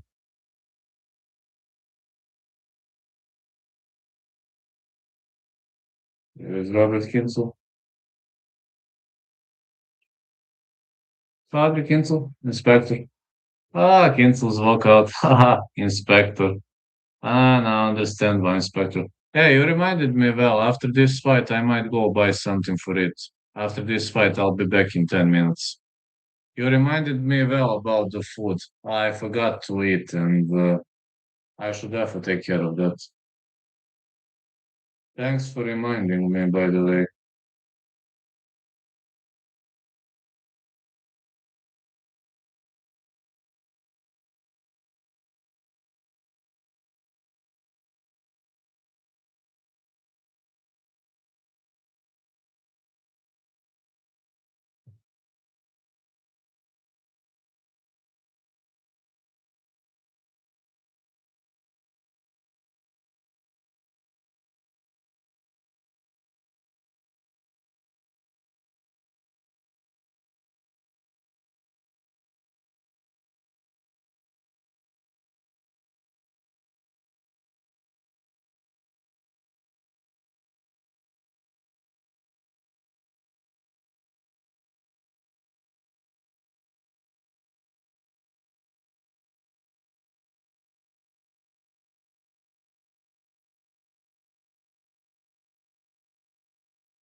180 for Patrick Kinsel, 84.2 kilos, 180 for Pukac, 84.2 kilos, 28-12-1 for Kinsel, 2013-1 for Pukac. Kinsel is 3 years older, but these guys are decorated vets. Yeah, after this, we're gonna have two title fights. Ah, Octagon having very long events, I ain't gonna lie. Very, very long events.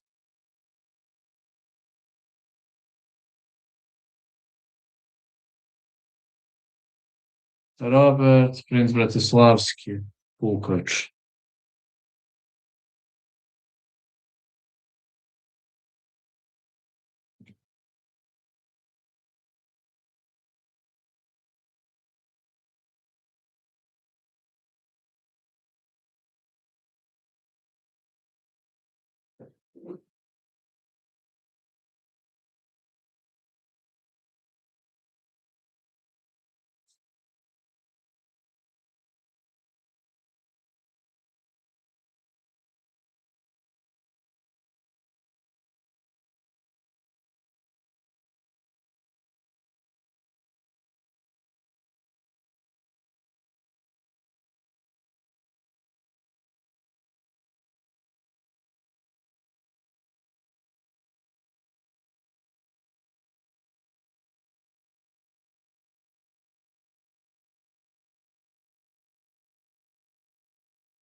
Let's go.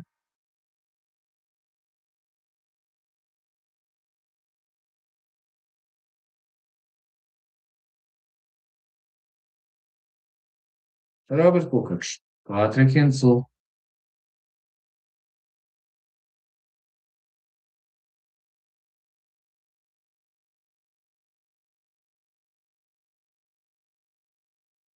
Like kick by Kinsel. Pukac again with the like kick.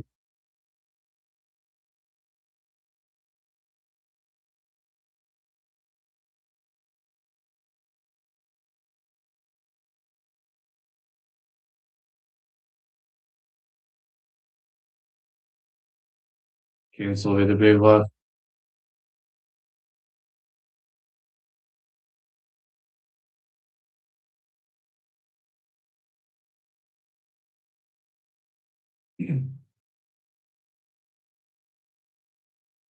Another big left for Kinsel.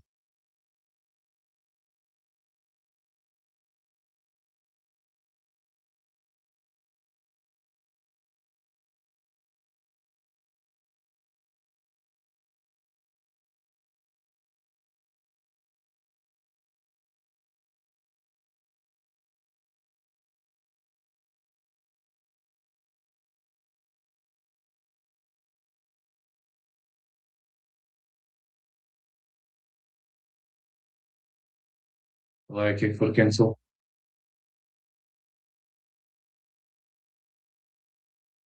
Pukac jacking under. Another hook for Pukac 1-2. Kinsel is raining. Heavy shots. Oh, this was big right. Another big right. He's stunned, fuck. Yes, he's stunned. Another big right. And those right hands are landing, creating a lot of damage.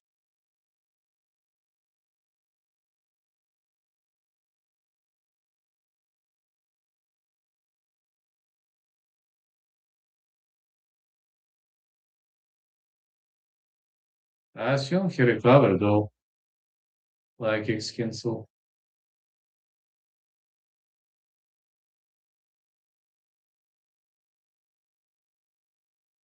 These right hands are creating a lot of damage.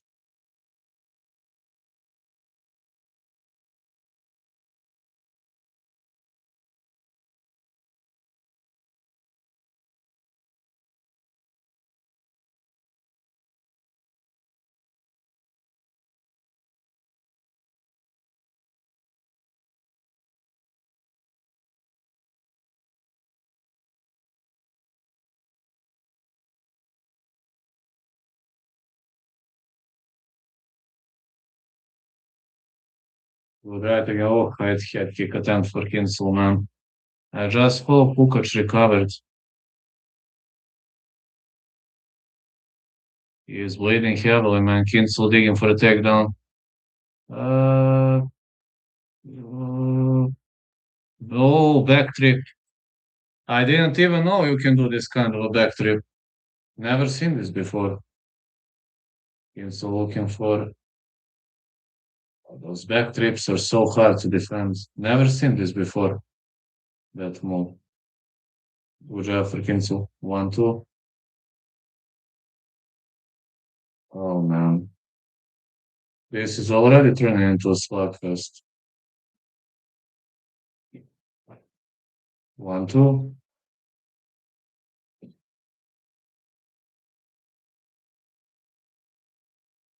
He is not this fucking destroyed. I just hope he's gonna stay in the fight. Kinsel is picking him apart. I see, I see.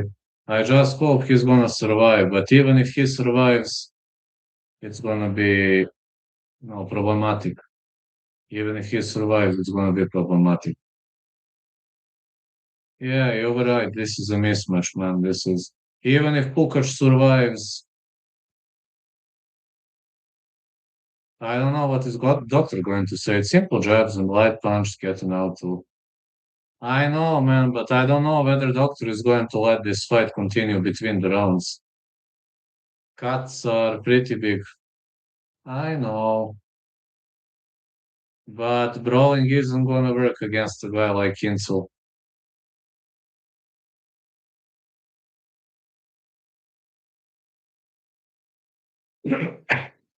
Like kick been thrown again.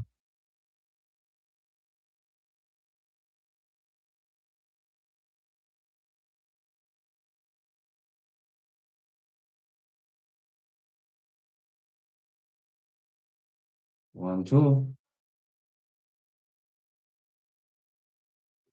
Kinsel's round, but I don't know, man. Yeah, I don't know what the doctor's going to say. They ain't gonna be happy with these cuts and bleeding.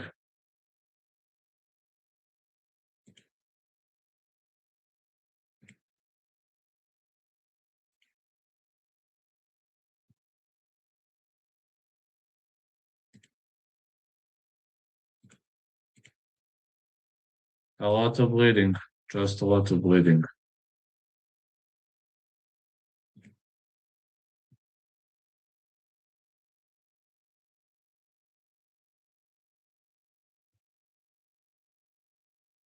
I mean, Pukac should have enough time to recover, but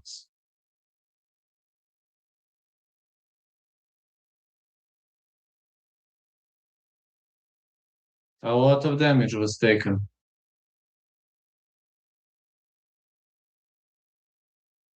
How? Just let him continue, please. Let's see what his doctor gonna say. The doctor says, okay. Okay. Thank you, doc.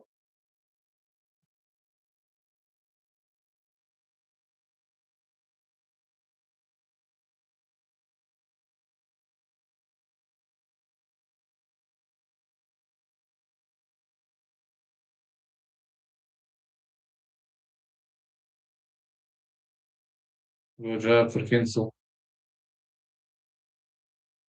Well, good fighting back for the Prince of Bratislava, for the Bratislavski Prince.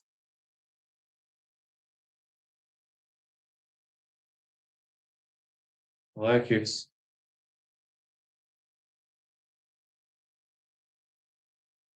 more hooks for Pukac.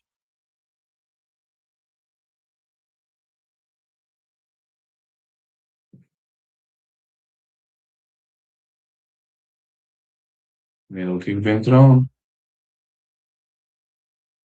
Pukac continues to bleed like a natural.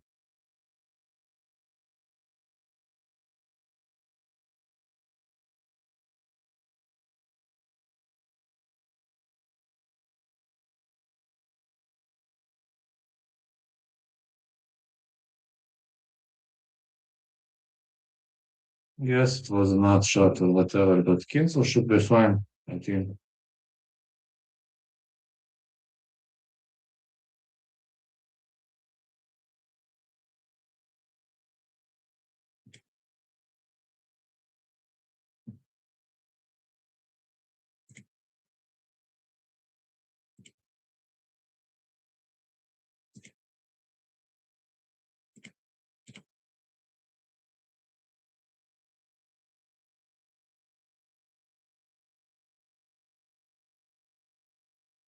Middle kick, or cancel.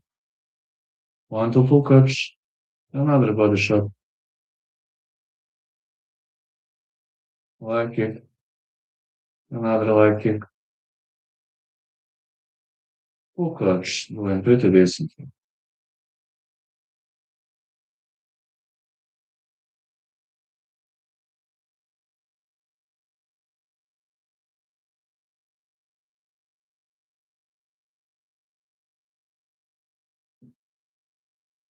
Pull catch with 1-2, and the leg kick for pull catch. 1-2 cancel.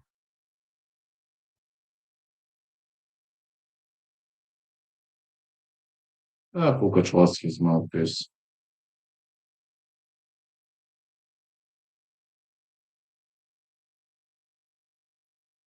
Leg kicks for pull catch and another leg kick. 1-2, he fires back. Pull catch with a big hook. Again, 1-2 by pull catch. Head kick blocked. Cancel is picking him apart. A lot of damage made by Cancel.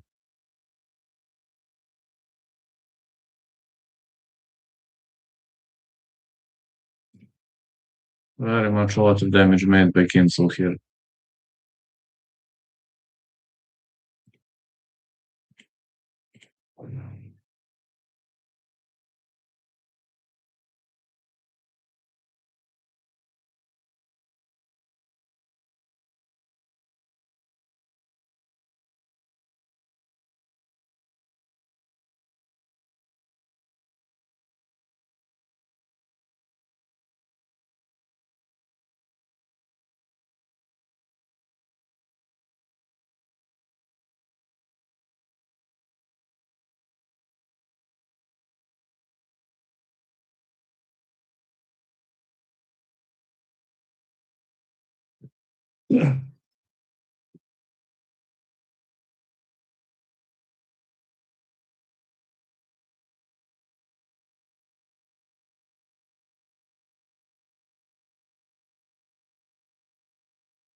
Lukacs keeps losing his mouthpiece.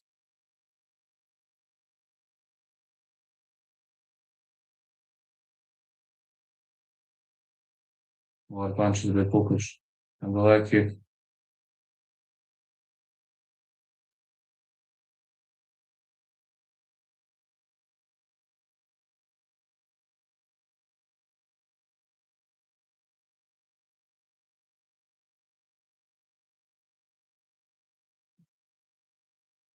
Right to the body.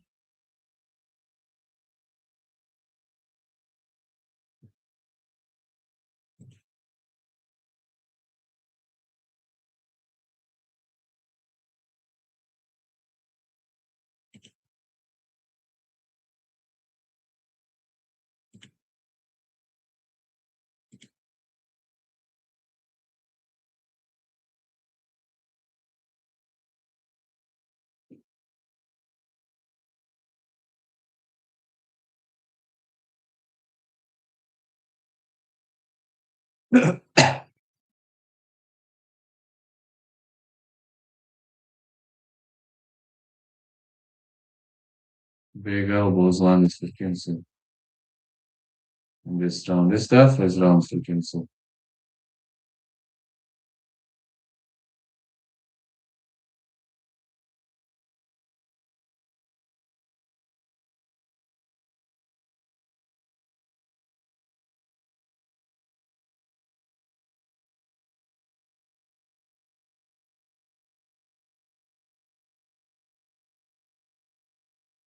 Let's go.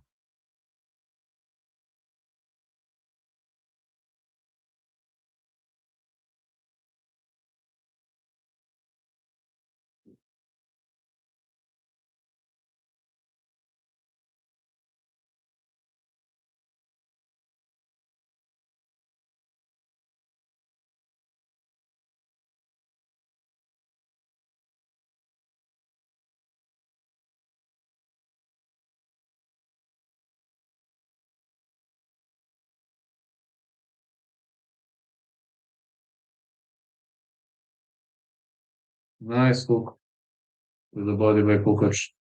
All right, Kukoc has a big heart. Gotta give him credit for that. He's really having a big heart. Oh, take down for cancel. Kukoc is gonna lose this fight. He ain't gonna get finished, get submitted, but he's gonna lose. Cancel jumping on his back.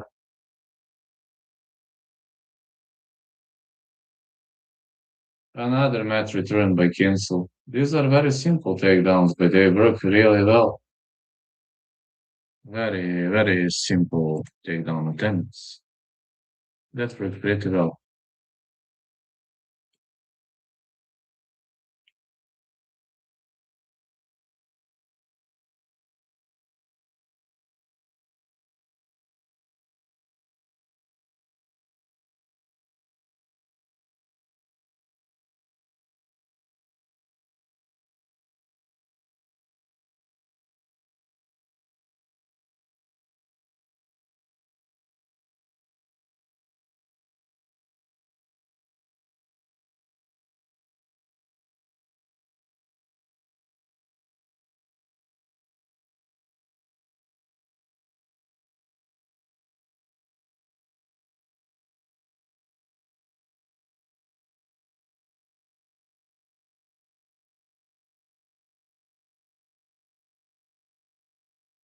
Cancel hooping on his back. Oh, this rare naked choke is pretty much locked in. Kukoc defending. Okay, good defense by Kukoc. Mm, though this is difficult position to escape. But let's see whether Kukoc can survive this. Mm, also, Kinsel is wasting a lot of energy on this.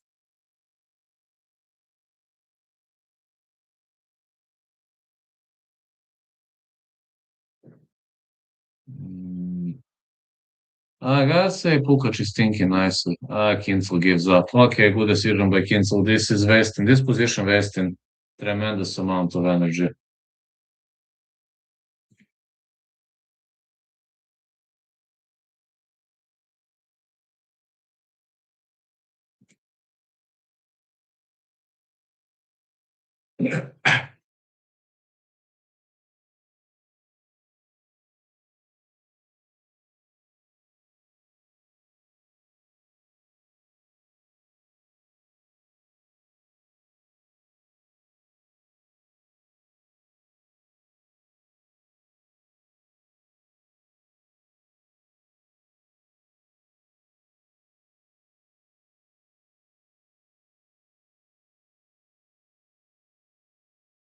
The ref stands them up. Back to standing. Let's see.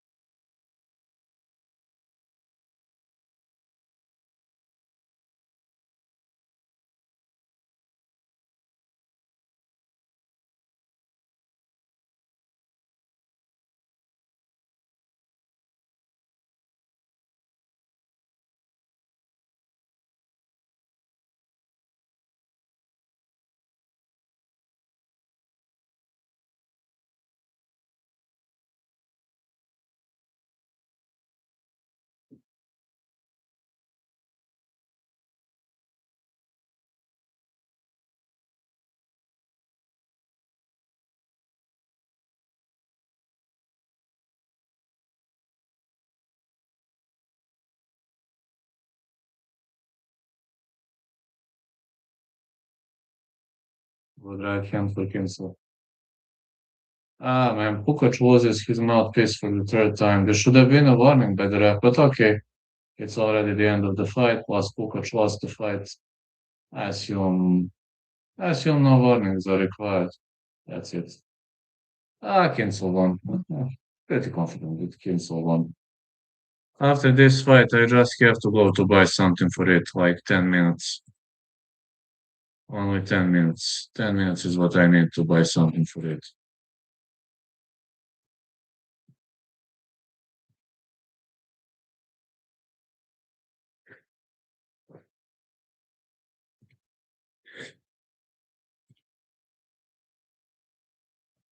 Hmm.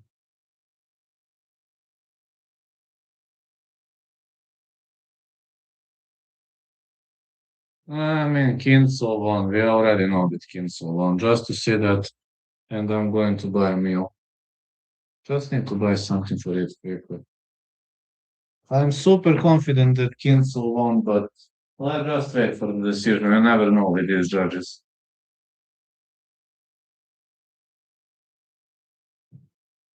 Just wait.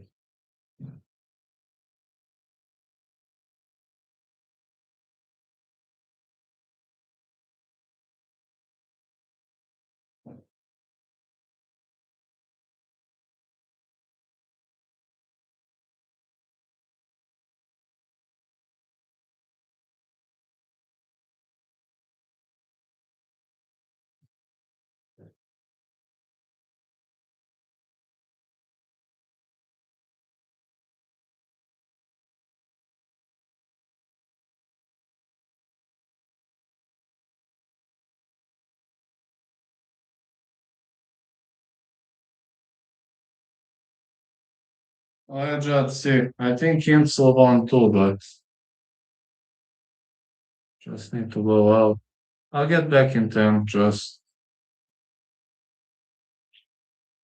let's see who won. I'm exiting out right now. Just need to buy something for it. In 10 minutes, I'm back. 1 second. You reminded me well, Mr. Impact 12412. I forgot to eat. I really need to buy something.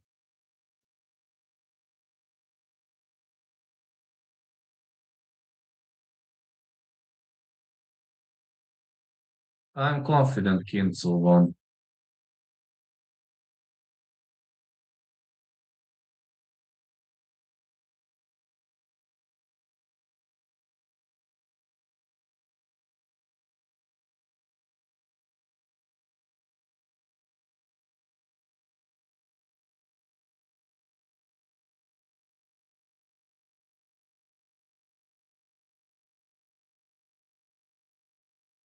Yes, as expected, as I said, Kinsel won. Back in 10 minutes. Very quickly.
go.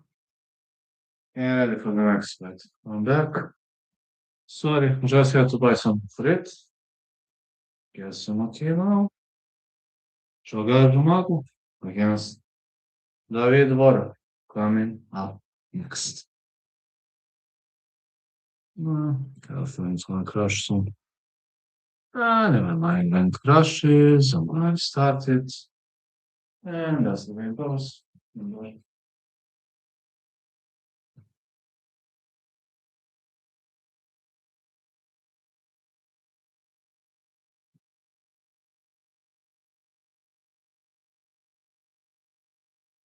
I'll get a drop down low.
A piece of vegetarian pizza. We have we have one shop that works all night long, and they produce all kinds of pizzas. I took a piece of vegetarian pizza.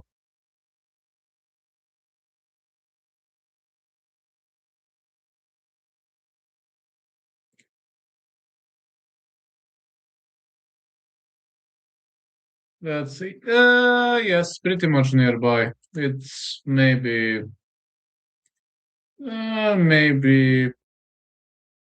200 meters from my home. Very close. It's actually my office. Ah, yes, they are. But I only buy vegetarian pizza at them. A piece of vegetarian pizza. That's the only thing I buy at them, and their vegetarian pizza is brutally good. But other stuff, I don't know. I didn't try other pizzas. Like for 5 years since they opened in 2020 after COVID, and I always buy vegetarian pizza at them. They have like 10 kinds of pizzas, I believe, 10, 12 types of pizzas. But I only buy vegetarian one. That is my favorite food. As crazy as it sounds, believe it or not, that is my favorite food. A veggie pizza. And I'm not vegetarian, just to know. I normally eat just when it comes to pizza, veggie comes first. Always vegetarian. Always rooting for it. I eat all kinds of meals though. It's not that I'm choosing too much or just not that type of guy.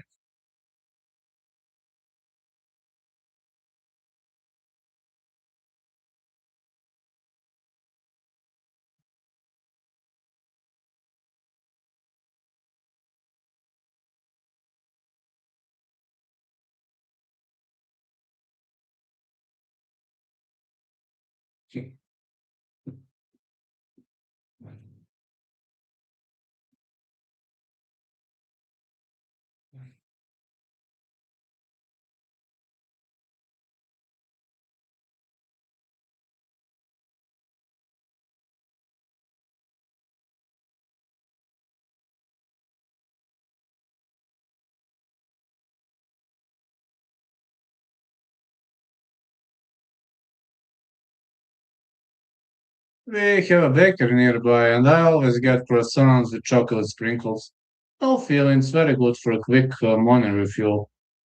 I don't have a bakery nearby. I mean, we have pizza shop. Bakery is like maybe 500 meters from me. You got to walk. It's not nearby.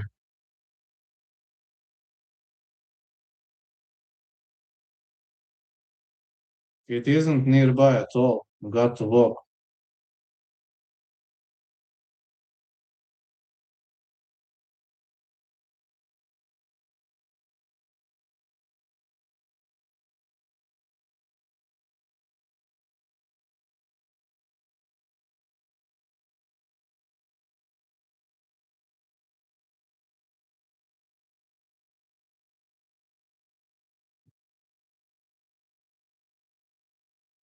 You got to walk pretty much to it. Zhumagulov, Dvorak will be the next fight.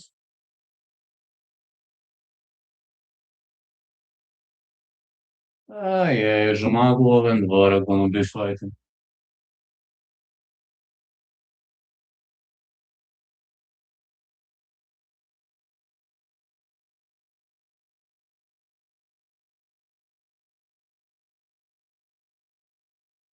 People are asking me how can you eat vegetarian pizza. I don't know, man. I just love it.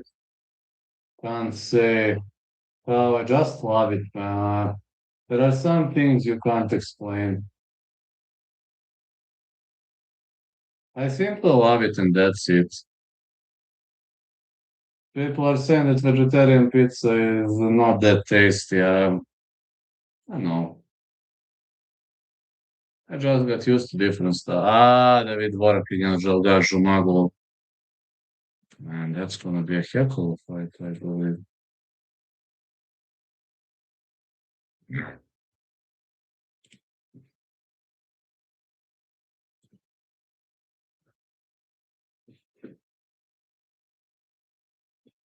I mean, we don't have a bakery nearby, but if you can walk like half a mile, if you can walk 500 meters, half a kilometer, no problem. I sometimes walk. They have a good bakery nearby, but I mean, nearby, not nearby, but if I have time, I gladly walk.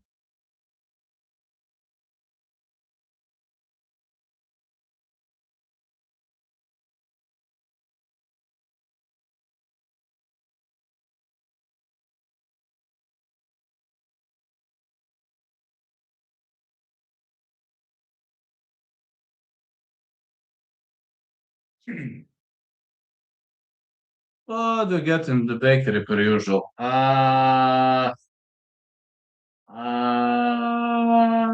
think they call it chocolate croissant. That's one choice. Oh, it's David Dvorak coming up. And my secondary choice is uh,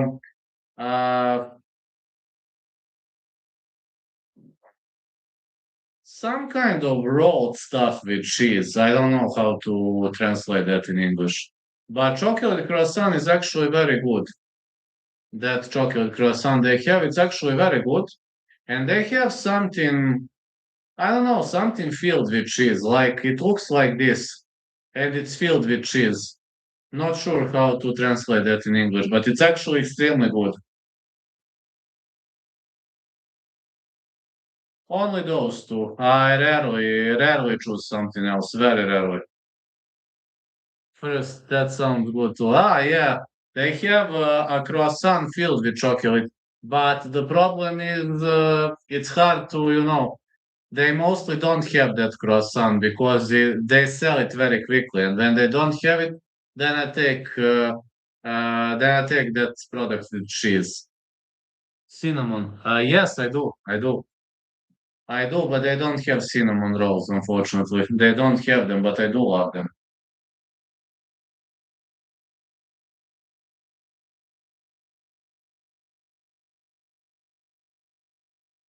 I'm just walking because when I sit for too long, my spine starts to hurt. But I'm keeping my spine active like this. Cinnamon rolls are cool. Very cool.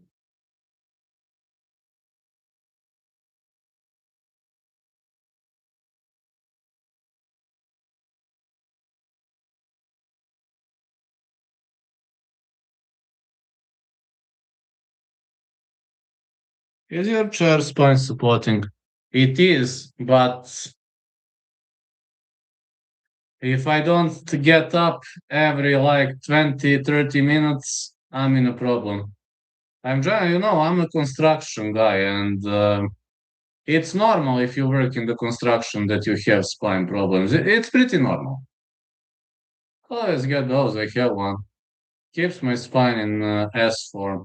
I do have a I do have a chair that supports my spine, but generally, I'm telling you, like 80% of construction guys are having problems with their back. It's not strange, it's normal if you work construction that you have back problems.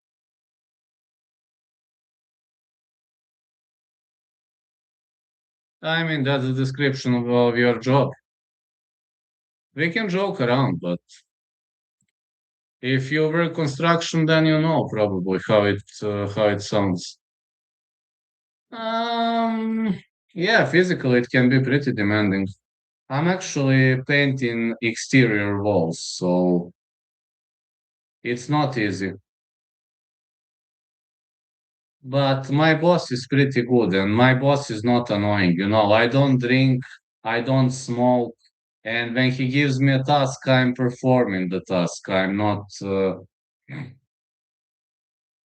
how you say, I'm not looking for a break every 5 minutes, and I'm not hiding. I'm not drinking beer at my work, and my boss appreciates that. He's not annoying. 163 for Zhumagulov, it is 56.6 kilos. 168 for Dvorak, 56.6 kilos. 37 years of age, Zhumagulov. 33 Dvorak. 89 Zhumagulov. 22.6 Dvorak. Both fighters having UFC experience, and it's going to be a great title fight. Can't wait for it.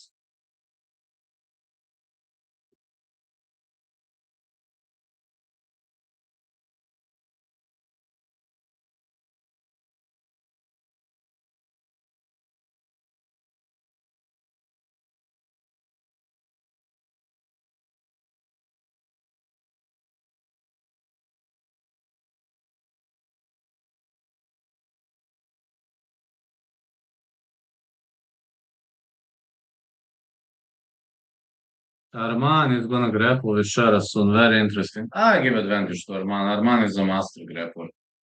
Master wrestler. Sorry, master wrestler. But his grappling defense is brutal. He escaped then Hooker guillotine like a natural. David Dvorak against Žalgar Žumagulov. 5 round fight. Never seen Dvorak in a 5 round fight. Never seen Žalgas in a 5 round fight. I'm impressed. Almost got him 3 times. Yeah, well said. Almost. Have you ever seen David Dvorak in a 5 round fight with Žalgas? I haven't. Fleury had a gilly, arm triangle and darts. Remember? Yeah. I do. But he escaped the triangle choke in an impressive fashion.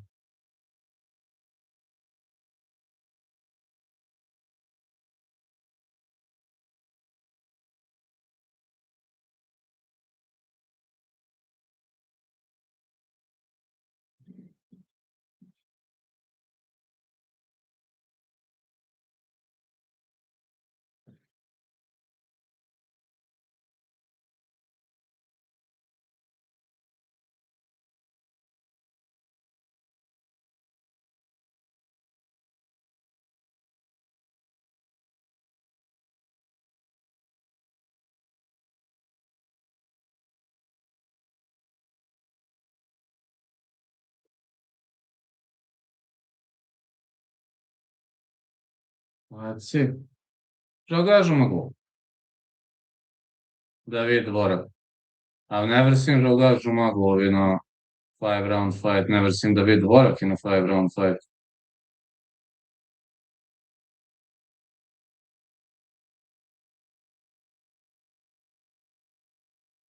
Okay, the touch class. Let's see. Is it gonna be a technical fight or a quick finish fight? Let's find out.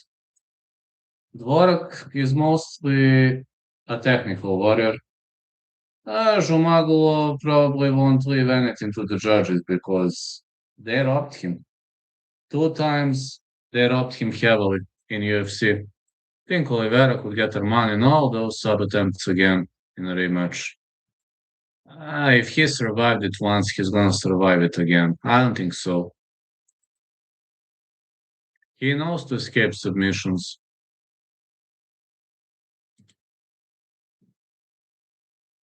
Yes, he did. BGG, defensive BGG, he is master. Offensive, I don't know, but defensively, yes.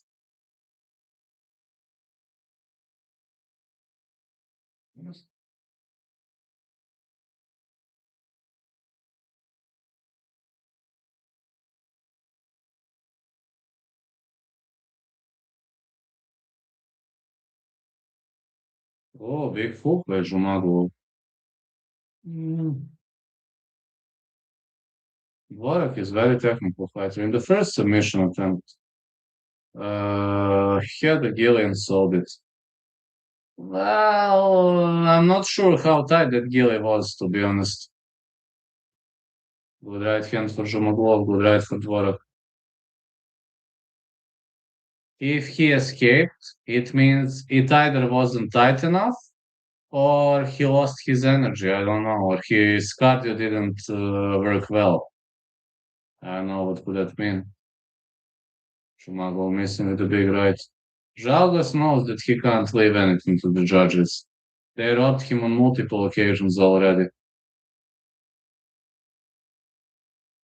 Nice hook with Dvorak. Zhumagulov stops him. Leg kick. Hmm. This fight is very hard to predict. Wheel kick missed by Dvorak. He fell down but got up. Push kick.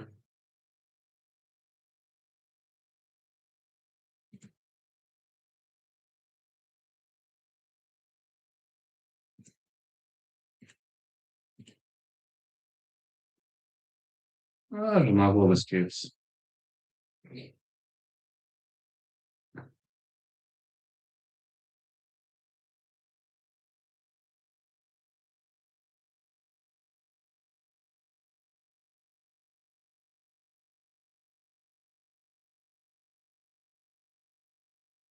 Zhumagulov marching forward.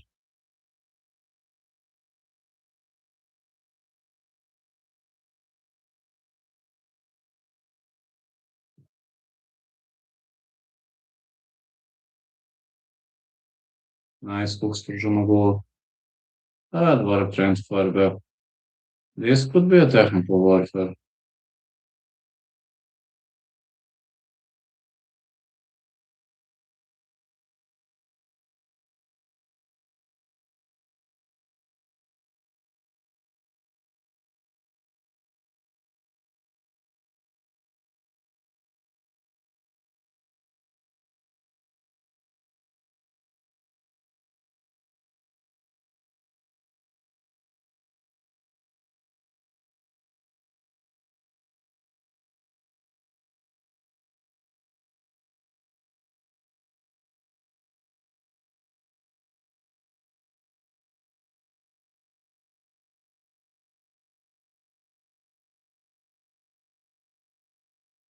Nice hook for Zhumagulov. He misses. Zhalgas got the first for sure, right? Well, he should be. As much as I know, Octagon judges are fair and honest, but Dvorak is out of Czech Republic and this is Czech promotion, so Zhalgas should be winning the first, but we don't know that. There is a big possibility this could be a technical war. Yeah, this could be a technical fight. Very technical.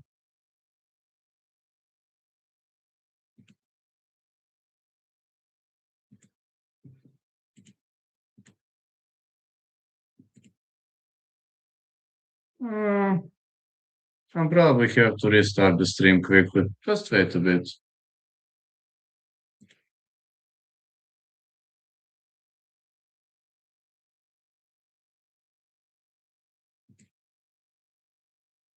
If it snaps, I'm just gonna restart it. I'm there. Anyways, what I like to say is, yeah, I think Žalgas got the first, and let's see.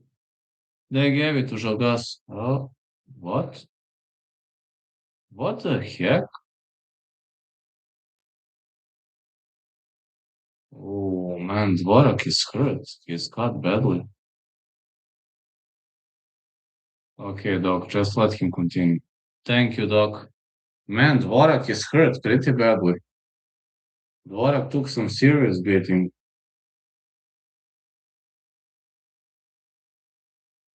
Oh, Zhumagulov's caught a kick. Ouch, man. It seems Dvorak is hurt pretty badly. Seems I underestimated the power of Zhumagulov. Might be too strong for Dvorak. I mean, Dvorak also competed in the UFC. He didn't do bad. This body kick landed clean. Nice hook by Žalgas. Spin back fist. Oh, it's a tornado kick by David Dvorak. You don't see it too often.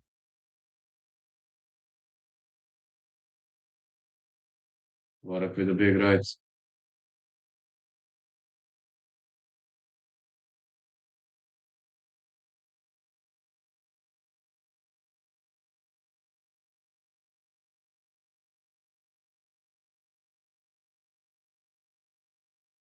I didn't know that Dvorak is dead.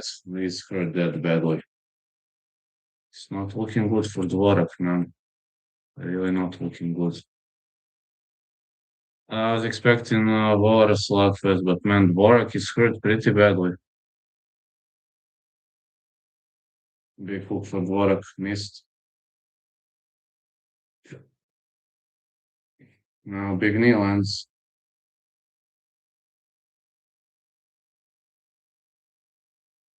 Nice uppercut for Žalgas. Misses with a hook. Oh, Žalgas caught a kick, lands a big punch. Caught a low kick, landed a big punch.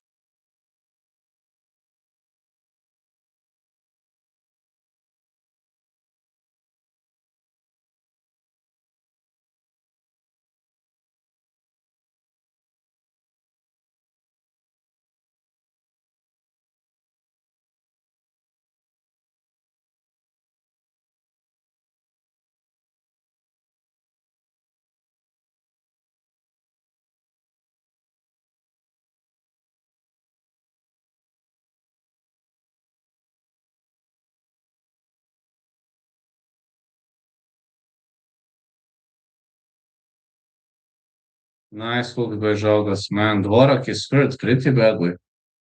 A lot of swelling on Dvorak's face. Leg kick.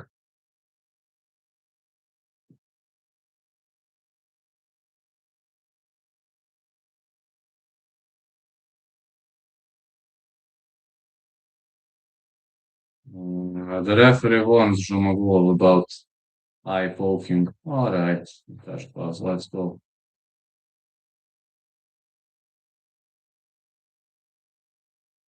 Yeah, Dvorak not looking good, man. Wow, Zhumagulov dropped him. Dvorak got up instantly. Zhumagulov with heavy punches. Uh-oh. Uh-oh. Dvorak might be in trouble. He gets up. Heavy strikes. Zhumagulov with a takedown. Oh. What punches by Zhumagulov? It seems Dvorak is in problem, man. Zhumagulov will continue raining shots. Uh-oh. These are heavy bombs. Dvorak needs to do something. Žalgas will continue with punches. Dvorak trying to hug him.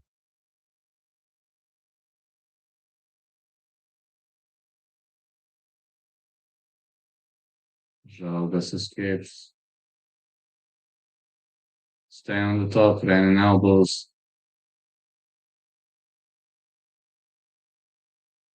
Yeah, but Žalgas could drain some damage.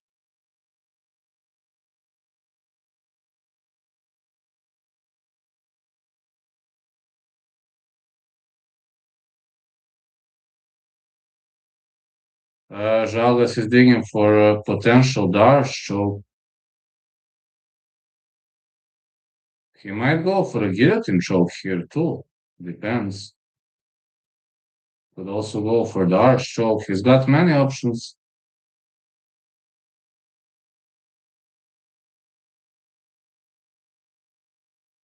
Žalgas stay on the top of him. Full guard for Dvorak.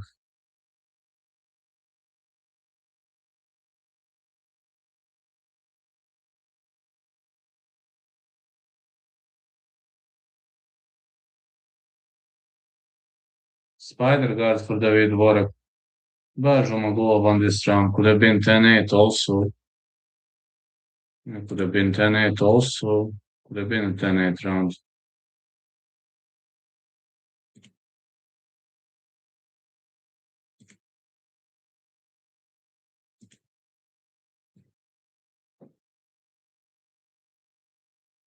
I think Dvorak is in a big problem. And I think this is the beginning of the end.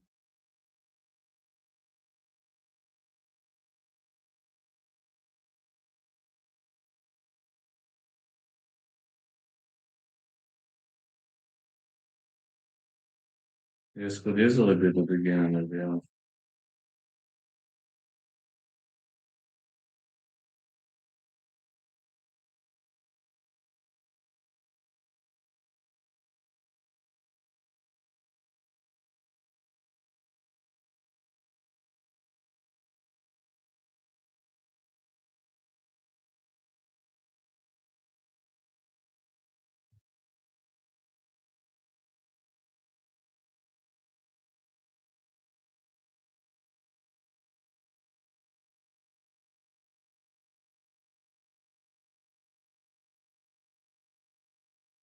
Let's go, round 3.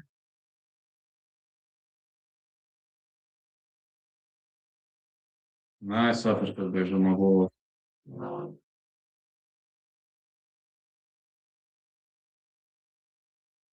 Big right hand.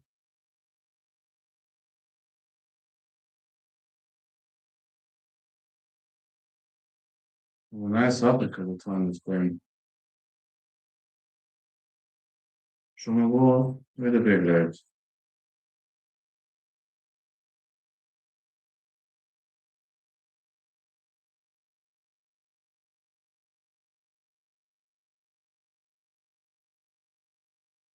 Another big right that one is playing.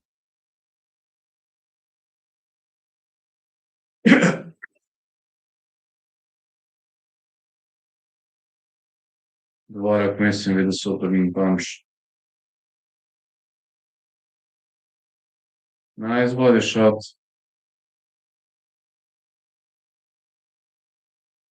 Dvorak missing with the spinning back fist. Alright, Palace creative. But Zhumagulov is just better prepared at this moment. He is just showing better stamina, better cardio, better physical preparation. Good right for Zhumagulov. Very nice, decent uppercuts for Zhalgas. Good hook. Good left hand. I assume it was illegal ball or you know,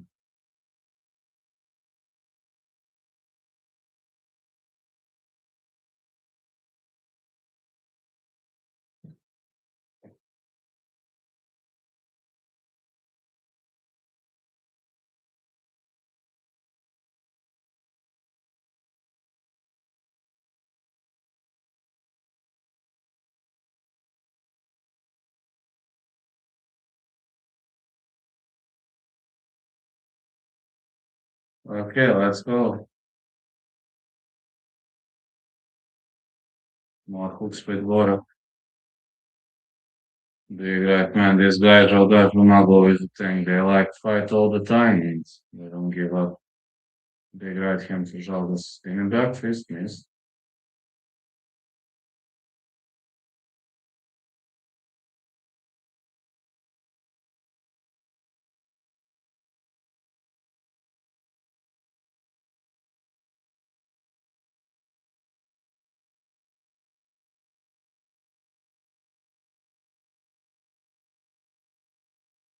Nice with the Zhumagulov.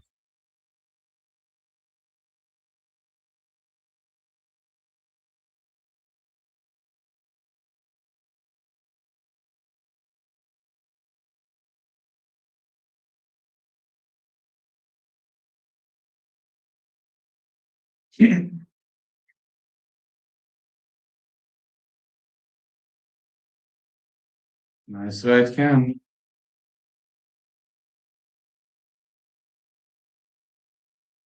Another nice right.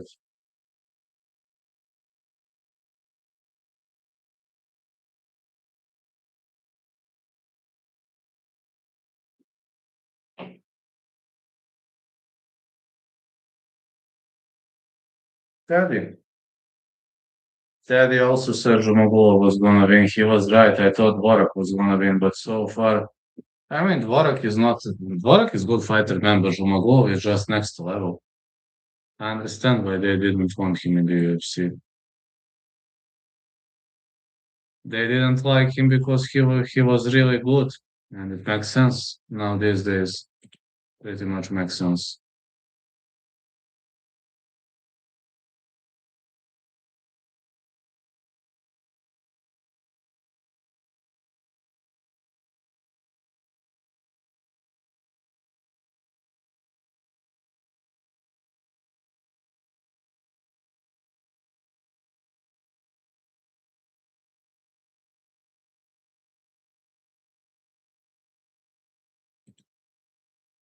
Zhumagulov took him down in draining punches, big punches by Zhumagulov.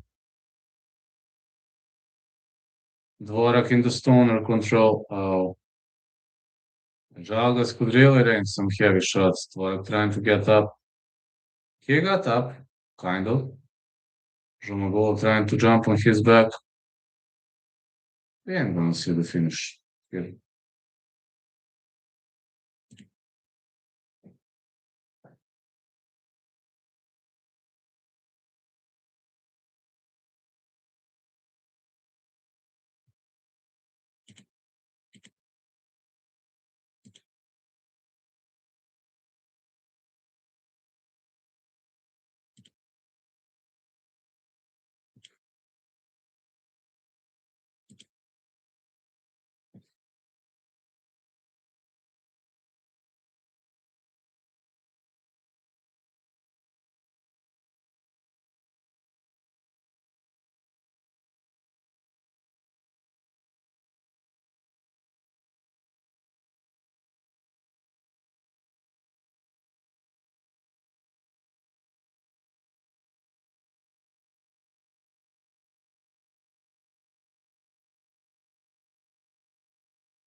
Zhumagulov won all 3 rounds. He is just next gen, next level.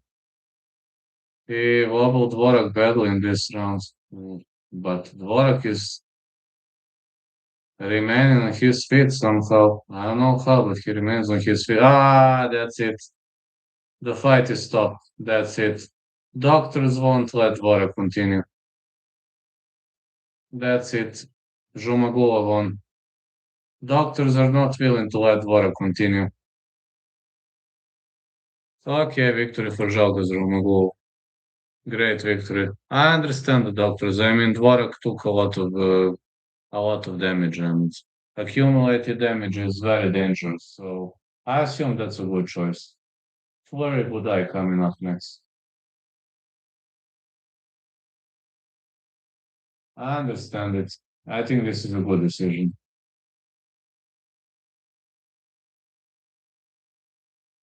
Fuck, that was so free. Doctors didn't let Dvorak continue. Wanted to parlay Kinsel and Zhumagul. You should have. I understand the doctors. I mean, let's be honest. Dvorak's face was pretty much busted up. I understand why they didn't let the fight continue.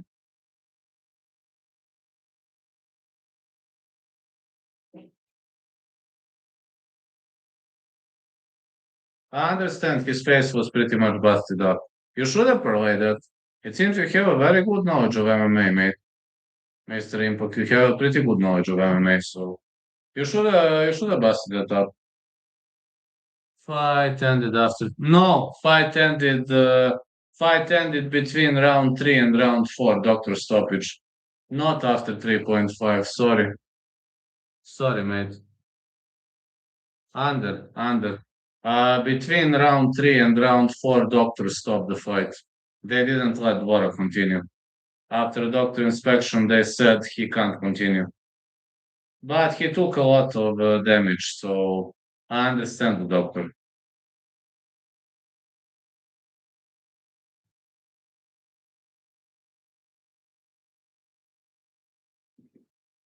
I think I will go heavy on Tushav's next fight. Who is his next opponent? Man, listen, Tushav just needs to improve his cardio and he's going to be a perfect fighter. The odds makers will gift the odds a bit because of the loss and grappling gap. They are giving him a top 10 probably. We're gonna see. We're gonna see how that plays out, but I'm all in when it comes to that battle.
Uh, they are giving him a top 10. Yeah, I agree. They should give him top 10. Definitely agree with that. Top 10 would be a good choice.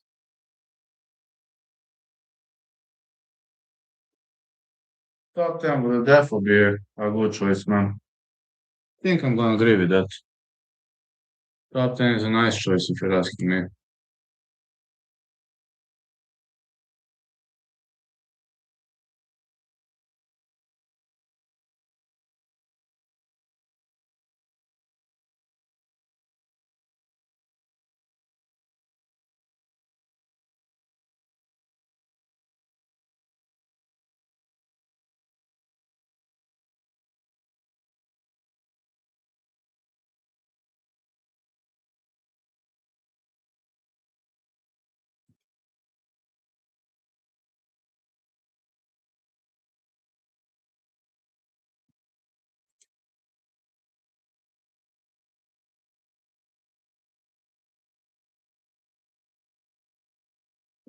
Žalgas got a haircut.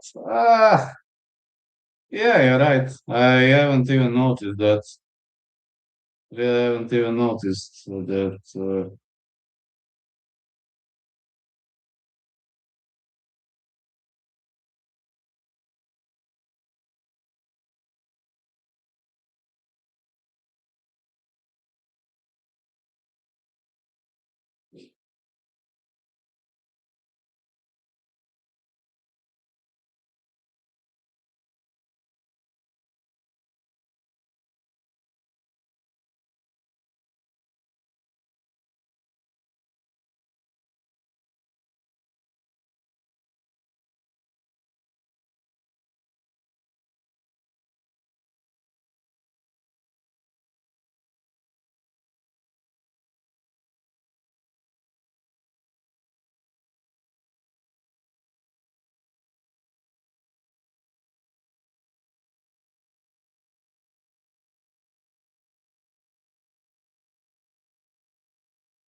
Jogar got a haircut. It's the same. Jogar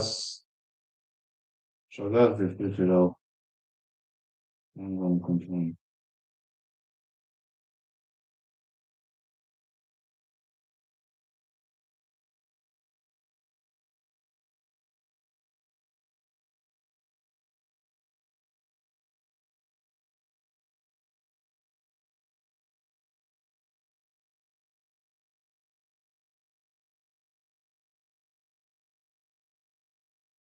Will Fleury versus Martin Buday. I have a feeling Buday gonna smash Will Fleury. Just have a feeling Buday gonna smash him. That's just my expectation, which doesn't have to be accurate though. We're gonna see.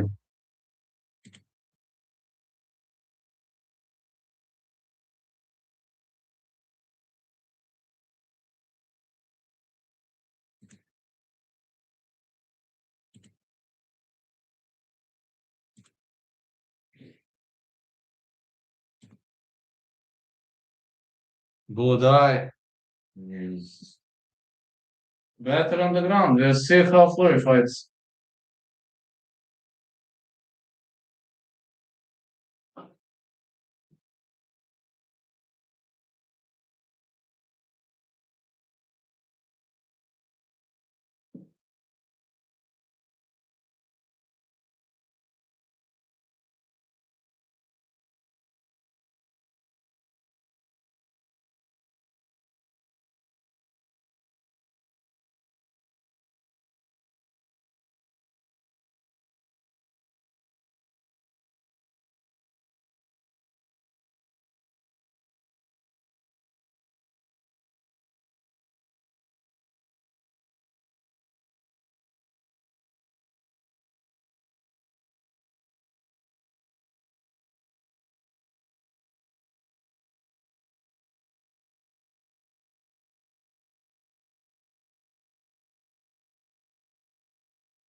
Alright, Will Fleury against Martin Buday. Fleury is better in stand-up, Buday is better in the ground. Buday survived Marcus Buchecha. If he was eligible to survive Marcus Buchecha, that means he is uncrackable on the ground. Stand-up is Fleury's turn. We're about to see, alright, I think it's pointless to open votes anymore.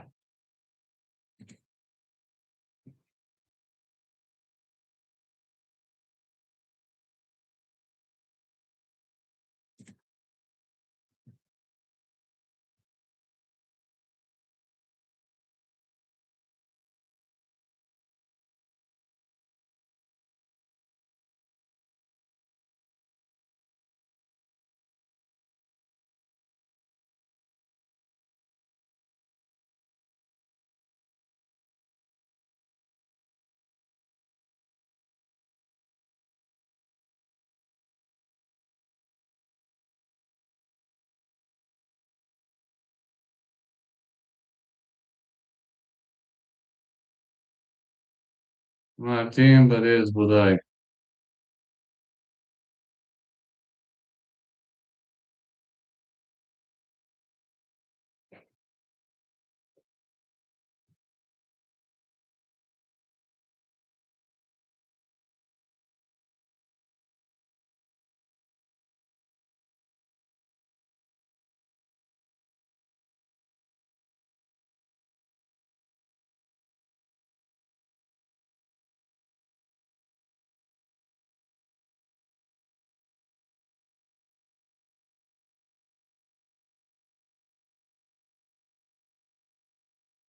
Buday has entered.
Martin Buday fighting Will Fleury. Who do you think wins? You think Buday wins, do you, Teddy?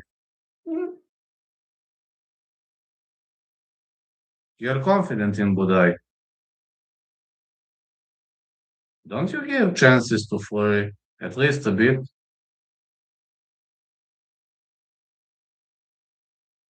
Alright, Teddy boy. I agree. I agree with you on this one. I also think Buday gonna submit him. Though Fleury might actually clock him on the feet. Fleury is having excellent striking, so I wouldn't be surprised if he clocks him on the feet. Or if he rocks him on the feet badly.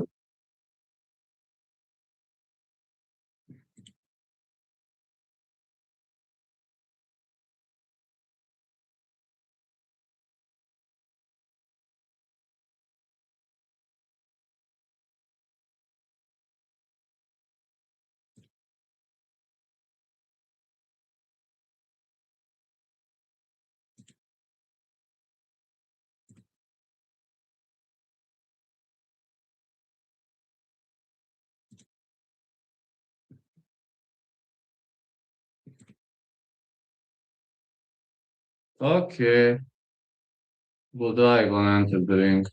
And Fleury is inside the ring. Has to be a good fight, guys.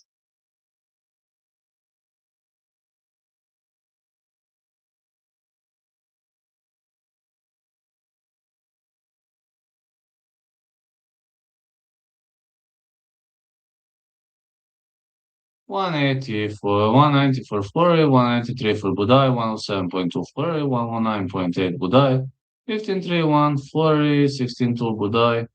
My dad is confident in Buday. I'd say the same. When he survived Buchecha, this guy will survive anybody literally. I mean, Buchecha is a BGG god. He was able to survive him, he could survive anybody.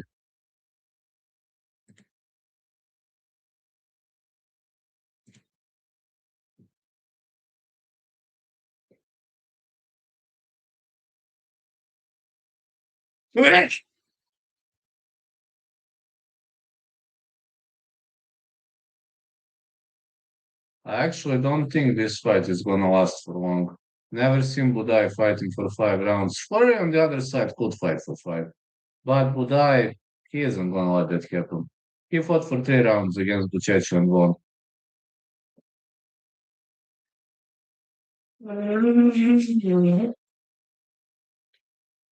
I just think they released Buday because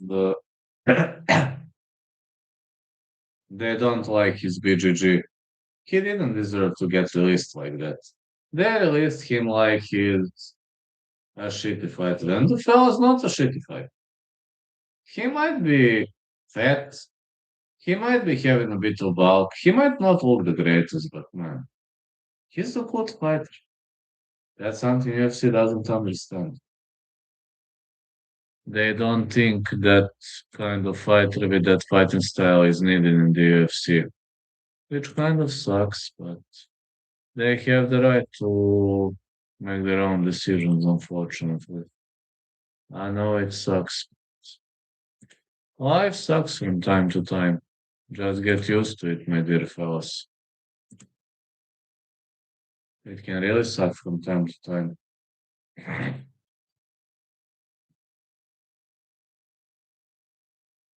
Ah, Buday. Looks ready.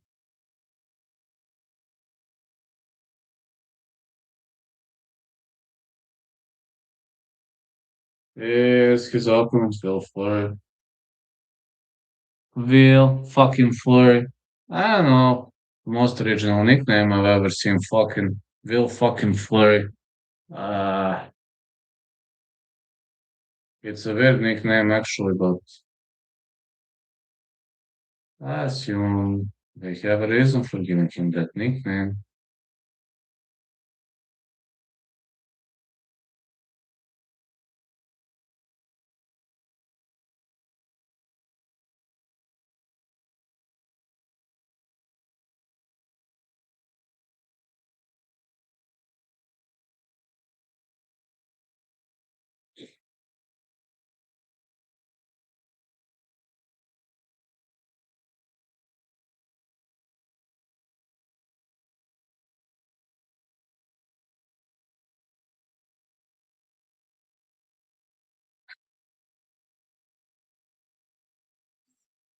Mhm.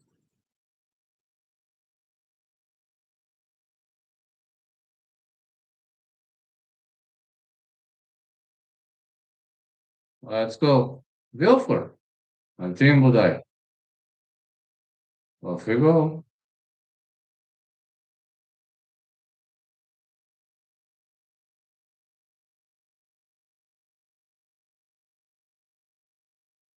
Fleury with the leg kick. Fleury has to keep this one standing. On the other side, Buday will be looking for a takedown. He's very fast for a heavyweight guy though, and he's heavier than Fleury. Fleury is left-handed. No, knockout power is visible on both sides. You can see a knockout at any moment. On both sides, both fighters can spot a knockout. Big punch for Fleury on the middle kick. Digging for a body shot.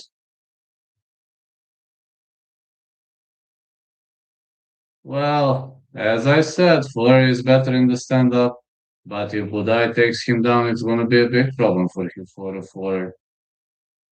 He survived Marcus Buchecha on the ground. They left hook on Fleury. The big right, he keeps on missing with those strikes.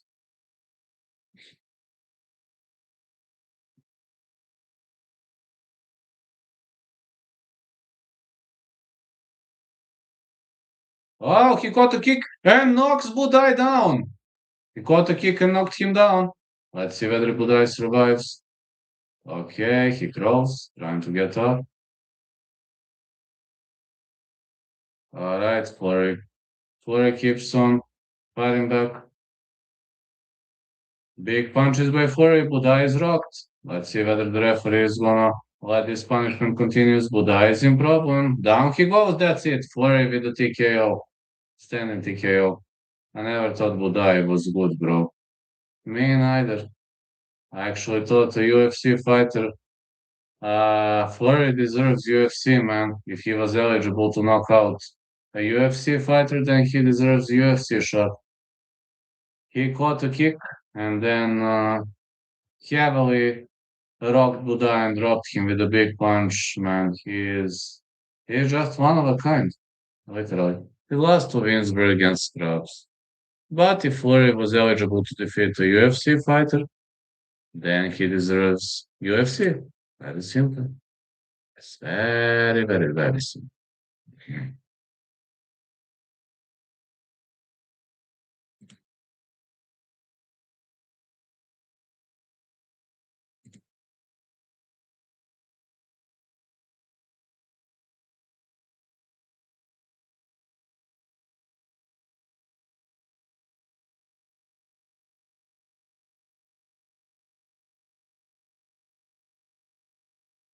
What a brutal victory by Will Fleury, man. It's simply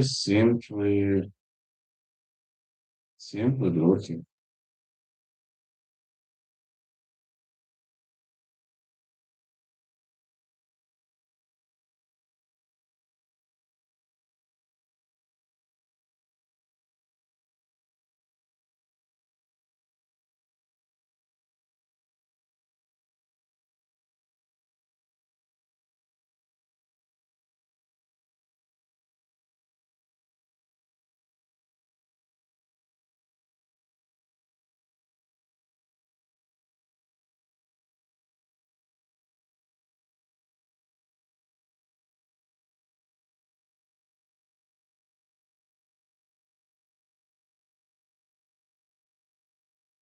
What a win. Mm.